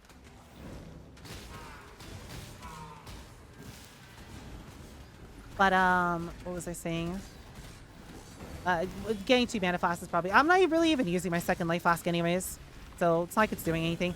Also, your totems don't have to be within the sigil with you. As long as you're standing the sigils, they get the added lightning damage. But the light right. will fight. Am I a Wanda now? So taking endgame into account, will Hiero be a top for all top for all the new Wander content, or is it close to Elementalist? Literally nothing comes anywhere close to Hiero with the exception of Trickster, and Trickster is now return this in. Trickster is now weaker due to nerfs. It was very close. Yeah, you could argue that Trickster was ever so slightly better than Hiero, but I would say post nerf, Trickster's still a little bit tinkier, but I would say Hiero probably is overall better, given Hiero also has a free floating point for a Bloodline Ascendancy. But it's not even close between Hiero / Trickster and literally everything else. It is a massive, massive, massive, massive difference. Oh, I am so sorry. I am an idiot. You have to also come do this trial before you oh my god, I forgot. Sorry, you do this lab trial as well, and then you could swap. You wouldn't have swapped after the crypt. It was you swap now. I am so sorry. I completely forgot there's 2 lab trials in this area they have to do. And not just one. Okay, Nalia, we have to add another note to the VOD. I forgot to mention this. Where's Leaguestart? If you go to the PoE website, there's a timer there in your time zone. Okay. Don't pay for contracts to purchase the unique gloves and wand. Yep. And then you would probably do like double the damage I'm currently doing. So, you know, that'd be quite nice. Anyways, so, no Wander is anywhere close to what Hiero can accomplish. Deadeye and Warden and Elementalist make it work off of Headhunter, but you're playing a Headhunter build. You will die. You will have a miserable time. You will never feel comfortable, right? You are simply relying on Headhunter to make the build work because KB scales insanely well with Headhunter. You can still put a Headhunter on a Hierophant if you want to, but the point is with a Hierophant, you have an actual proper build that scales smoothly. I'd probably just make a whole fucking video on this topic so I don't have to go through the whole 30-minute discussion on it. But the TLDR is that every other Ascendancy that's not Hierophant will stall and will have a problem where you will just need to sit there and you'll just have to farm like 20 to 30 div to... Sorry, you'll have to farm like 40, 50 div to be able to swap over to instacking or to get a Headhunter. And without that, you kind of just stop scaling. You kind of run out of upgrades. While Hierophant doesn't really have that issue, right? We don't have to immediately go into instacking. We can simply just keep scaling like normal. And what's the looking for? Eventually just slowly transition to instacking. And instacking on a Hierophant will be significantly better than every other Ascendancy. The point is, can we use Clarity? Yeah, I guess I can use Clarity. Well, we can't use Clarity because I should be using Eternal Blessing right now. I just don't have the space for it. Right. But sure, you could also use a Clarity, I guess, in this case. A detailed answer. Yeah, okay, it wasn't very detailed. I can give you a significantly better answer, but the very quick TLDR is that nothing comes anywhere close to what Hiero and Trickster can accomplish. Elementalists will have a slightly better day 1, like ever so slightly better, because golems are very OP. You know, like golems are very, very nice. But outside of like just literally day 1, Hierophant absolutely bodies the ever-living fuck out of every single other wanding setup. In my opinion, as a wanding connoisseur, right? I played multiple wander builds to multiple mirrors at this point. I must have time You are to gather actually my will. inting yourself if you are playing anything other than a Hierophant after the Transfigure Gems got added into the game. Pre-Transfigure Gems, it didn't really matter because you just played Headhunter until in-stacking. But post-mana stacking gems, I genuinely think you are actively inting yourself. Again, with that said, you can play Elementalist. I think you have a really good time. Like, it's fine if you want to play that. Elementalist will be faster. Especially until, like, Hierophant gets Mageblade. And, like, if you want a different experience, that's fine. I do think every other Ascendancy is completely incorrect, though. Like, Elementalist is okay. For a slightly different setup, right? But yeah, I truly think you are just playing the building correctly on anything else is bad. Wanders are awful. I think a lot of people, I think it's gonna be a lot of people's first experience with a wander. And I think a lot of people are not gonna understand just how awful and how bad wanders are, No beast of right? burden. Like, you don't play a wander because, oh my god, it scales really well. You play a wander because they are the best mechanical skills in the game. Nothing comes anywhere close to Kinetic Blast in terms of raw clear speed. But you have to bend over backwards to make them work. Right? You have to bend over backwards to get them to do any actual damage. And the only reason we can get around that as a Hierophant and not have any weird stalling is because we have the Transfigure Gems, which allow us to scale off of mana, which is really easy to do. And it kind of fixes the issues Wander's had. But yeah, I don't know. That's my opinion, at least, right? My opinion isn't necessarily the only opinion. You know, different people can disagree, but that's just how I personally feel about it. I don't think I would ever want to actually play this build or any... I don't think I'd ever want to play Kinetic Blast on anything other than a Wander. Like, I think I'd rather play a different build. But that's just my personal experience. Also, yeah, too. It's like mana stacking is just really easy to get going. It's super comfy. It's great. Like, it just works. You know, you're happy. Pal did a video on it. Same thing you're saying. Oh, did he? I should probably do the same thing. I should probably just make like a quick, like 20, not 20, like a 10-minute video that just goes over it. And it just says, like, yeah, you're literally just wrong by if you play anything else other than Elementalist or Old Man. It is going to suck. You are not going to have fun. You are going to be miserable, especially if you've never experienced a Wander before. Let's read. I don't know what to talk say. Listen here, bitch. You need to fucking use a spanking at this rate. Tony the Old Man, Mana Stacker build. I hope you have fun with this shiny bald head. It's going to be a great time. Can't wait. Not worth it killing those anyway. Alright, so now my Ballista Totem isn't literally level 1. Looks like everything's fine. You know, and again, keep in mind, you probably have a few Chaos Orbs from Heist. You can just start buying the uniques ahead of time. You don't have to wait. And if you buy literally even 1 or 2 of the uniques, like, you know, this is my experience with random scuffed gear that I just put on. If you have a Piscators and a Geodres, you're gaming right now. I would say I'm kind of gaming. You know, like, I'm not struggling. You know, Gorkdal died pretty quickly. But you'd be gaming a lot harder with those uniques. Keep in mind with Piscators, you're going to have a decent amount of added damage in a bunch of places to make it actually do anything. You know, like, you are... So, like, if you're going to run Piscators, you have to get Ephemeral Bond. Sorry. Yeah, Piscators requires Ephemeral Bond. You would have, like, very little added lane damage, and you would like, do no damage. Like, you need something. But yeah, Ephemeral should be literally 1 chaos. I cannot see Ephemeral. Ephemeral's unplayable in literally every build with the exception of this one. So I cannot see it being more than 1 to 2 chaos at most. I saw your Heist pre-map guide. How viable is a higher bliss on hardcore? Is it tanky enough? I would never recommend an Allie guide in hardcore. Basically, yeah. That's you have to make your own judgments. You can play this in hardcore. It's just you would have to make it hardcore viable by just playing it more defensively. I don't know. It's very difficult for me to want to recommend my guides in hardcore just because I do not want to be responsible for you dying. Right? I do not like playing squishy builds ever. Right? I hate squishy builds. So I always try to do whatever I can to make my build as tanky as I can. This is definitely a little bit, squishy in some regards, but in most cases it's fine.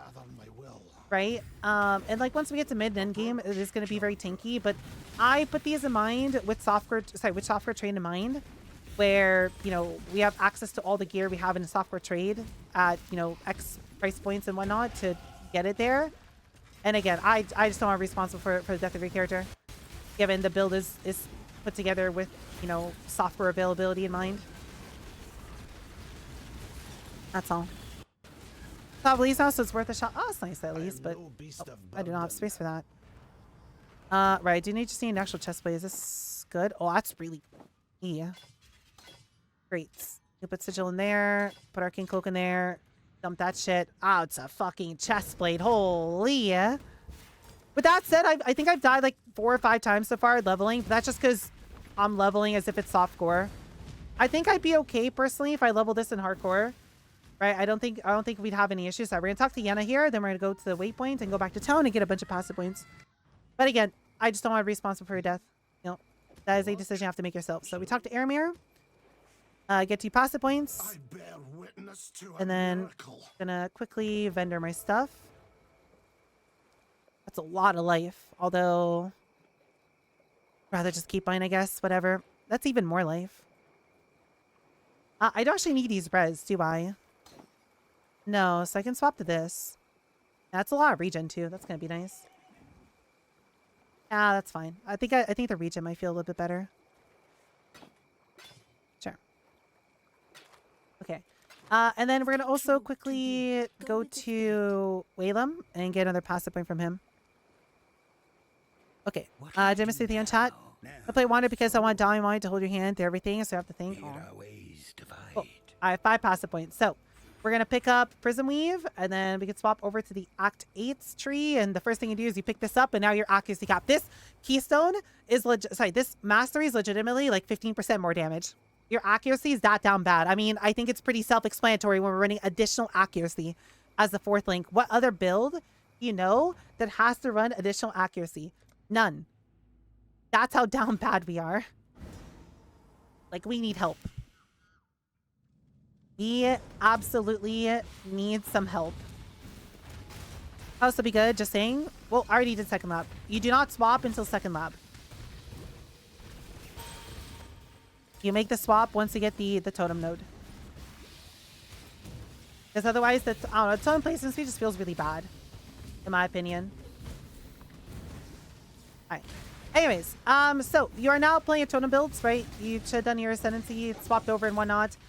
The build does not change at all from here all the way to maps. The only difference is, you know, move your gear around. Sorry, get new upgrades, move your gear around accordingly, and, you know, deal with pocket pressure and whatnot. Once it gets heisting, you're going to get a lot of jewelers, a lot of chromes, and a lot of fusings, so you'll never have to worry about having to like move stuff around. That shouldn't really be an issue anymore. And yeah, just make sure you fit in all the gems, right? If you're missing something, like I think I'm missing 1 or 2 gems from what I told people to run. But it's not like you have to have everything on, right? Like I'm not struggling right now, right? I'm not having any issues because I don't have everything on. So yeah, it's just keep leveling. You know, every level, stop and grab contracts. I know I completely stopped saying grab contracts. My bad. But grab contracts, hold W all the way Act 10. And then once you get to Act 10, we're going to basically complete all of Act 10 except killing Katava. And we're going to go run all of our heists. We're going to go run all of our heist contracts, make our money, buy all the uniques, kill Katava, get to maps, have fun. Right, so nothing to think about now other than just hold W, right? Grab more health, right? So you don't feel squishy, res cap, and you're gaming. That's it. Going to be pretty fast. Like, you know, this is relatively fast. Yep, put down a few totems. That's it. We are blind old man. Yeah, we are a very, very blind old man. Exactly. I want to play the league or want to play other games. I mean, just play for a day, see if you like it. If you don't like it, then you know, you can stop playing. I don't think it has to be that big of a deal.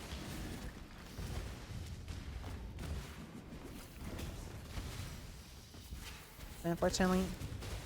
And yeah, so the plan is you would be playing this for about 2 days or so. I don't exactly know how long we're playing this. It all depends on just how strong Kinetic Rain actually ends up feeling.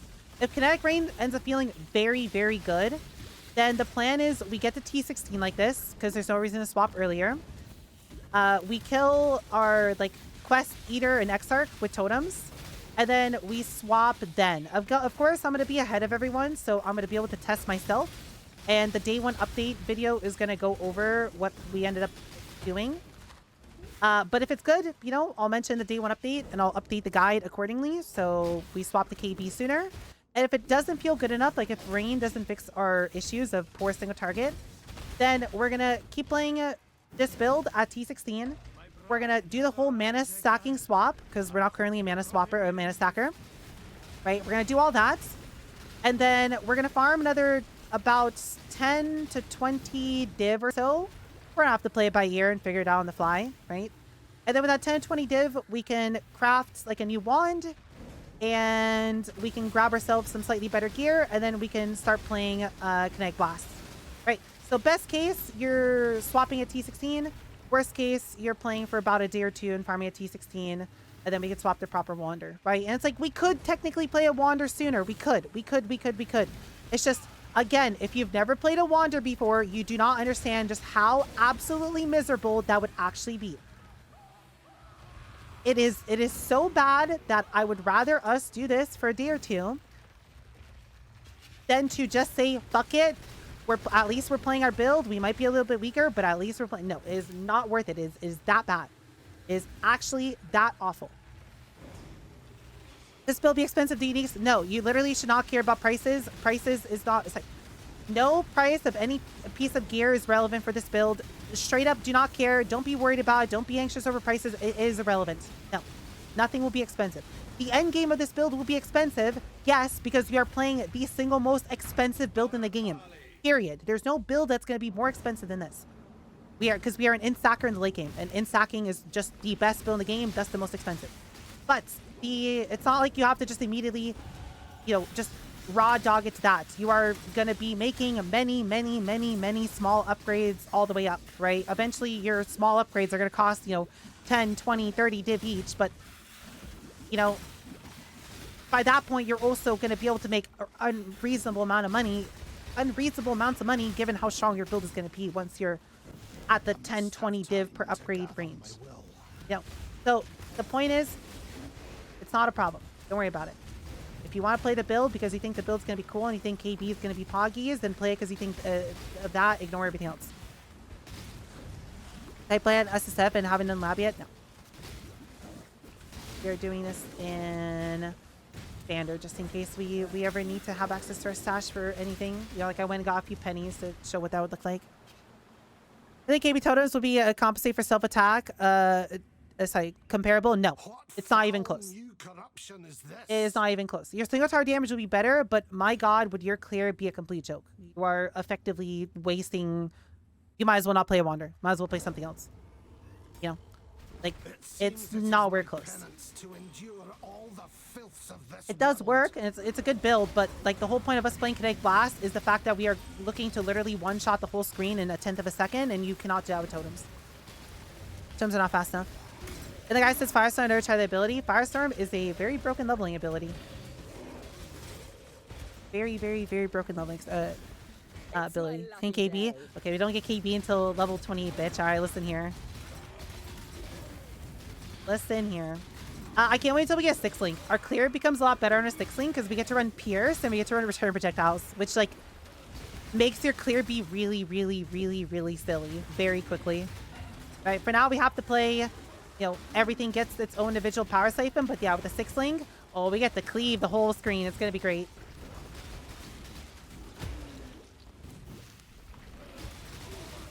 Good night, DM. Hope you sleep well. Enjoy the rest of your day. Your first stones and farm on totems before the swap. I don't want to break yourself. Not again. Yep. If you want to do that, that's also not a bad idea, right? Obviously, I'm going to be the guinea pig, so, you know, I'll let you know if it's good or not, right? But, yeah, it's also just good to err on this. Even if it looks like half scuffed, I'm just going to say no. You're going to farm like 15 to 20 div first. You know, I'm only gonna like pull the trigger on telling people to swap sooner if it actually looks very fucking good. But that's gonna take a lot. You know, I would rather just err on the side of caution, because here's the thing, cuties. once we swap over to KB, once you are actually playing KB, once we've gone through everything, and once, you know, like, right, like once you are into KB and you're pressing it and you're single tired, you are playing the most broken build in the game. You will experience, like, it's fucked. I cannot describe how, if you've never played a Wander before, if you have never played KB, there's a reason it is the single best clear speed skill in the game.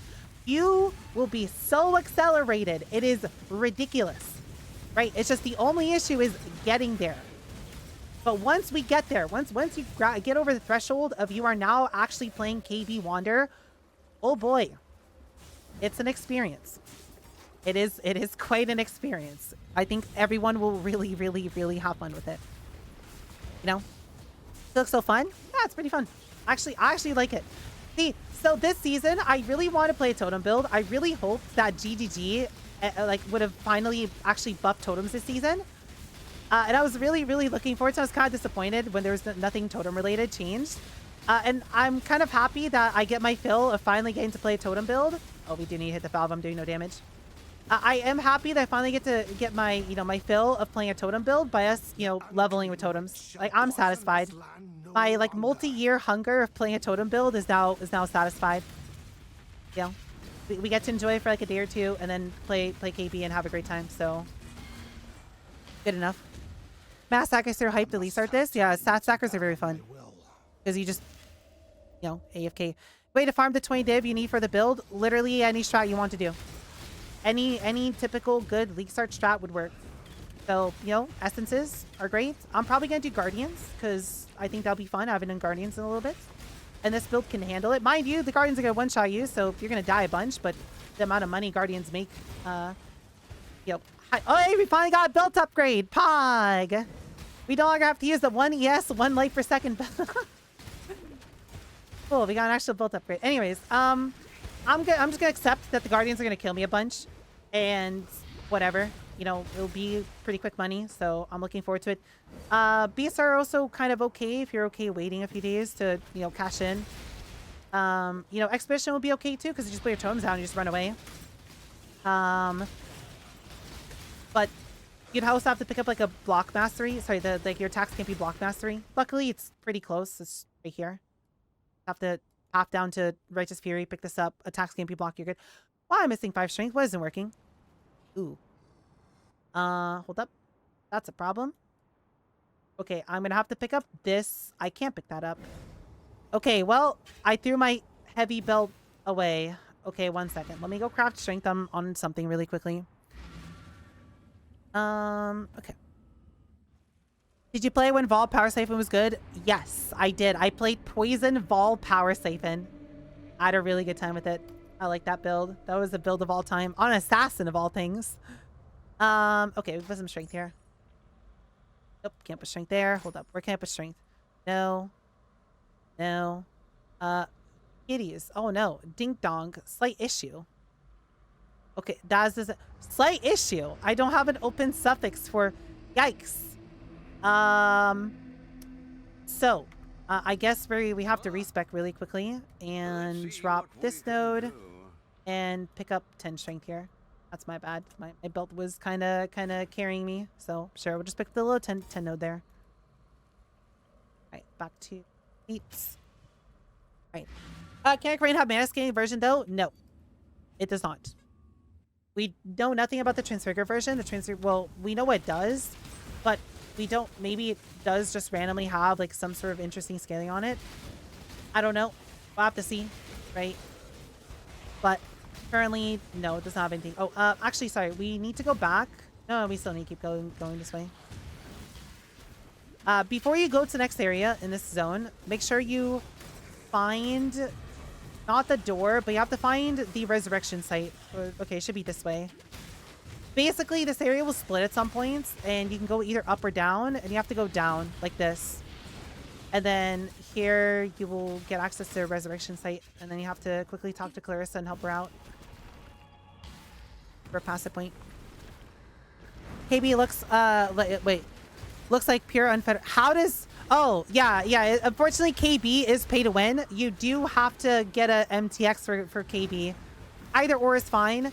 If you want the best performing one, Heritage actually performs better than base KB does when it comes to raw frame rates.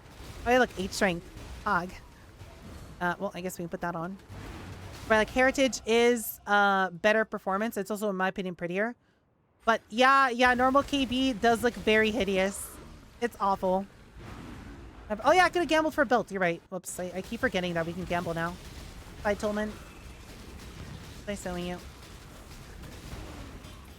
How could I? Talk to Clarissa. Then go back to town. We're probably curious. No, Wall of Force is actually completely garbage. You will not use Wall of Force in any Wander. It is actually completely garbage. Sorry to burst your bubble, but it is unusable. That skill sucks. You're going to have to play a dedicated build. So sorry, we got our passive point from Clarissa. 1 second. And then we also go over to whoops, Be well. Hargan.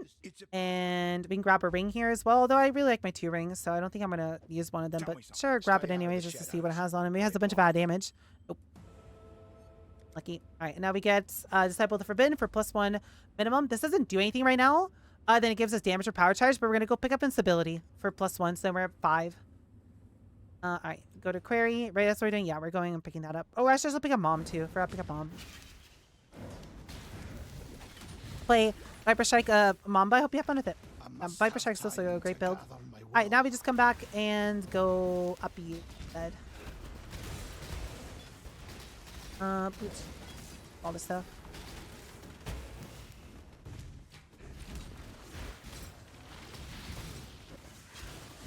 Tomes are so fun. It's super comfy.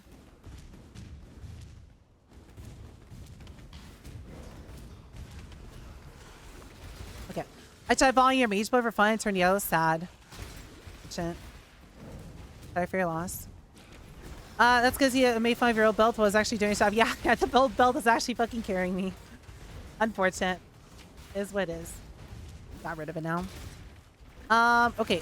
Go to bed. Good night, Anther. Hope you sleep well. This is Mana Man. This is Mana Man. Well, we're not really a Mana Man yet. We're just a man. Right? An old man with a shiny bald head. Because, you know, we're not going to mana stack until we get to like T16. But, no. This eventually would become a cute Mana Man. Ooh, woo. You know, that is what this build will become. Ow. Are their abilities so bright? My eyes. They got a shield. I like the shield though. It has a bunch of res on it. Okay, here your goal is to find the entrance that has a dead man by it. So that doesn't have a dead man, so we don't go that way. Right? Hold up. Actually, no, I think that is the correct way. No, it's not. We're looking for dead men. So no dead men. Here, dead man. See this guy. Dead disembodied man. Once you find that, go inside and this is the correct way. And then same thing, you're looking for more dead men.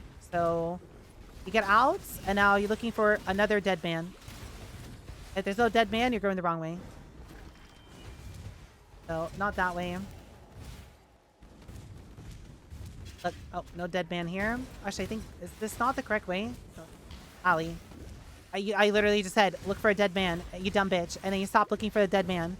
It's up, actually. Whoops. Up. I'm gonna say, like, can't be down. That look, dead man right there. You look for the dead man, and we made it. National League, no. All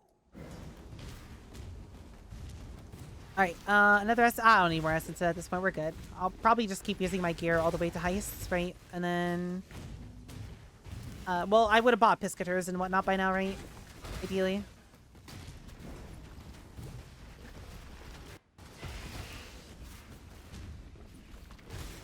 Now we are just a cute totem man instead. I don't see any Ellie Wanderers. It was popular last season, but it got popular like a month or so in as a build you swap into with a head hunter.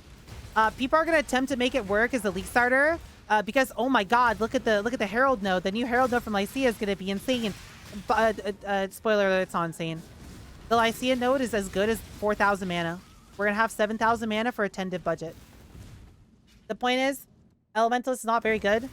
Golems kind of carried it, and it was literally just normal. Like the people, I don't know why people freaked out over that build. It was just another Headhunter KB builds. It didn't matter that it was on Elementalist.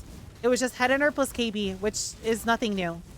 You know, people are just like, oh my god, look, it's so good with the Jolt. It's not, right? But anyways, like, people are now freaking out over it even more because the Lycia and Herald stacking, it's not very good. Herald stacking sucks, especially in the context of KB. Like, it's good, right? And I've been saying, like, if you want to play something that's not old man, Elementalist is your only real option. Because it is pretty good. It's just eventually Mana Man will very quickly come and body the fuck out of it with how fast Mana Man scales. So like for a day 1 experience, day 2 experience, or if you want to literally play KB the moment you get to maps, sure.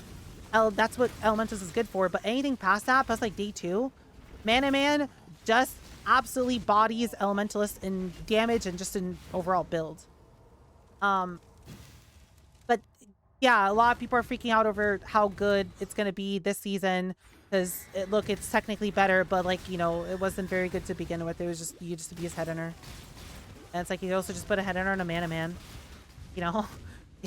like, all the other people who are playing KB on other builds, right, are literally just basically rushing Headhunter because without Headhunter, their builds are become unplayable and high in content. And it's like, okay, but you can do that on a Mana Man.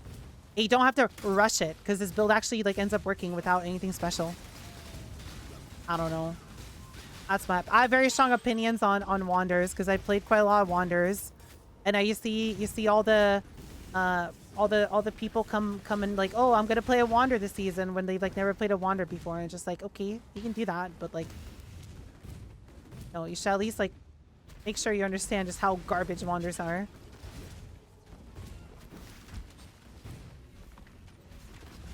You also get shortcut at the tower at the beginning of the zone. Oh yeah, I guess he could. Oh. He's cute. Yeah, he's a cute old man, you know? Not best. Indexing site just dropped. Also gives you a path to building. Oh, really? Pog, a non-TFT alternative. Great.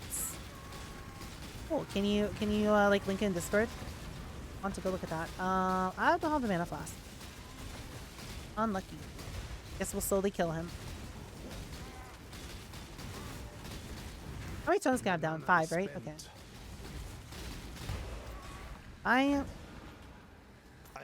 Sun Orb. If I get Assassin build, I don't want to break your bubble, but Assassin's quite bad, and the rework basically didn't fix anything that was wrong with Assassin in the first place, so it's still going to be a low play rate. Outside of people being like, oh my god, it's a new hype thing, I'm going to play an Assassin, so the Assassin player is going to be inflated by that, but a lot of people are going to drop in next season. Nobody's going to play it because it's literally just as bad. See you. I don't think there's like a single content creator or like very few content creators that are actually interested. Talk to Mara Morris. We're getting past the point. I don't think there's many content creators who are like even remotely interested in it because, yeah, again, all the issues that it had are still there. All right, now we're going to go back to Toxic Conduits after we did that, and we're going to go the opposite direction. A lot of Deadeyes? Yeah, unfortunately, it's going to be a lot of Deadeyes. I feel bad for them playing on Deadeye. Yeah. So, okay, kitties. I do need to mention something. If you know nothing about a Wander, please discard every single person playing on a Deadeye. You cannot play this build on a Deadeye without a Headhunter. It's just raw fucking sewage. And then every single person you see it playing on a Deadeye is either a 5-way carrier or playing with an Orabot. It is awful on a Deadeye. It is raw sewage, like actual raw sewage. Like, yes, you can go Trinity and like that'll kind of make it work in T16. But like, man, if you cannot get like a week 1 Headhunter, you are gonna basically be stuck in T16s for a long ass time. It's raw sewage. It's not good. There's a reason nobody plays that without an Orabot. Like you are not having a good time on that shit. No. Like, please do not play that on a Deadeye. You will be miserable. You will likely have a bad time. I'm sure some people will make it work, but like, believe me, I've played enough Wanders. I've played Deadeye myself. I think I've played like every iteration of a Wander at this point. Please don't. Please actually don't. Like, at least play Elementalist. Please, at least play Elementalist. Playing Warden Like Warden's, yeah, Warden's better. Like if you're gonna play a Ranger, please just play it. Please play a Warden. It's just better. It's so much better. Oh God, don't play Deadeye, please. Jason, thank you so much. You're a fucking cutie. I appreciate it. So in this area, there's a door over here that we want to find, but you first also want to find the Trial of Ascendancy. So we're gonna quickly find it. It's on the same wall. So it's probably just like down here. Or if not, it's up. Okay, it's up. It's up. Okay. Did I miss anything else in chat really quickly? Want to die, 1000 def, C16. Like, it's actually a bow build, but somehow worse. Unironically, it is a bow build, but bow builds at least do damage, while a Wander on a Deadeye doesn't do damage. Like, you know, like you're signing yourself up for a classic bow build, but it's somehow even worse. It's playable if you get 1 Inspired Learning and put 5 shrines to every map. Yeah, sure, if you do that, I'll actually agree. It is playable, but yeah, without a Headhunter or Headhunter-esque, that is not a build. It is raw sewage, raw misery. Like, the only way you can make it work is if you unironically, like, whoops, we're dying. Is if you unironically go and light radius stack with the new wands that give you like 2000 added damage. That is actually the only way it might work, but then you're playing actual raw ZHP paper bow builds. Like, anyways, we got the lab trial. Now we're going to go back to the door over here and we're going to go take it. But Elementalist, like I said, Elementalist is okay. It's the only real good option outside of playing this on a Hierophant. It has its pros and cons, but again, it is going to be a build that you either need to just make the jump over to a instacker, which is going to be somewhat expensive, and it's just going to be a quite a weird gap where you just have to farm for a while before being able to do it, or you have to get a Headhunter if you want to do high-end content. And it's not going to be that tanky. The only tanky version of Wander will be either playing this on a old man or playing this on a Trickster, but with Trickster you kind of have to immediately jump into instacking, which is quite expensive to get going. I'm not saying old man's going to be fuck you tanky at a low budget. We're going to be reasonably tanky and we're going to scale pretty quickly. But like at a super late game, you will never die in an old man, ever. It's impossible to die in this thing.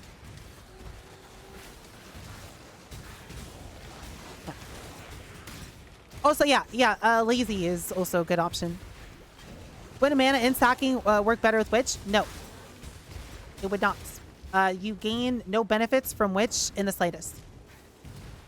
Other than, you know, like the raw damage of your Ascendancy. But, like, I would argue Hierophant has a better time, has a better Ascendancy, and it works significantly better early game, especially for, like, you would not want a mana stack on anything but a Hierophant. Just Sweden, it looks like the Bloodline Ascendancies have changed since they were released. Oh, really? Did they showcase them? Or they just say like, hey, we changed them. All right, we go into here. Let me put my passive point really quickly, get my additional power charge. So we're at 5 minimum.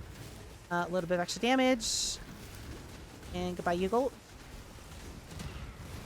This is pretty good damage with no uniques, right? Like, keep in mind, you're going to have your uniques at this point.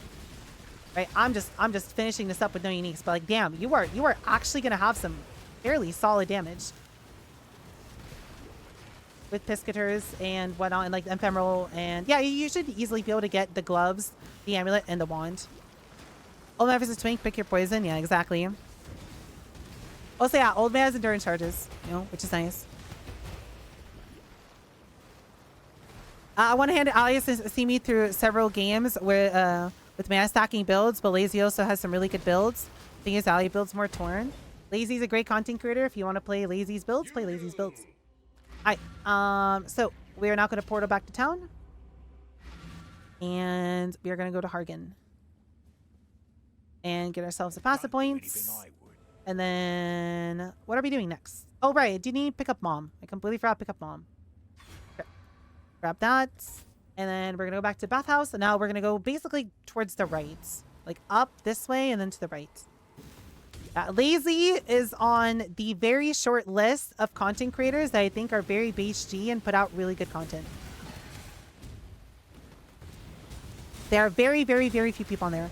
Axiom belt decent to run. It's okay. But you're better off just running like a rare belt. I would not run it late game. or like I wouldn't spend money on it, right? It's like if you get it, great. If you don't get it, whatever. But I would rather just use a rare build instead. I have 5 minimum. We're at 4, and then we get plus 1 minimum from Disciple of the Forbidden. Okay. These two synergize together. Okay. If files are available, not long for Atlas. Oh, nice, great. Files for the Atlas and Passatory saying they made changes and they're in the files. Oh, cool. Okay, I guess they'll probably be data mined and be on PoE database by tomorrow, so we'll go look there. Also, I am so sorry. I just realized how long this fucking leveling run is. It's gonna take us 5 hours to get to Act 10, which is quite slow. We definitely could have done this a lot faster, but I guess we're also whatever. It is what it is. Kitties, can someone go check the Peacock VOD? How long was the Peacock VOD? I think it was like 3.5 hours, right? Or like 4. Okay, I have been kind of taking my fucking sweet ass time. There's literally nothing that's changing about my build all the way up until Act 10. We could have just like speed run it at this point. To be fair, I could have been done by now if I paid a little bit more attention. But whatever. I'm okay going a little bit slower. Again, this is not to set a new like speed record or whatever. This is specifically to help like the new players who have no idea what they're doing. So like honestly, going slower is not a bad thing, you know.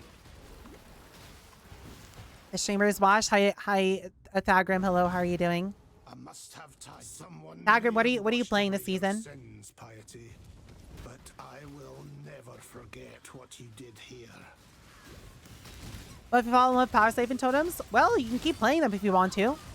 Like, you can play Power Siphon Totems with the... Everything we're going to be doing with the wanding setup and with instacking and mana stacking can literally one-to-one be applied to Power Siphon Totems. You could just keep playing this to a multi-mirror build if you really want to. No one's stopping you. Obviously, a tree will be a little bit different because you have to pick up some of the totem nodes, but yeah, you could just stick to this if you really, really, really want to, and it'd scale effectively the same exact way. As another opportunity, another possibility. So is it this way? Okay. Okay. Peacock was 441. Oh, okay. Never mind then. All right, so roll me a little bit slower. That's fine. I think I've been explaining a lot more this like run as well, and I think we like took more time. So okay, I don't feel as bad then. Yeah, I thought Peacock was like 3 hours. I'm like, man, this could be like a 5.5 hour VOD. Damn, it's gonna be a little bit slow, but sure, an hour slower than Peacock is okay given. I mean, it's Peacock. I mean, this is relatively fast too, but you know, Peacock. And I think yeah, like I said, I'm over explaining stuff a lot more this time around. I think Peacock I was kind of light on explanations, but then again, it was literally get to Act 3, set up everything, and then that's it. You're holding W to Act 10. There's like fucking nothing to do. Like this does have a little bit more swapping to it, I guess. You know. What do you think of KB Cluster Hiero? That is literally the build we are currently playing, or that is literally the build I'm league starting. So that is what I think of this build. that is my opinion of KB clustering Hiero. Is I'm playing KB clustering Hiero currently. I think it's a very good build. It's the best version of Wander. You should definitely play it.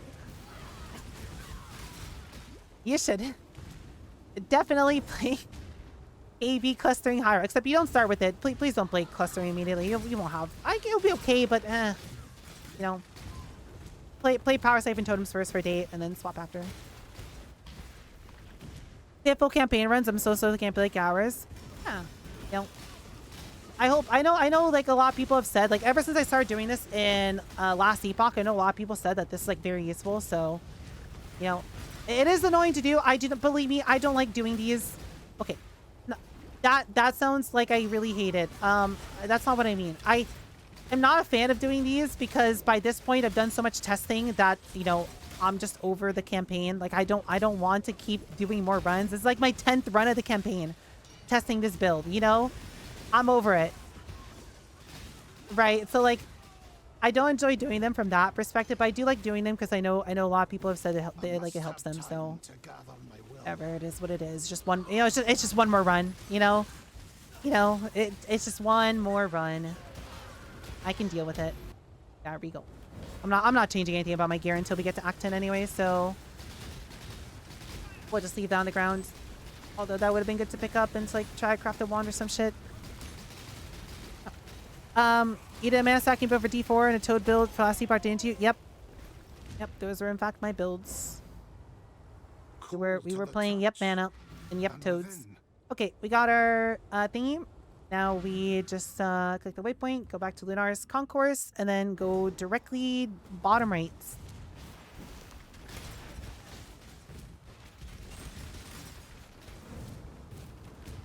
Is regular power siphon? Yep, we're gonna swap the power. Well, what we're gonna be doing is gonna depend on how good kinetic rain is, but the plan is to play this, swap the power siphon of the Archmage in T16, mana stack for a little bit, make about 20-30 div, and then swap over to kinetic blast afterwards. And, you know, it'll be an easy swap because we're already mana stacking at that point. You know, kinetic blast just a mana stacker. This is just regular power siphon. Bitch Ascendancy has your hits ignore monster lane resistance if all equips are... What? Hold up. Okay, we'll look after. We'll look after. I need to get... do not... We're not going to stop right now. We're gonna finish the leveling VOD, and then we'll look. Hold up. No spoilers. No more spoilers. No more spoilers. Hold up. Kiddies, we may have found the ascendancy for our build. We're going to play Farrell to begin with, and then go with that as our late game ascendancy. Hold up. We will take a look once we are done with the leveling VOD. So let me just do 2 more acts. We'll take a look. Is there any guide for KB? Yeah, if you type in // wander. My whole guide is there. It's going to be an all-in-one path of building. Everything up until KB is done. And then, you know, we will be updating the guide on day 1, day 2 with KB stuff once I get there myself. Bid from 325 still available? Yeah. If you type Explination Heist, the video is still there. Yep. Alright. Time for a quick Blood Aqueducts run. Think we want to start Mana Man wants to have Elementalist? Yeah, come play this. It's great. Like, the leveling experience is fun as fuck, and then, you know, it's better than Elementalist. Smile. I didn't say that. New life flask. For that chest for free seems huge. It's quite nice. It's quite nice. Yeah, Elementalist Wander is great. Again, I like shitting on every other wanding type that isn't Old Man, right? Elementalist Wander is the only one that I will actually say is half decent because it does have so much scaling from both Jolums and now the Lycia Herald stacking points that ends up being fine. It doesn't have the same stalling issue that every other wanding setup has. But this is still better. I didn't say that. I didn't say that.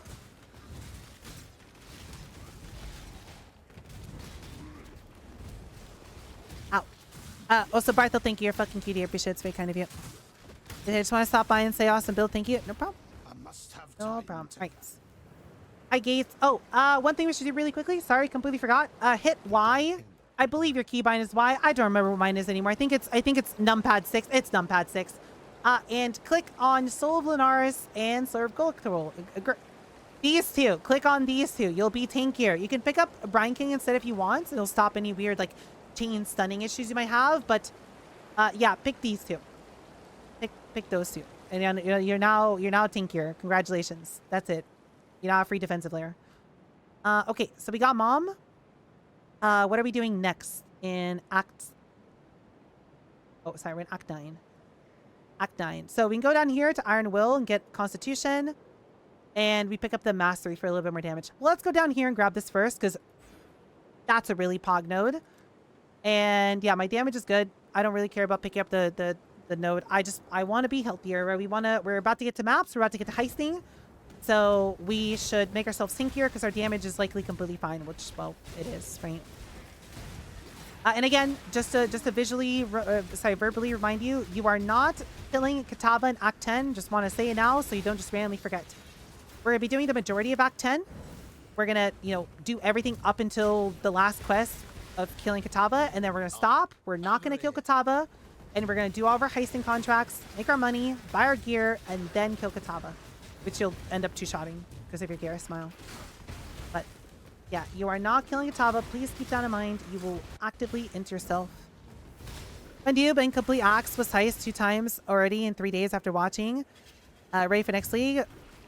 I think I could do Act 5, Act in 5, 6. Game. That's a pretty decent speed. Nice. Yeah. That's a solid piece. I think the Elemental Ascending, those are kind of boring. I love Elementalist. I think Elementalist is my favorite ascendancy. Before or after? I don't know. Okay, do I like Pathfinder more? I think I like Pathfinder more. But Elementalist is definitely my second favorite ascendancy. I mean, I guess I don't think you can tell, right? That I'm an Elementalist simp. I only have 10 Elementalists. Only 10. I clearly can't be an Elementalist fan with that few Elementalists. Is Evasion Hybrid, Golems, and Heralds? That would be decent. Yeah. It'll be completely fine as a starter. And then, you know, you'll have a good time all the way up until either in stacking or Headhunter. Like, it won't be bad.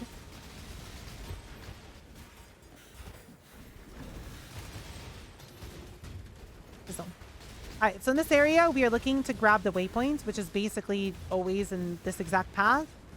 And then from here, we're going to go down and check to see if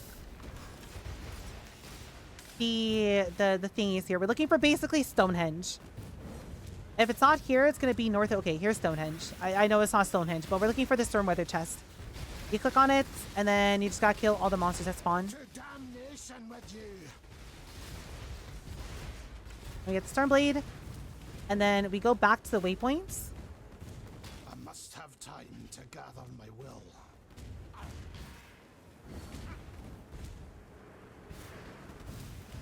And past the waypoints, there should be a little like path over here. Okay, it's probably down. So you're looking for a little path that's blocked off. This here. You go up here, you'll get a quest progress. You go to town, and then you talk to Sin. And then talk to Perandus. They'll give you a free wand. So, I don't know. Check it if you want to. You'll get the bottle. Let me vendor quickly, I guess. Well, mana, but useless. Russian. Accuracy. And 69 life. No, the added damage is a lot more important. Yeah. Yeah, damage is a lot more important. Okay, anyways, we got the bottle, and then we take our portal back. You move a little bit, you can go to the Oasis, and then we're just hugging the wall here to look for Shikari. Hi, Bedge. Good night. Hope you guys sleep well. Yeah, we're going to look at the Ascendancy here in a second, cuties. Once we're done with the leveling run, we just have this and a little bit of Act 10 done. And then...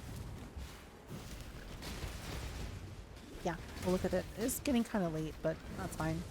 Looking at the Ascendancy. Great day. My day is going pretty well. My throat is starting to really hurt because I've been kind of sick all day, but we're almost done with the leveling VOD, so... yeah, today was great. Wasn't too bad to get through.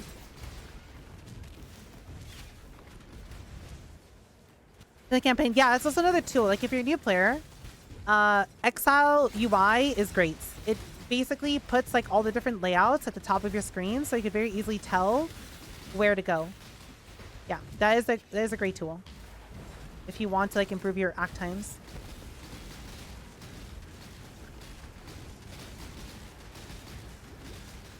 I hate this boss. This is my second least favorite boss. Well, I would say second least favorite boss next to Brutus. Okay, Katava. Actually, no, sorry. Katava is number 1. Brutus used to be number 2, but I don't really mind Brutus anymore. This bitch is the new number 2 for certain. She used to be number 3. She's number 2 now. I hate Shikari. Whoever designed this boss. What's something that's not too mean that I could say? Whoever designed this boss needs to be booped. This boss sucks. Worst boss in the game? Yeah, this boss is awful. This shit's awful. Like, I hate GG's fascination with immunity phases. You know, just let me smack the boss like in that pit. You don't need to do all this. Like, just put the boss there. Good enough. You know? We don't need all this frill and garbage. And like the boss's mechanics suck as well. And like you feel like you never get a chance to fight.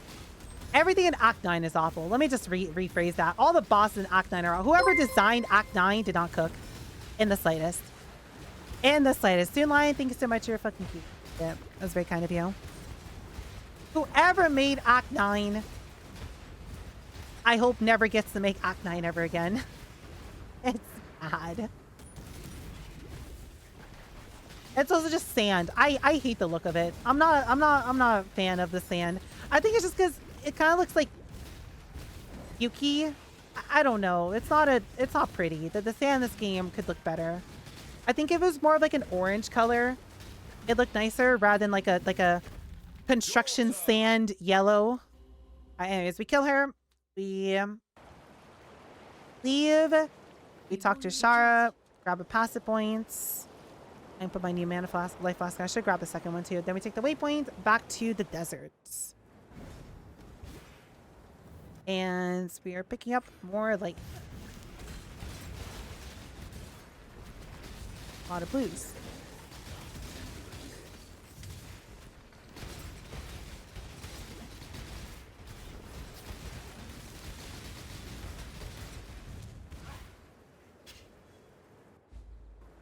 This boss, I got stuck because I didn't realize you have to keep. Yeah, you have to like. You can't even rush ahead of it. I hate it. Not a very good boss.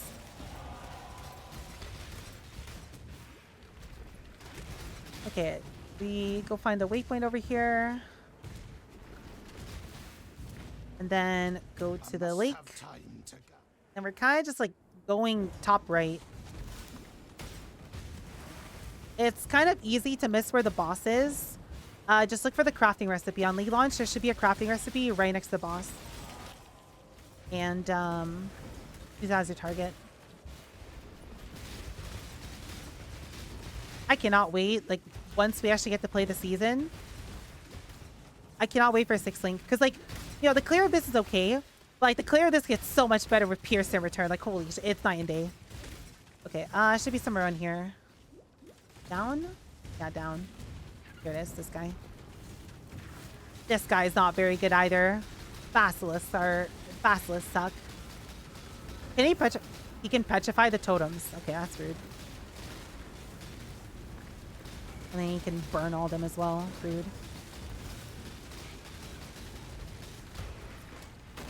Right, nothing else here. Get out of here. Passive skill tree. Oh shit, whole tree is out. Nice. Although, were there any actual changes to passive skill tree? I don't think so, right? Did they add anything this season?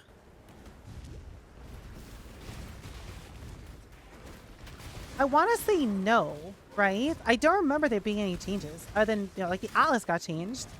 Right? They got rid of the breach stuff and they moved the beyond stuff around, but I cannot remember a single change to the tree. Oh, doing levels too. Oh. Kind of over leveled, I guess. Another blue pack here. There's 2 blue packs here. Pog. There's 3 blue. There's 4 blue packs here. Holy. Pog. 5 actually. Okay. Just every blue pack in the zone was in this small corner. I guess it was a blue pack convention. My mana is spent. Okay, final, second to last Ascendancy trial that we have to do. Here, just want to kind of hug left. And you'll find a little pathway here. And you go down this pathway, and then the trial should be right here. Ascendancy's out. Yeah, I was told about that. No spoilers. We're going to look at it once we're done leveling. We will look at it in a second. I was spoiled 1 node, and the node seems pog, so I'm already excited, but no spoilers. We shall look at the whole thing in a seckie. We don't have that much to do in Act 10 anyways. Okay. With the Ascendancy thing, portal, and then backtrack a little bit.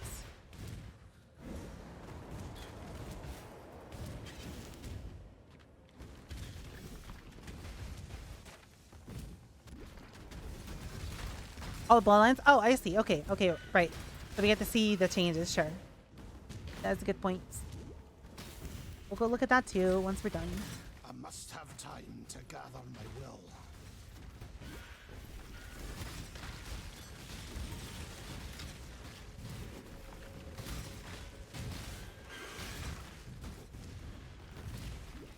Local, need your aid.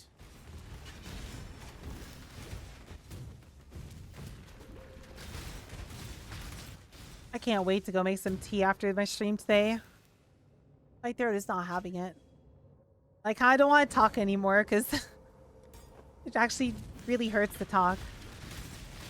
I guess the good thing I don't really have anything else to say at this point, right? We're just holding W. Okay, we get the waypoints, then we go uppies. Dealers. And then we go into the refinery. And we hold left, and this is basically a giant box.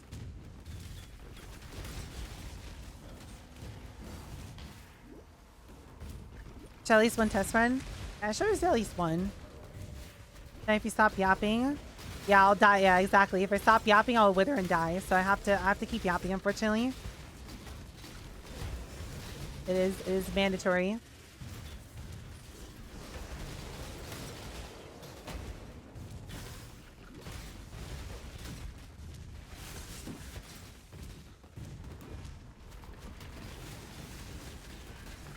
Right, we kill Addis. Wow, yeah, I actually really do mean what I said earlier. Every boss in Act 9 is just garbage. And when I said that statement, I forgot about, you know, the Basilisk, about Addis, about the... Actually, everything in this area is just awful. Amount of mana.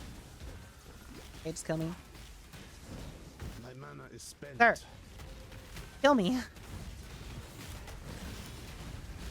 Okay. Oh, I guess we don't need mana. We also don't need to really dodge his abilities, huh? We are quite tanky. Oh, that's why I don't mana. I kept getting hit. Whoops. Anyways. So character log outs, then go back to the waypoints. We're going to the quarry, and you can talk to Sin to get rid of the item in your inventory, but then we're gonna go this way. We're gonna go the opposite direction of the one you went last time. Oh, one thing I guess I should have mentioned is if you got a different thing, right? Like if no, actually the boss is always up here or down here. No, the boss can be on this side too. But one side is the boss, the other side is the refinery. Just want to do both.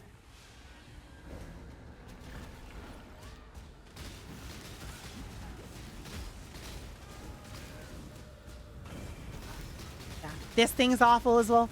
Every boss in Act 9 was genuinely made to be miserable. Hi, Nair. Hello. I must have time to gather my will. Nair, the last ascendancy got announced. We're gonna look at it here in a second. Yapping at Cloud going great. So I realized that you know, everyone who's gonna play this is likely gonna have at least a few chaos from doing a few heist contracts along the way, right? And with that in mind, you're gonna have Deodres and you're gonna have like Ephemeral Bond at this point. So your leveling experience should actually be a complete joke. Oh no, the servers are giving up again. Okay, we log out again. But yeah, I realize you're gonna have level uniques from doing heists because you have the money for it. I would talk to Shar again, get another passive points. It's like the leveling run is already super easy, but it's gonna be even easier, you know? Okay, it's the quarry and then down the mouth of the sea. They released, yeah, and then people like data mine. Apparently some of the ascendancies also receive changes. So we're gonna go look at all the changes here in a second. Once we're done. Level uniques. Well, you're gonna do at least some heist runs, so you'll probably have like 4 to 5 chaos lying around. Whoops. And then you can buy like Deodres for 1C, Ephemeral Bond for 1C, and then suddenly you do like triple the damage. By level uniques, I mean the uniques for the builds. You can buy them while leveling because they're so cheap and you're gonna have money because you're doing heist. You know, like you're probably gonna end up doing 1 or 2 heist runs to get more currency to buy more contracts, which also gives you a few rock chaos orbs. That's all. Golowski, thank you so much. You're a fucking cutie. I appreciate it. That's very kind of you. Thank you. I appreciate it.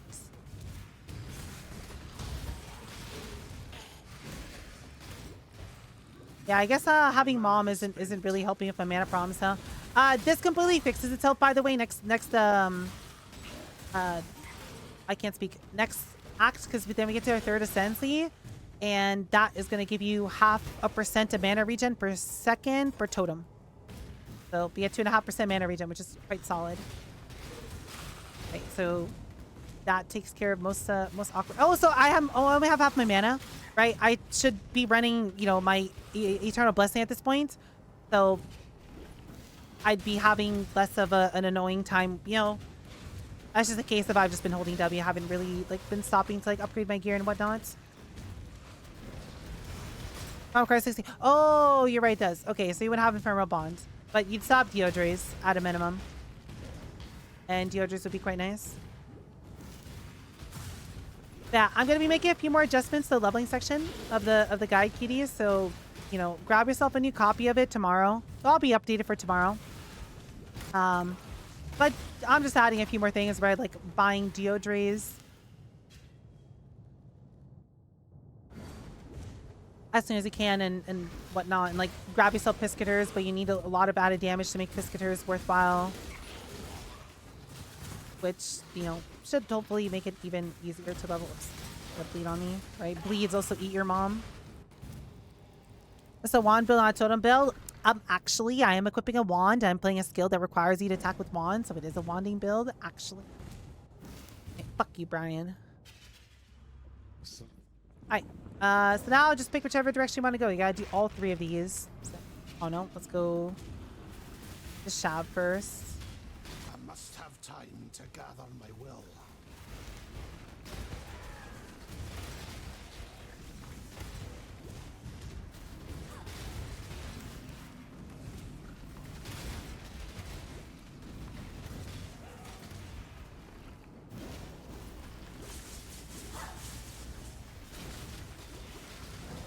Yeah, we also do need to make like 2 additions to VOD. I need to mention in Act 7 that you are swapping after the second Ascendancy node, not when I swapped. I swapped too early. And then...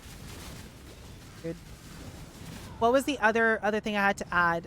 Nalia, do you remember? I hope you wrote it down. The other thing that we need to add. I completely forgot what it was.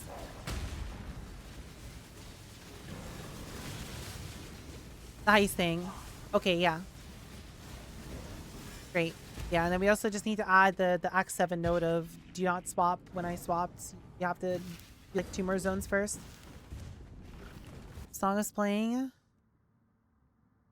That one. Oh yeah, the 5-link thing. Thank you. Yes, the 5-link thing as well. Yes. Yes, yes, yes. Wait, what? Yeah, what was the heist thing, Nalia? Oh, the video. Oh, no. Yeah, I mean, there's that, but yeah, we need to... Let me write this down so I don't forget to mention this to you. Sorry, 1 second. 5 links. Swap later. Okay. I wrote it down. Sorry. And then, yeah, I'm planning to add a few more little bits of detail to the leveling guide. So, yeah, just grab yourself a new copy tomorrow.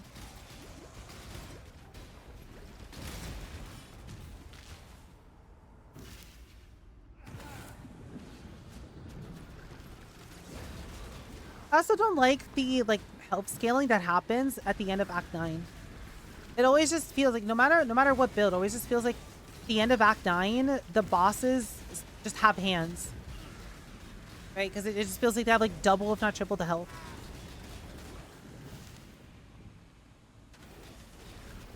I guess you know, like monster level scaling, you know, is like fairly quick and whatnot, so it makes sense. You have to do as many as you want to, right? You can do all of them. You could do enough to just get all the gear you need. You know, it is our kind of RNG based off of the drops that you get while heisting. You know, but it's likely at least an hour of heisting to get a 6 link and everything. Here, grab the Amicus ring.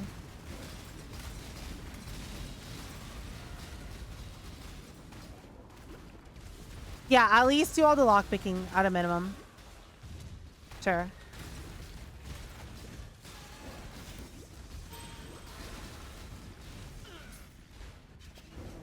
Hello, Deodre. Oh, we can't hide for this boss, no. We just have to kill her. Yeah, because my totems do that. That's fine. Oh, she can't even kill me. Never mind. I was afraid of literally nothing. Alright, you can't curse her. Yeah, she enrages if you curse her as well. Oh. I thought that was a 6 link. I was like, what the fuck? Alright, now we talk to Sin, now we fight the boss.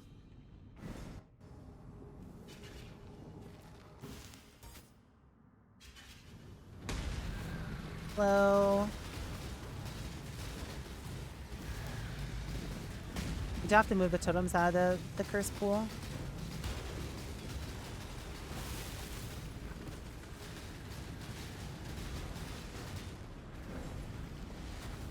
Nice, we have to insta-kill scorpions here so they can't smack me. Nice.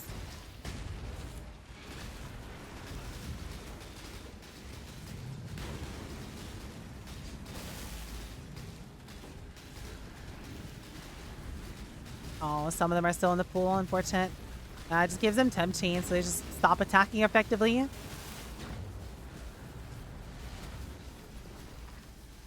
It's really funny watching the old man squat. Like, look at him. Look. Hold up. I'm gonna put these down. He's looking at squat. I do find the totem placement animation to be very silly for ballistas. Through darkness and blood with wrath. So we are now in Act 10. We just have to do 2 very quick things, and it's time to do some heisting. So let's wrap this up. We're gonna go up the rooftop.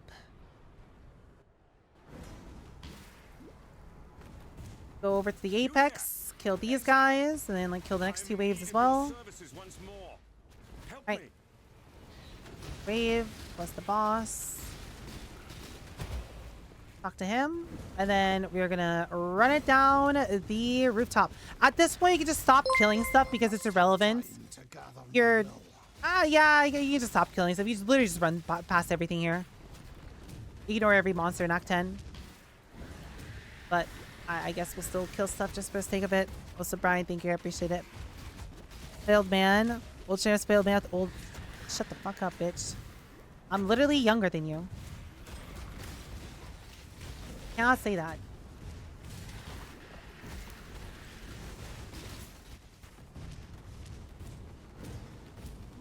Okay.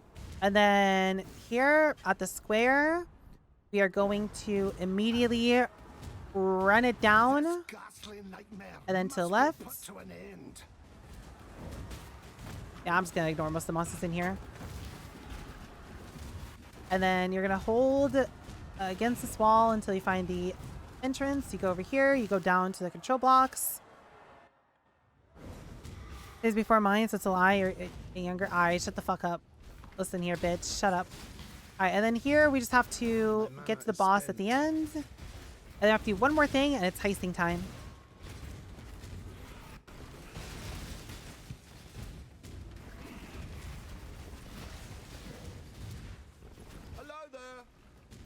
Hi, Rog. Hello. Rude not to say hi back. Go up here. And the boss should be basically right here. Let's see, what did we get? We're, DPS Shrine, unlucky. Alright. Then we go down to the arena, kill the boss. I don't know what to do with our passive point, whatever. We can figure it out later. Quickly kill Valenta. And we have one more boss to go, and we are done, Pog.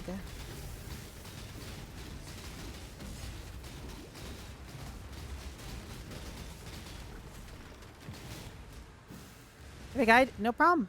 I hope you have fun with it. I'm going to be updating it a little bit more tonight. You can grab yourself a fresh copy of it tomorrow. We're just adding a few extra details to leveling just to make it a little bit comfier.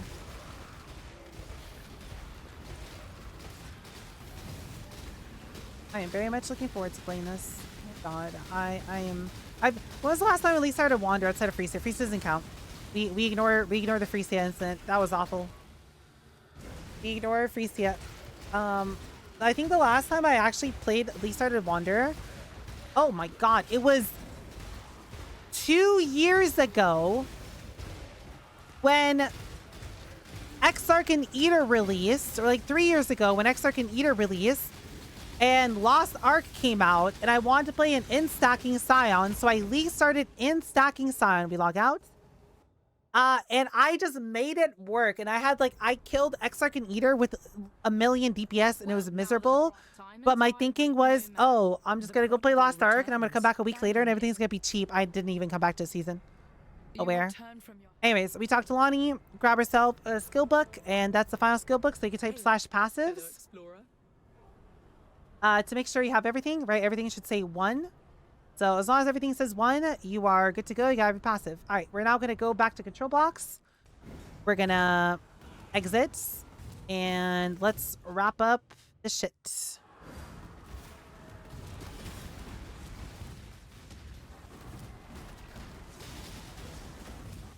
We're just gonna go back the way we came from. And then, oh my god, the audio in here cuts out. Oh, 7.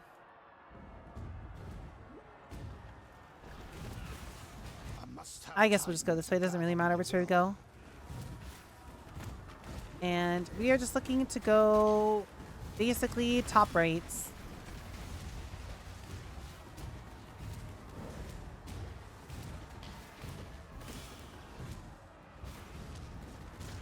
And then across this bridge. Go the blue pack, I guess, really quickly. And then we go directly up the right. And then there'll be a waypoint over here. And then we get on to the ossuary. And this is our final ascendancy trial in the bone pits. And then after this, you never have to worry about doing these ever again. And then we are going to quickly do one more final thing. Then we're going to do our lab. And then it's time to do heisting. At this point, it's time to become rich. And that's the whole leveling experience. Where is the lab trial? Here. You can pick up the seal chest, get the elixir. It'll give you 2 respec points for free, I guess. Might as well. All right, trial of ascendancy. This one really quickly.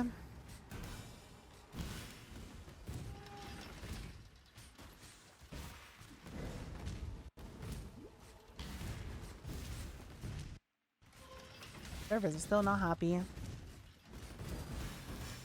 Alright, and we're done. So I can do your 3rd lab. We're just gonna do that afterwards. Let's just get all of Act 10 done up to Catawba. You can turn this into Whalem.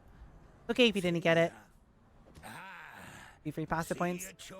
But we got that, so we can go do our thingy later. We're now gonna go over to Ravage Square again. And then we are going to run up the tree. Yes, I know. We're gonna look at it once we're done here.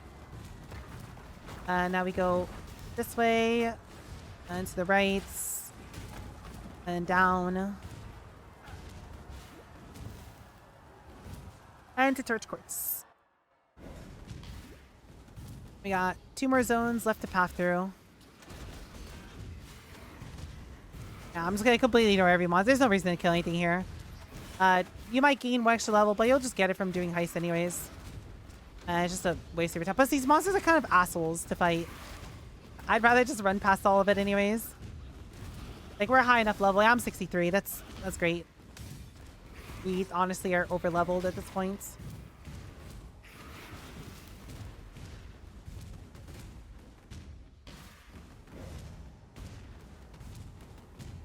Okay. Go into Desecrated Chambers, and then 1 final zone to go through before we're basically done. Obviously, you have 2 more zones to go for Catawba, but we would do that afterwards.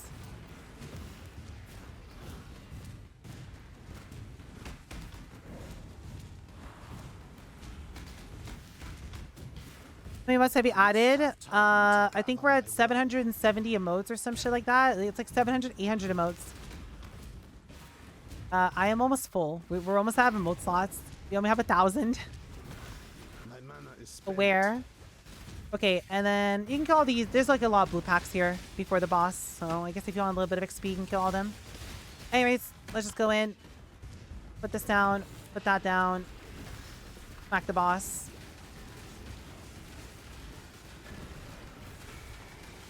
Guy has a bunch of health, unfortunately. Take a second to kill him.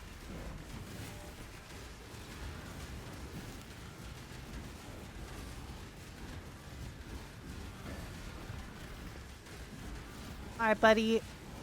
Please have a heart attack and just give up. I beg you. Heart attack.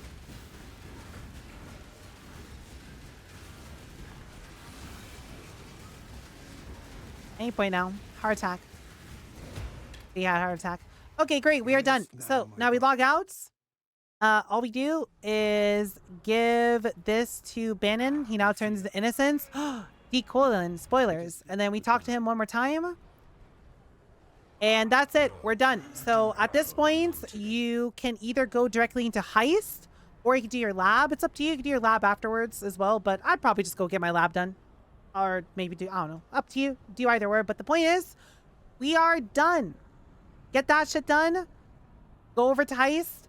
Run all of your contracts. Make money. Buy all of the gear that we have discussed in here as well, right? There's a giant ass section here that talks about all this, right? I would read through all this, read through all the links. There's leveling, there's trade links here for everything. Not have to do any thinking. There's some basic gear trade links here as well. I know it says mercenaries, but that's okay. This will auto direct over to keepers once keeper starts. And yeah, if you have any questions, you know, your answers are here somewhere. You know, you can always come by my stream as well and ask me any of your questions there. And then from there, just progressing like nowhere through the build, and you have fun. In terms of what to do when it comes to mapping, again, there's a section up here, early game mapping. This is going to be the Atlas progression tree I'm going to use. This video is a Peaconk video from last season, but in that Peaconk video, there's a chapter on this progression and how I went about it. So if you want to know more about it, recommend watching that. And yeah, that's it. Right? You would just go infinitely run all the contracts that you have in here until you have all the money that you're happy with, and then you move on to maps, right? To finish this up, right? Once you've done your lab and your heist, you know, which will take you about an hour or two of doing depending on how fast you are, you simply come back to Ravage Square. You come over here and talk to Innocence. Innocence will open up the door, and then you simply just hold W through 2 zones to Catawba. It's 2 linear, just straight line zones, and then you're there, and then that's it. We'll stop here. I guess I can go kill Catawba quickly and do a map, but much of a point to it. Anyways, yeah, that's it. Hope you have fun leveling with me. Okay, bye.